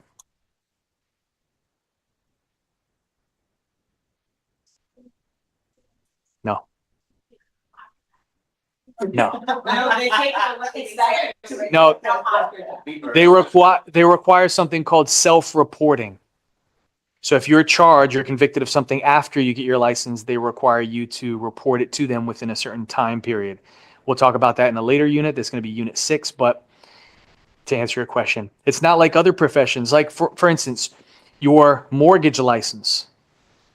They require renewal every single year. And part of that renewal could not just require you to pull your credit. They pull your credit because they don't want you giving financial advice to people when your financial situation is not in the best situation, right? And then also they could require an additional criminal background check. It's every certain number of years. Just a heads up on that. But for real estate, no, it's not the case. And we'll talk more about it later on. Do you have a question? Yeah.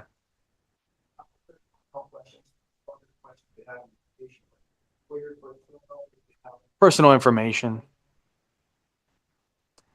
You know, mailing address, physical address where you live. Are you currently under litigation? Stuff like that. Yes. You have to finish the background check for apply, or I can apply without the background check. That's a good question. So the question is, what goes first? Is it the background check and then the application? So forth? Yes. So you have to submit fingerprints before the application. They will not touch your application until they receive the results from your fingerprints to run the background check on you. So that's how it works. That's why I mentioned do your background check first. Do that as soon as possible. If you can do it tomorrow, if you can pay for it, get the link, schedule at a test fingerprinting facility near you, schedule for tomorrow, knock it out.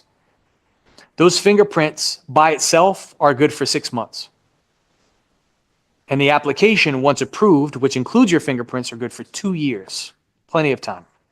Question?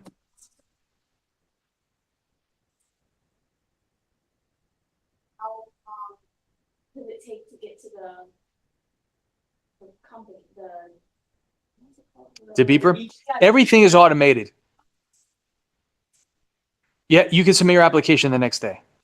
Now, they might not review that criminal history right away, but it is part of that application. And most of the stuff is automated now, especially with AI and everything it's capable of. You'll probably get approved within 24 to 48 hours. Now, here's the thing I want to mention to you. If you submitted fingerprints for another profession, like being getting your CDL or working with kids or whatever the case may be, those do not apply for real estate. You have to do separate background check specifically for real estate licensure. Question? Did you have a question? Yes. No? Okay. All right, here's the type of charges that they want you to be forthright about and provide evidence for. It says felonies, misdemeanors, and certain traffic offenses. Traffic, come on. Are we talking about speeding tickets? No. Are we talking about parking violations? No. Are we talking about DUIs? Yes. Yes. Go to page 21. It talks about it again. It's the same stuff reiterated. What do I want to show you? Yeah, it's the same stuff. It's redundant. Let's highlight what we're going to be tested on here. Class exam question.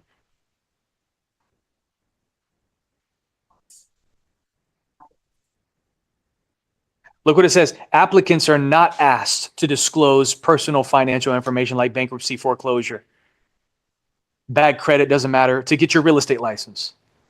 Okay? To get your financial license, like your mortgage license, yes, that is going to be scrutinized. Just to give you a heads up on that. What was that?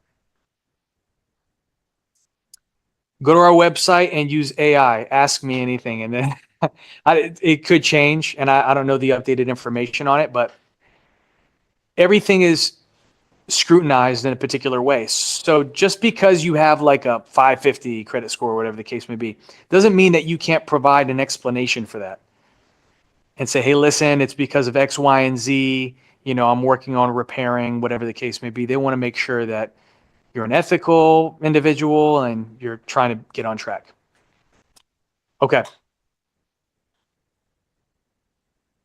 What do I want to show you here? Check or you can't. Your credit. For real estate, no. For mortgage, yes. Oh, so check this out. If you're worried about something, once again, you can see me at the break, but one of the recommendations I will give somebody that is worried about criminal history is prepare 3 reference letters, people that can attest to your good character, previous employers, something like this. Not saying this is you, but I'm just saying in general, this is the type of recommendation I would make to somebody that's worried. It says one can be a family member. They're going to throw that in the trash, just so you know. Your mom writes a letter for you. Come on. Expungement. Do you know what it means to expunge something from your record? It means completely removing that criminal charge. It's not automatic. You have to pay a lawyer for this service. You see attorneys charge extra for this process. Some people think, oh yeah, it's been 20 years. Isn't that automatically expunged? No, it's not. It's not automatic. Don't believe that it is. Same thing with sealing your record. Have you ever heard of sealing? When you seal something, it just means people can't look at it. The public can't see it. They will, I don't know if they can see it, but they can't hold it against you. They can't scrutinize. So most likely, if they can't scrutinize, most likely they won't be able to see it. That's my understanding of it. But let's continue on.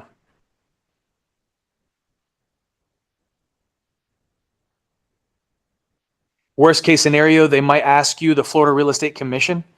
We know who they are, the police for Florida real estate license law. They might ask you to come in for an interview to determine if you're qualified or not. I've had students that have served over 10 years in prison, multiple. And they get out and are able to get their real estate license with the right guidance. You got to type up a letter. I was in the wrong place at the wrong time with the wrong people doing the wrong thing, right? And then you have to take accountability. I'm not that person anymore. I'm turning over a new leaf. I'm trying to get this real estate license to blah, blah, blah. Once again, you need guidance. Help me out. Help me out by seeing me after class, okay? Go to page 23. We're running out of time here. I want to make sure you guys get out on time. Time periods. So check this out. When you submit your application to the state, they have within 30 days to check for errors and what? Errors, it means you made a mistake on your application. Omission means you what? You left something out that was relevant that you should have provided, yes. And if so, you have within 30 days. They have within 30 days to check for those issues. If there are issues with your application, they're going to send it back to you. You have 30 days to correct those issues and send it back to them. And then they have 30 days all over again to process it. So 30, 30, 30, maximum of how many days? Yes, to do what with your application? Look, I'm highlighting it. Approve or deny. I've personally seen circumstances where this is when applications were physical. You would mail in the application and they would have like a room with applications stacked to the ceiling. Applications would slip through the cracks. They would misplace applications because it was physical paperwork and it would exceed the 90 days. And at 91 days, you can call in, say, what's going on with my application? Oh, we see that we received it, but we didn't send you a notification. Okay, well, they have to automatically approve it, even if you're not qualified under the typical qualifications. I've seen that as well. What do you want? When you submit your application and fingerprints, you want to see that email that says, congratulations, you are eligible to take your state exam. And they'll give you a 9-digit code to schedule your state exam on Pearson VUE's website. Let me show you what I mean. This is how you spell it as well. It's on your handout. PearsonVUE.com. They are the national testing vendor. And you go to this search tool here, and since they're national, you have to be specific on the state that you want to take your state in, or you take your exam in. And Florida, what type of license are we trying to get? Florida real estate, exactly. As soon as you type in R real, you'll see it here. And then here you go. On this page, you're going to create a new account. And what do they want? First name, last name, and the 9-digit code. You see it? Florida Real Estate Application ID. How many digits is it? Who sends you this code? Pearson VUE sends you the code. Any questions here? All right, go back to your textbook. When you schedule your state exam and go to the testing facility, they're going to ask you to bring sufficient identification along with the certificate that we issue when you pass the class exam. You'll see right here. You have to bring the. Says a copy of the course completion certificate. Do you see that? And when it says sufficient identification, they say 2 forms of signature ID. Signature ID. So identification, usually government issued, that has your signature on it. Yes, could be a passport, driver's license. They'll even accept a debit card, potentially, if you don't have any other form of signature ID, but you have to have signed the back. And a lot of people don't sign the back, right? What was that? Yeah, sure. I'm going to say yes. Okay. If it's signed and it's government issued, now you don't even need a concealed weapons permit in the state of Florida. I'm not saying it's open carry.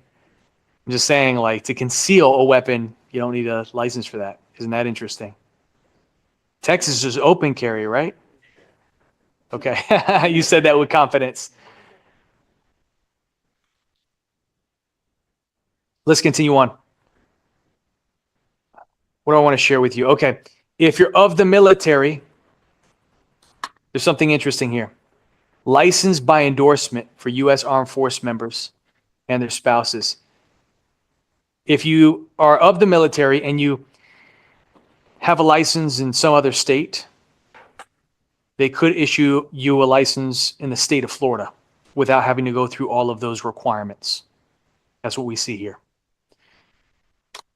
You're going to see something about your homework, see a question about it on your homework tonight. And I'll explain what the homework is, but I want us to move on to what we see on the next page, line 8. I know we're at break time, but I'm going to ask you guys to be patient. Okay? So I can knock this out and get through it. Let me share this with you. On line 9 specifically, applicants, in order to get a Florida real estate license, do you need to be a resident of Florida? Look what it says. Applicants do not need to be residents of Florida. You can live anywhere on the planet and have an active Florida real estate license.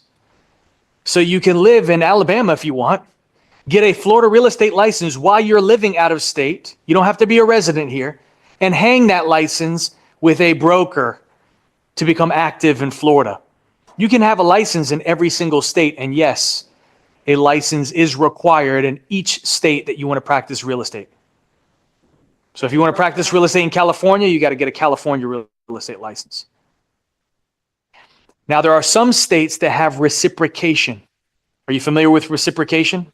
That means if you have a license in one state, you can practice in another. But Florida has no reciprocation with any other state. We have something called mutual recognition, which is a benefit, but it's with 8 states in our nation. It's not the sexy states that you want to have a real estate license. I hate to break it to you.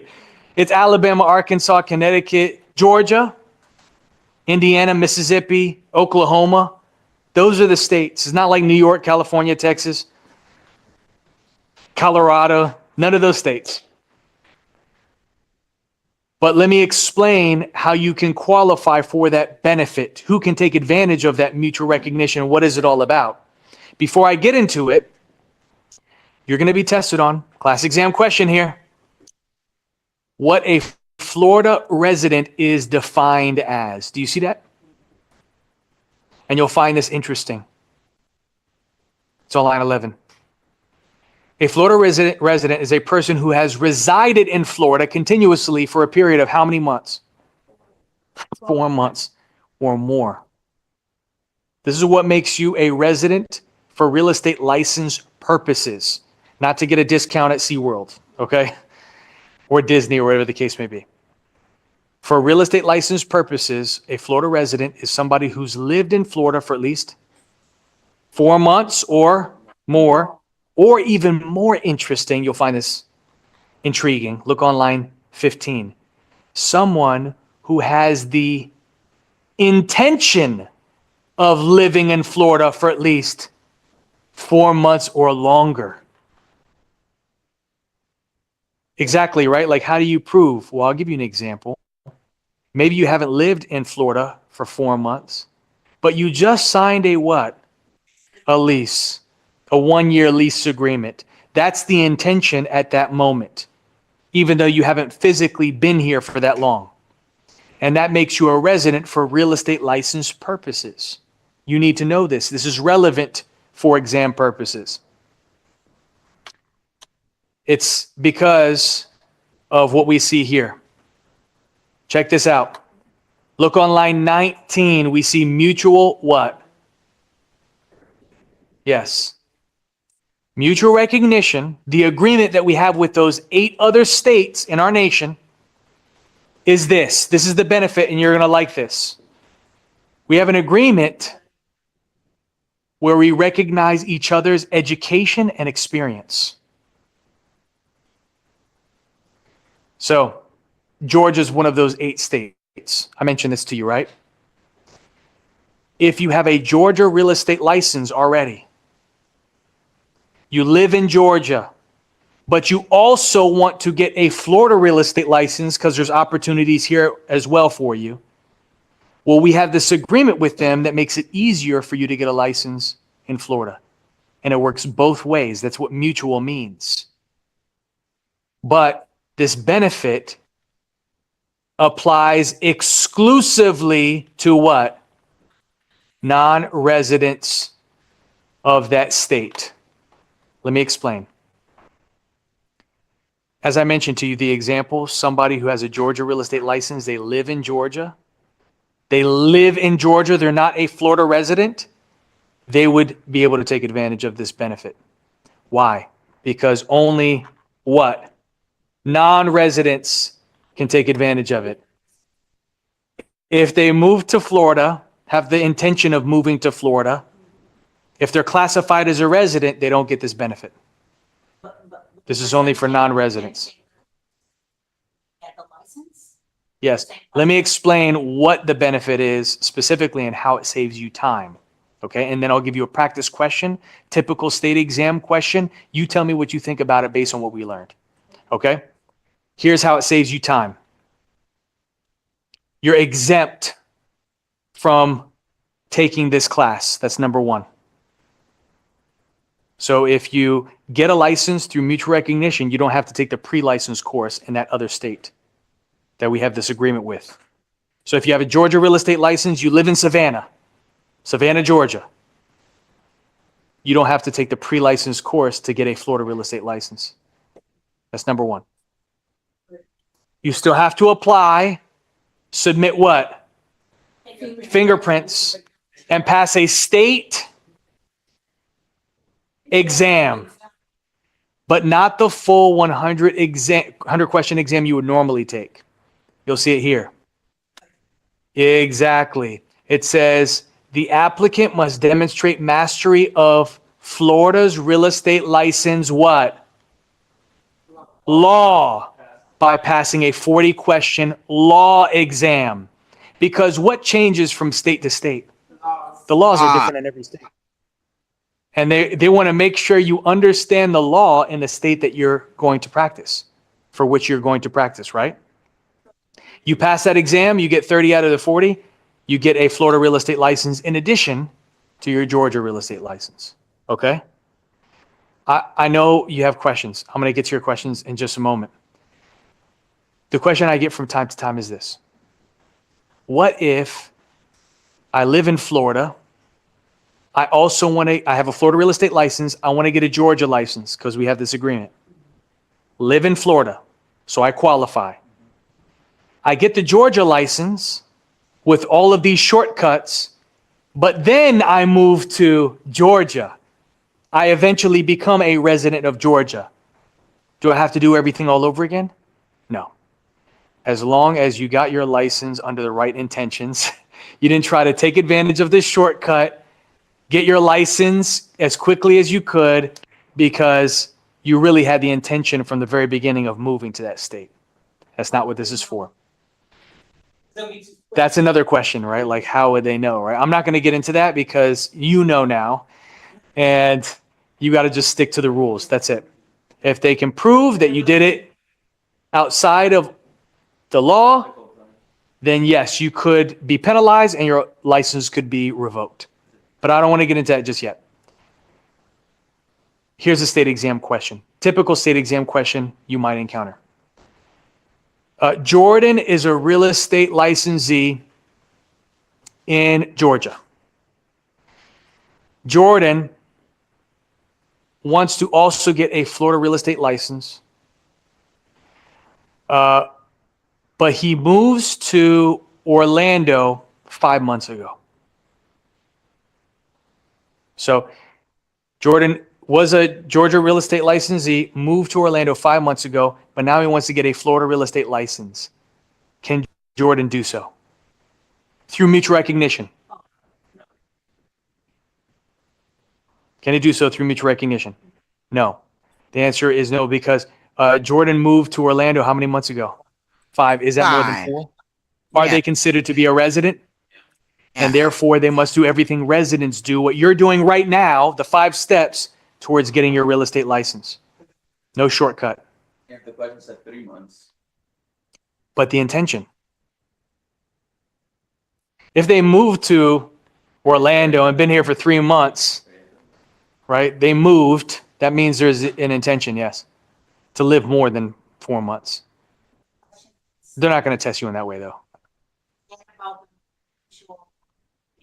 Mm-hmm. Can the person keep both licenses? Of course, you can get a license in every single state. You can have an active license in every single state. Of course, yeah. New York, you have a license in every single state, yes. Because when you get a New York license, you would make that New York license active with a broker in New York. When you get the Florida license, you make your Florida license active with a broker here. So you can have them, but you still have to renew those licenses. Which, listen, if it's your goal to get a license in every single state, choose a different goal. Okay? I tried. It's not a good idea. It's just not. It's too, logistically, it's too much. Somebody had a question. Let me answer yours first. Yes.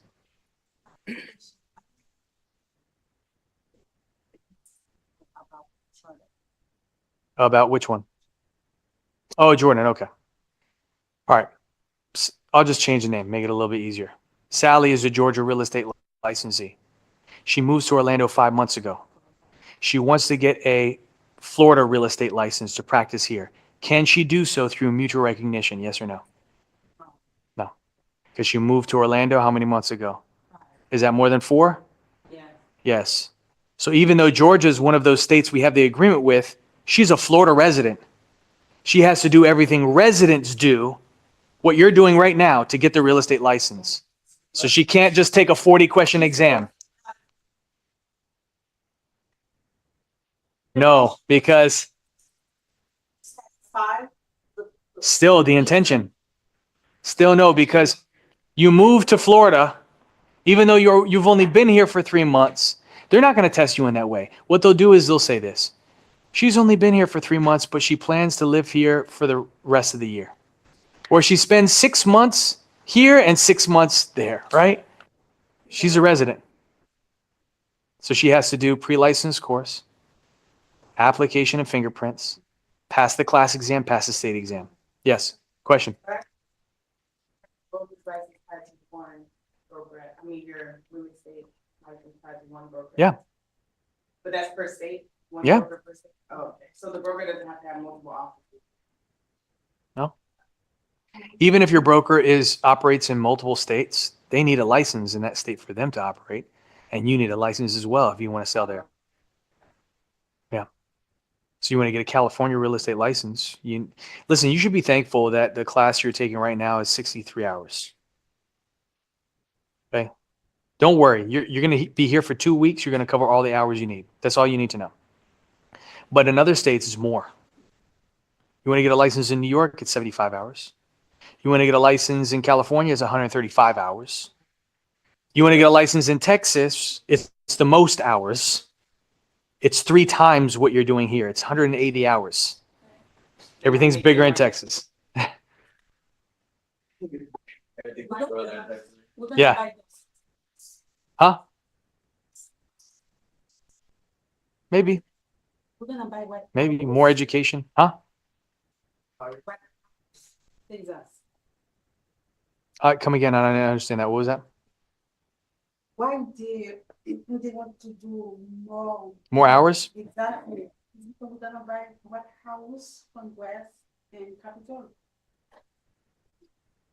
Every state makes their own requirements as far as what hours are needed in order to get a license. So Texas, they thought it was appropriate for them, all their licensees, to contribute 180 hours. And the stack of books is about this tall.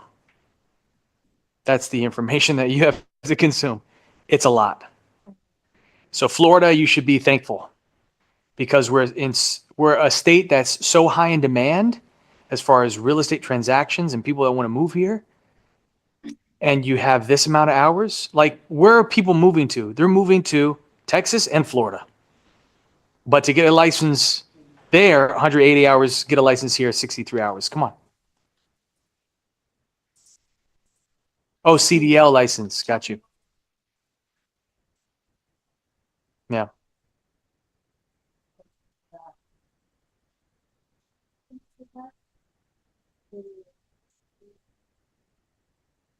A jurisdiction or what? Not the corrupt state. A corrupt state. Maybe Miami. New Jersey's got the drones. Okay, so I have a problem with that. Like a CDL license. Come on. It's like, what are we talking about here? You got to, do a CDL license course, different. What's different? Okay, the terrain is different. Why don't you just learn it all in one class and it's a national license? It just didn't make any sense. It didn't make any sense. So fight for it. Okay. Now, mutual recognition is not reciprocity. I already shared what reciprocity is. It's an agreement between 2 states that allows a real estate licensee in one of the states to practice in both. But we have mutual recognition, as I mentioned to you. All right, let's move on. I'm going to have to make up some time here. I'm going to ask you guys to hold your questions so I can make sure that you're out by 10. We see sales associate qualifications for licensure. How old do you have to be? Yeah. Do you have to be a citizen to get a Florida real estate license? No. You don't have to be a citizen. But you need what number on the next page?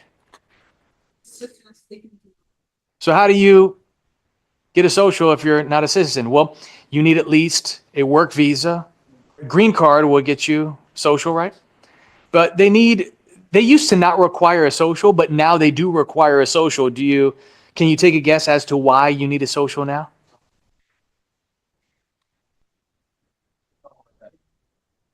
Is to make sure you're legal to work in this country and you pay your fair share of taxes. So that's the adult reasoning behind it, right? Look at the reasoning that they provide as to why you now need a social security number to get a real estate license. It's right here in the shaded box.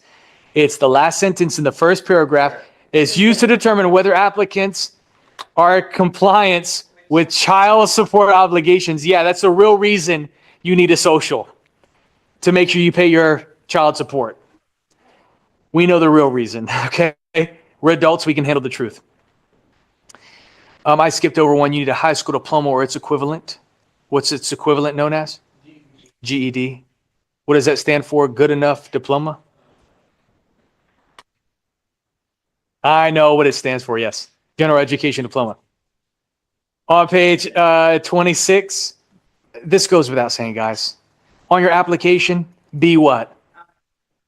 Be competent, qualified. Come on. Let's move on. Go back to that shaded box again. And how long is your application and fingerprints good for once approved? Plenty of time. So now you learned that your certificate that we issue when you pass our class exam is good for. And the state, your application and fingerprints once approved, that's good for 2 years as well. So that means essentially you have 2 years to pass the state exam, earn your license. Is that plenty of time? It should be, but you'd be surprised. You've been in the business as long as I have. Why isn't it good anymore? Well, it's been over 2 years, okay? Anyhow, education requirements. The class you're taking right now is called FREC Course 1. You'll see that right here in parentheses. What are you going to learn in this course? Well, fundamentals of real estate, principles and practices, law, and real estate math. Math you're actually going to use. We're not sending people to the moon, guys. Course 1 consists of 63 hours, 3 hours for your end of course exam. That's not coming from us. That's coming from the state. Your class exam is how many questions? 100 questions, multiple choice, computerized test. You know how we administer. How is your exam composed? Almost half is about principles and practices. The other almost half is about law. And the last 10 questions are what? Math. You need a passing grade of what? 70% or higher. Question.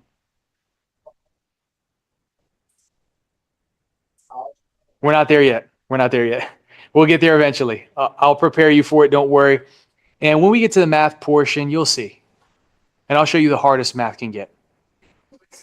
Not saying it's hard. I'm saying I'll show you the hardest your math questions will be on your exam. And then you'll see how easy it actually is. Yeah. A couple of you have asked me already about making up missed classes. There's 2 ways that you can accomplish making up missed classes.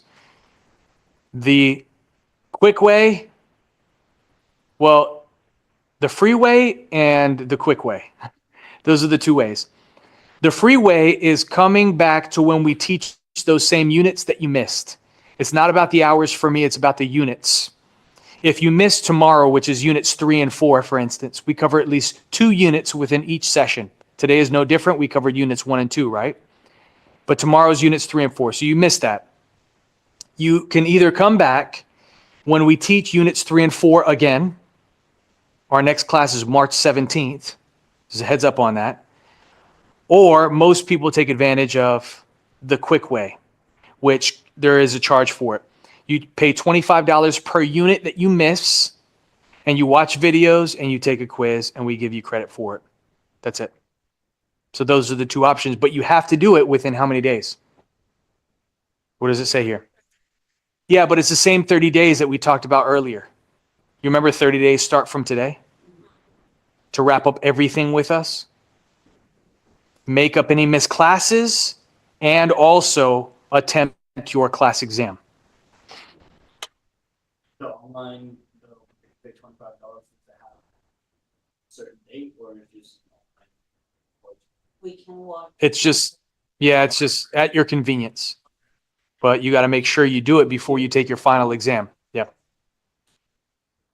Let's continue on.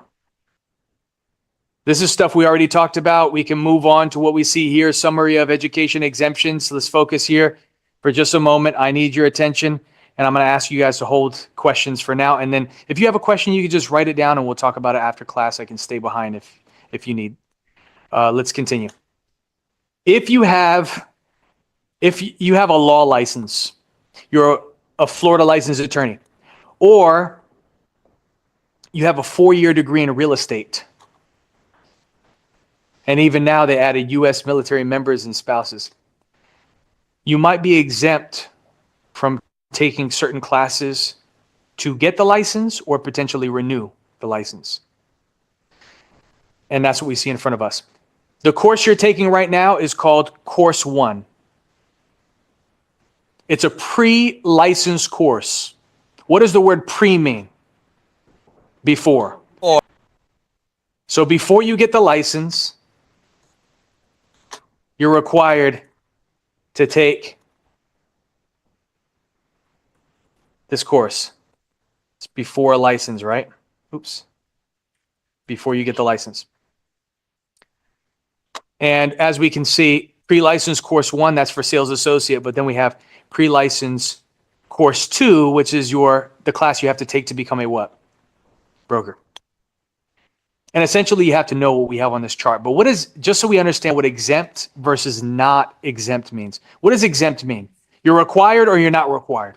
Required. Exactly. Not. That means yes, I got you. I know. If you're exempt, it means you're not required to do something. So that's what you see on this chart, and this is what you have to study with. You have to review this and be prepared for it, potentially for your state exam. As we can see, it's not a class exam question, but I can almost guarantee you'll see it on your state exam. Some people get confused with this, though. They think, oh, so once I get my law license, I pass the bar exam to become a lawyer, does it mean they hand me a real estate license? No. Exempt means you don't have to take the class to get the license, the class you're taking right now, to become a sales associate, as we can see. Same thing if you have a 4-year degree in real estate or you're this military, but there's details of this that we actually went through earlier. I'm going to come back to that.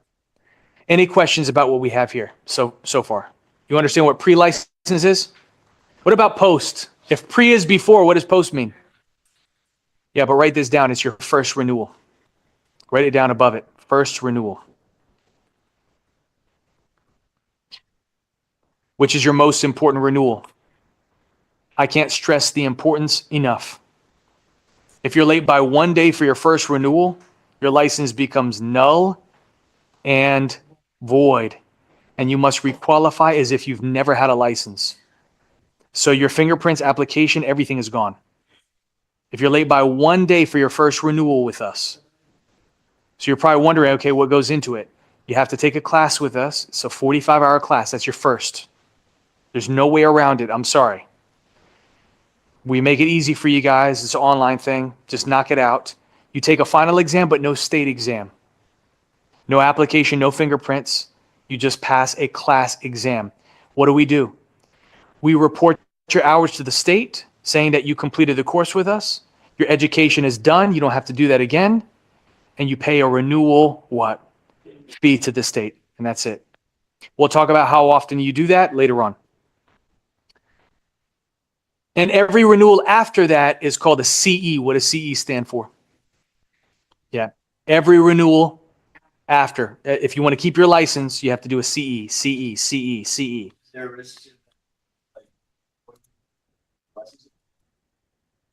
Yes, but we'll talk about that time period tomorrow.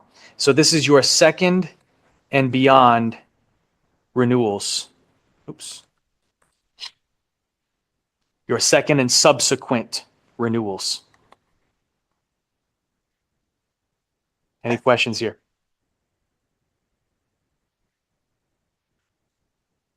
All right, let's move on. Time limit for the certificate we issue. That's already on your handout. We went through it. It's how many years? 2 years. Any questions? Go to page 28. License examinations. They're talking about the state exam now. It's a multiple choice computerized test, but the exam is offered in English and in what? So I'm going to share something with you that you might have heard a rumor about. And I'm going to tell you the truth behind it and why this rumor exists. If you heard the rumor about taking your exam in Spanish, anybody hear about this? They say, well, you took class with us, so you already know. But they say take your exam in Spanish because it's an easier test. That's false. It's not an easier test. But they made a Spanish version of the test available because we have a huge Spanish-speaking population in Florida. As you can imagine, it was high in demand. But they hired somebody from Spain to translate the test into Spanish. And you know, if you live in Colombia or you're from Mexico, the dialect is different, especially Caribbean Spanish. It's completely different from Spanish in Spain. And our population here in Florida is not Spaniards. It's Caribbean, right? It's South American. But they still hired somebody from Spain to translate the test for Spanish speakers. So even if you speak Spanish, it's not going to help you out. So why take it in Spanish, right? Well, there's 20 versions of the English exam. The person they hired stopped at 5 versions and said, this is all we can do. I'm sorry. And I said, why? Why can't you translate all 20? This is what we're paying you for. We're paying you to translate all 20. They said some words in English don't translate into Spanish. And especially this real estate terminology, some of it is just, there's no way. You're going to have a lot of backlash if you make this available for the Spanish speaking community. They're not going to like it, and you're going to suffer the consequences. So they said, okay, I guess we'll keep it. So even till this day, there's only 5 versions of the Spanish test and 20 versions of the English exam. Well, you have to understand why they chose those 5 versions, those 500 questions, because remember, they're 100 questions each. It's because the questions that they selected were easier to convert from English into what? So it's not those questions that you normally see on a test you've taken here in the United States. You know the tests that we administer are very confusing. We do things to confuse you. We use distractors. We use negatives. We use double negatives. Who is not qualified? Who is not exempt? It's very confusing. I think the United States we're like pioneers for making exams very tricky and confusing, right? They don't do that other places. And there's no translation for that trickiness. There's no translation for not exempt in Spanish. So how does the question look in Spanish? It says, who needs a license? Versus, who is not exempt from licensure under Florida Statute 475? Very confusing.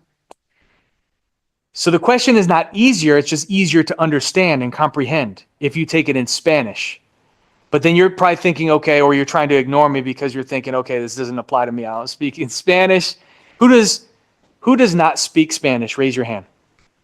Portuguese, you kind of understand, but you're not going to be able to take a test in Spanish, right? Raise your hand if you don't speak Spanish. Okay, congratulations. Now you all speak Spanish, okay? Because I'm going to recommend that all of you schedule to take your exam in Spanish. As did I. No. I took my exam in Spanish. Listen, hear me out. I took my state exam in Spanish, and I don't speak Spanish, at least not fluently. Estoy tratando. Okay. Pero es muy difícil, okay? Soy gringo. ¿Entiendes? Okay. Gracias. Más o menos. Practicar mucho, más o menos. Mi esposa es mexicana. So, mis niños, practicar, and then I pay attention. So, anyhow. I don't know enough Spanish to take an exam in Spanish. Let's just say that. At least, especially when I was 18. Come on. But I heard this rumor floating around, and I scheduled to take my exam in Spanish. And I went to the testing facility, and I greeted the receptionist properly. I said, hola. ¿Cómo estás? ¿Todo bien? You don't have to do any of that, okay? I was naive. She sat me down in front of the computer screen. It's in Spanish, but there's a button in the upper right-hand corner that says traducir or traducción, which means what?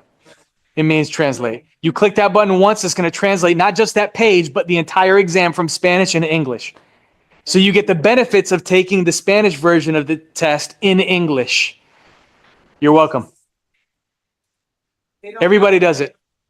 But did your friend that took class with the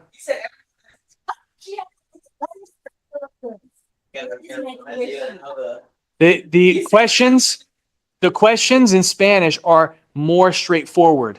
They're cleaner questions. They're not those tricky questions because there's no translation for all of that trickiness. It wouldn't make sense if you translated to Spanish.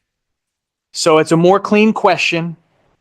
It's a more direct question. And there's only 5 versions of the test versus 2,000 possible questions they could throw at you if you take it in English. So why doesn't everybody do it? At least everybody that takes class with me does it, okay? Who speaks Spanish now? Raise your hand. Everybody, okay, that's what I thought. There you go. Good job. Pronunciación es muy bien. Okay. Listen, worst case, I always get this question. Do you guarantee, right? Is there a money back guarantee? I promise you. I swear to you. Look, it's here in your textbook. It says, look, you may toggle back and forth between Spanish and English translation. You can click that button as many times as you want and go back and forth between Spanish and English if you want. Well, once you schedule in Spanish. Yes. Request Spanish. Because people might need that as a crutch. Sometimes Spanish can be confusing. Sometimes the Spanish, especially real estate terminology, could be confusing. So, yeah. That's all I can say about that. Let's move on. We got 2 minutes, guys. All right, bear with me. Let me see where I can. We talked about failing. We talked about the post license, right? It's your most important renewal. Remember, if you're late by 1 day, what happens to your license? Yes, and you must requalify for what? Licensure, as if you've never had a license. That's on page 29. You see it on line 8 and 10? Okay. That's your first renewal. Any questions? Well, I don't have time for questions. There's only one circumstance where they receive where they're going to give you an exception to the rule, where they're going to give you more time to renew. And I'm trying to get through this without stumbling on my words because there's a lot that we have to cover in a short period of time. But it's right here on page 30. If you can prove either a physical or an economic what? Hardship, then they might give you an exception to the rule if you're late. But they have really hard skin, and guys, they've heard every excuse under the sun. So they really are not keen on giving you a break. They're thinking, okay, we give you plenty of time, which they do, and we'll talk about that later on. Every renewal after the first is called a CE. What does CE stand for? How many hours is it? And it's every how often? 2 years. There you go. Your answer. Every 2 years. That's on lines 12 and 13. Okay, bear with me. Let's continue on. Go to page 31. To become a broker, I mentioned, requires additional experience, education, passing another state exam. But check this out. Line 2 and 3. Before you can even apply for the broker's license, what do you have to complete as a sales associate? Your first renewal. You have to take a pre-license course, just like the course you're taking right now to become sales associate. But for broker, it's called Course 2, and it's 72 hours. Line 9. So you basically can't be a broker. Well, you'll see right here. The experience that you're referring to. You have to have at least how many months experience? It's on line 13. 2 years within how much of a time window? 5 years. So it could be 6 months with 4 different brokers. 6 months, 6 months, 6 months, 6 months. As long as it adds up to 2 years within how much of a time frame? Yes, then you meet the experience requirement. Can you earn experience by hanging your license with an owner developer? Only with a what? Broker. Well, this is the crazy thing, okay? And I'm glad you brought this up, but I don't have too much time to express my frustration with this. You don't have to prove any transaction was completed within the 2 years. So all you have to have is your license active with a broker for 2 years. I mean, just think about that. Like, you could just have your license active for 2 years, become a broker, and not have completed one real estate transaction. Well, that's the experience. 2 years active with a broker. No transactions. How will they know what? That your license is active? It's tracked by the beeper. Because when you make your license active, you have to file a form with the beeper. The Florida Licensing Authority, the same agency that gave you the license. They track it. Brokers have to do their first renewal, and it's a 60-hour course. If they're late, that license becomes null and void, and it could revert back to sales associate. Yeah, for the broker, if they're late. Okay, we're going to go over the time by just a few minutes. Bear with me. All right, one of our last subjects here, registration and licensure. Some terminology, real quick. Registration is simply the first sentence, guys, highlight it. It's the process of submitting information to the beeper. And what they do is they give you several examples of this in this paragraph. One example you're going to be tested on. What is it? One example of registration is when sales associates and broker associates, they may have, well, this is a requirement, but they can only have one license at any given time. We're talking about Florida real estate license, and that one license can be with only one employer at any given time. Could you have a license in another state? Yeah. Could you have a different type of license, like a mortgage license? Yes. But when it comes to sales associates, broker associates, they can now have only the one real estate license. And that license is, of course, registered with the beeper to be active with a broker. That's an example of this. Anyhow, let's move on. What is licensure? It's just like it sounds, being issued a license by the state. When a license is issued to you, this is what licensure is. And as I mentioned to you, they email you your license. And you have to print it out and keep it on you at all times. What do we call this? It says right here on line 31, the license must be kept on your person at all times to serve as prima facie evidence. Meaning that if you show that license, it proves you're a real estate licensee. That's it. Yeah, like when would you need it, right? When you go to a high-end community and they have the security in front. You say, hey, I have a showing for a property in this community. They'll say driver's license and your real estate license, please. And you're supposed to have it on you. All right, our last subject, real estate services. You have to know these 8. Simple way to help you remember: a bar sale, advertising, buying, appraising, renting, selling, auctioning, leasing, and exchanging. Why do you need to know those 8? Let me show you. It's on page 34. Highlight this paragraph. Starting on line 10. Let me read this out to you. Anyone who performs those 8 services of real estate, a bar sale, for another person, for compensation of any type, must be what? License. You might be wondering, okay, Michael, what is compensation? Compensation you have to clearly define and be aware of. It's anything of value. Some people try to play with this rule like, okay, well, they didn't give me money, but did they take you out to a fancy seafood dinner? Did they take you out to a Bad Bunny concert? Did they give you event tickets or a gift bag or something like this? All of these things have value, and compensation is anything of value. For you to receive anything of value off of a real estate transaction, you need an active real estate what? This is the rule. Question. Same thing. You're receiving money off of referral of real estate business, real estate transaction. You cannot even receive a referral fee, not a bonus, not a spiff, not anything you want to call it, off of real estate transactions unless you have an active real estate license. This is the rule. You could get fined, you could get penalized, you can get sued. So many things can happen. We'll talk about that in Unit 6.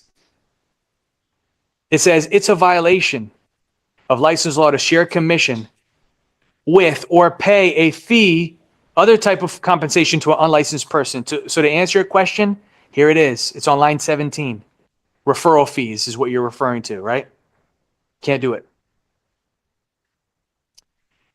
We can give commissions to other real estate agents that are active.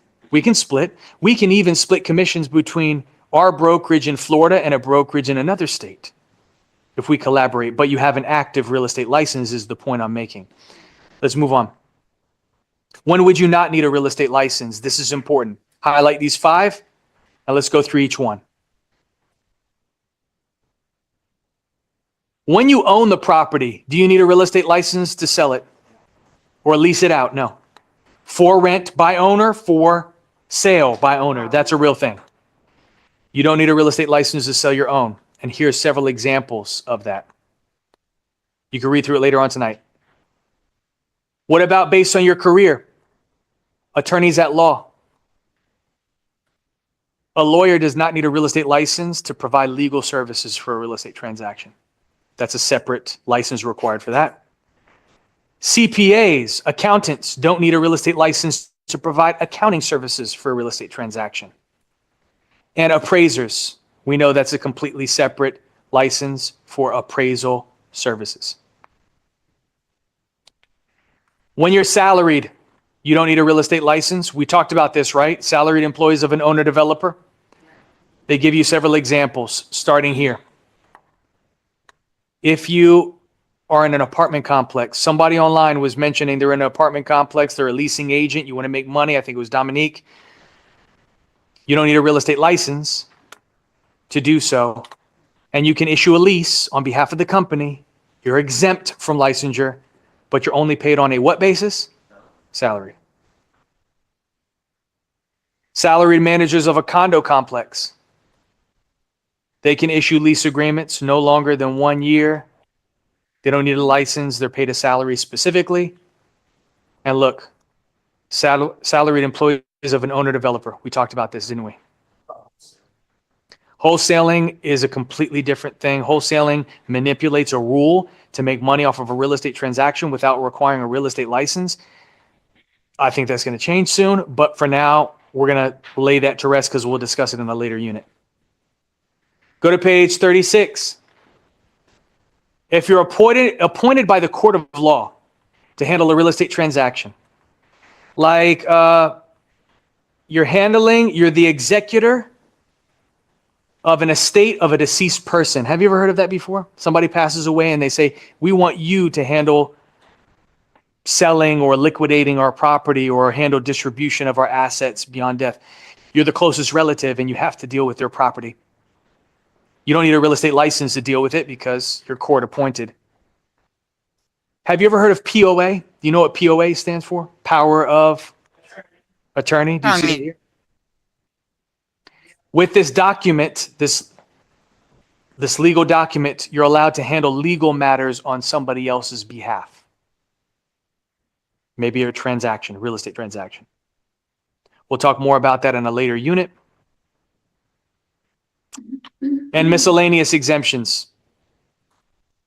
If you rent a mobile home lot, you don't need a real estate license. If you sell a cemetery lot, you don't need a real estate license.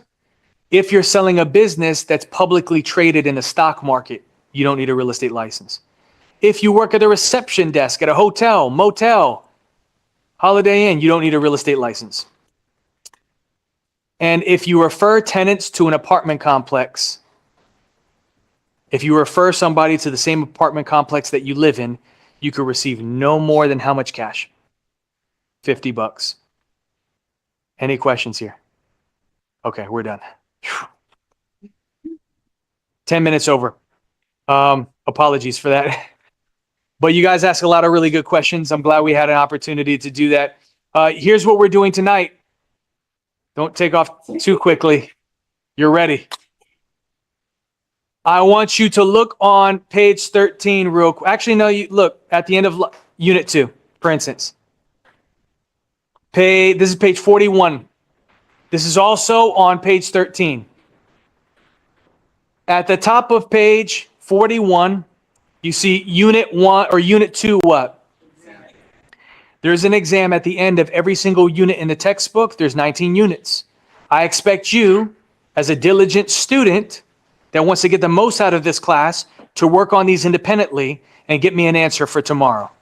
Right or wrong, doesn't matter. You challenge yourself. Threefold learning. You learn the information initially, you're exposed to it, you challenge yourself with it, and then we review the next day. And this covers a lot of the relevant information that we discuss in our session for today. Do it. Let's not have an awkward moment between you and I when I ask you to read out the question and you didn't do it, so you don't have an answer and you're drawing a blank. Okay? Get it done. Any questions here? Yes, unit 1 and 2. We covered units 1 and 2 today. Do the exams for each. Not the practice questions in the middle of the unit, the ones at the end of each unit. Be prepared for tomorrow. I'll see you guys. Push your chairs, clean up, drive safe. God bless. Did you guys enjoy the first day of school? Yes. Okay, awesome. Thank you. Much. Have a good I'm night. gonna look. I want to see if I can get it for you. Worst case scenario, I have to print out until we can get the physical copy. I got you there. Michael, thank you. Have a good All right, night. take care. Bye. Yes. Bye. Have a great night. Cheers. Thank you. Drive safe. Bye. Thank you. Good to see you again, Jose. Thanks. Cheers. Thank you. Bye. Bye.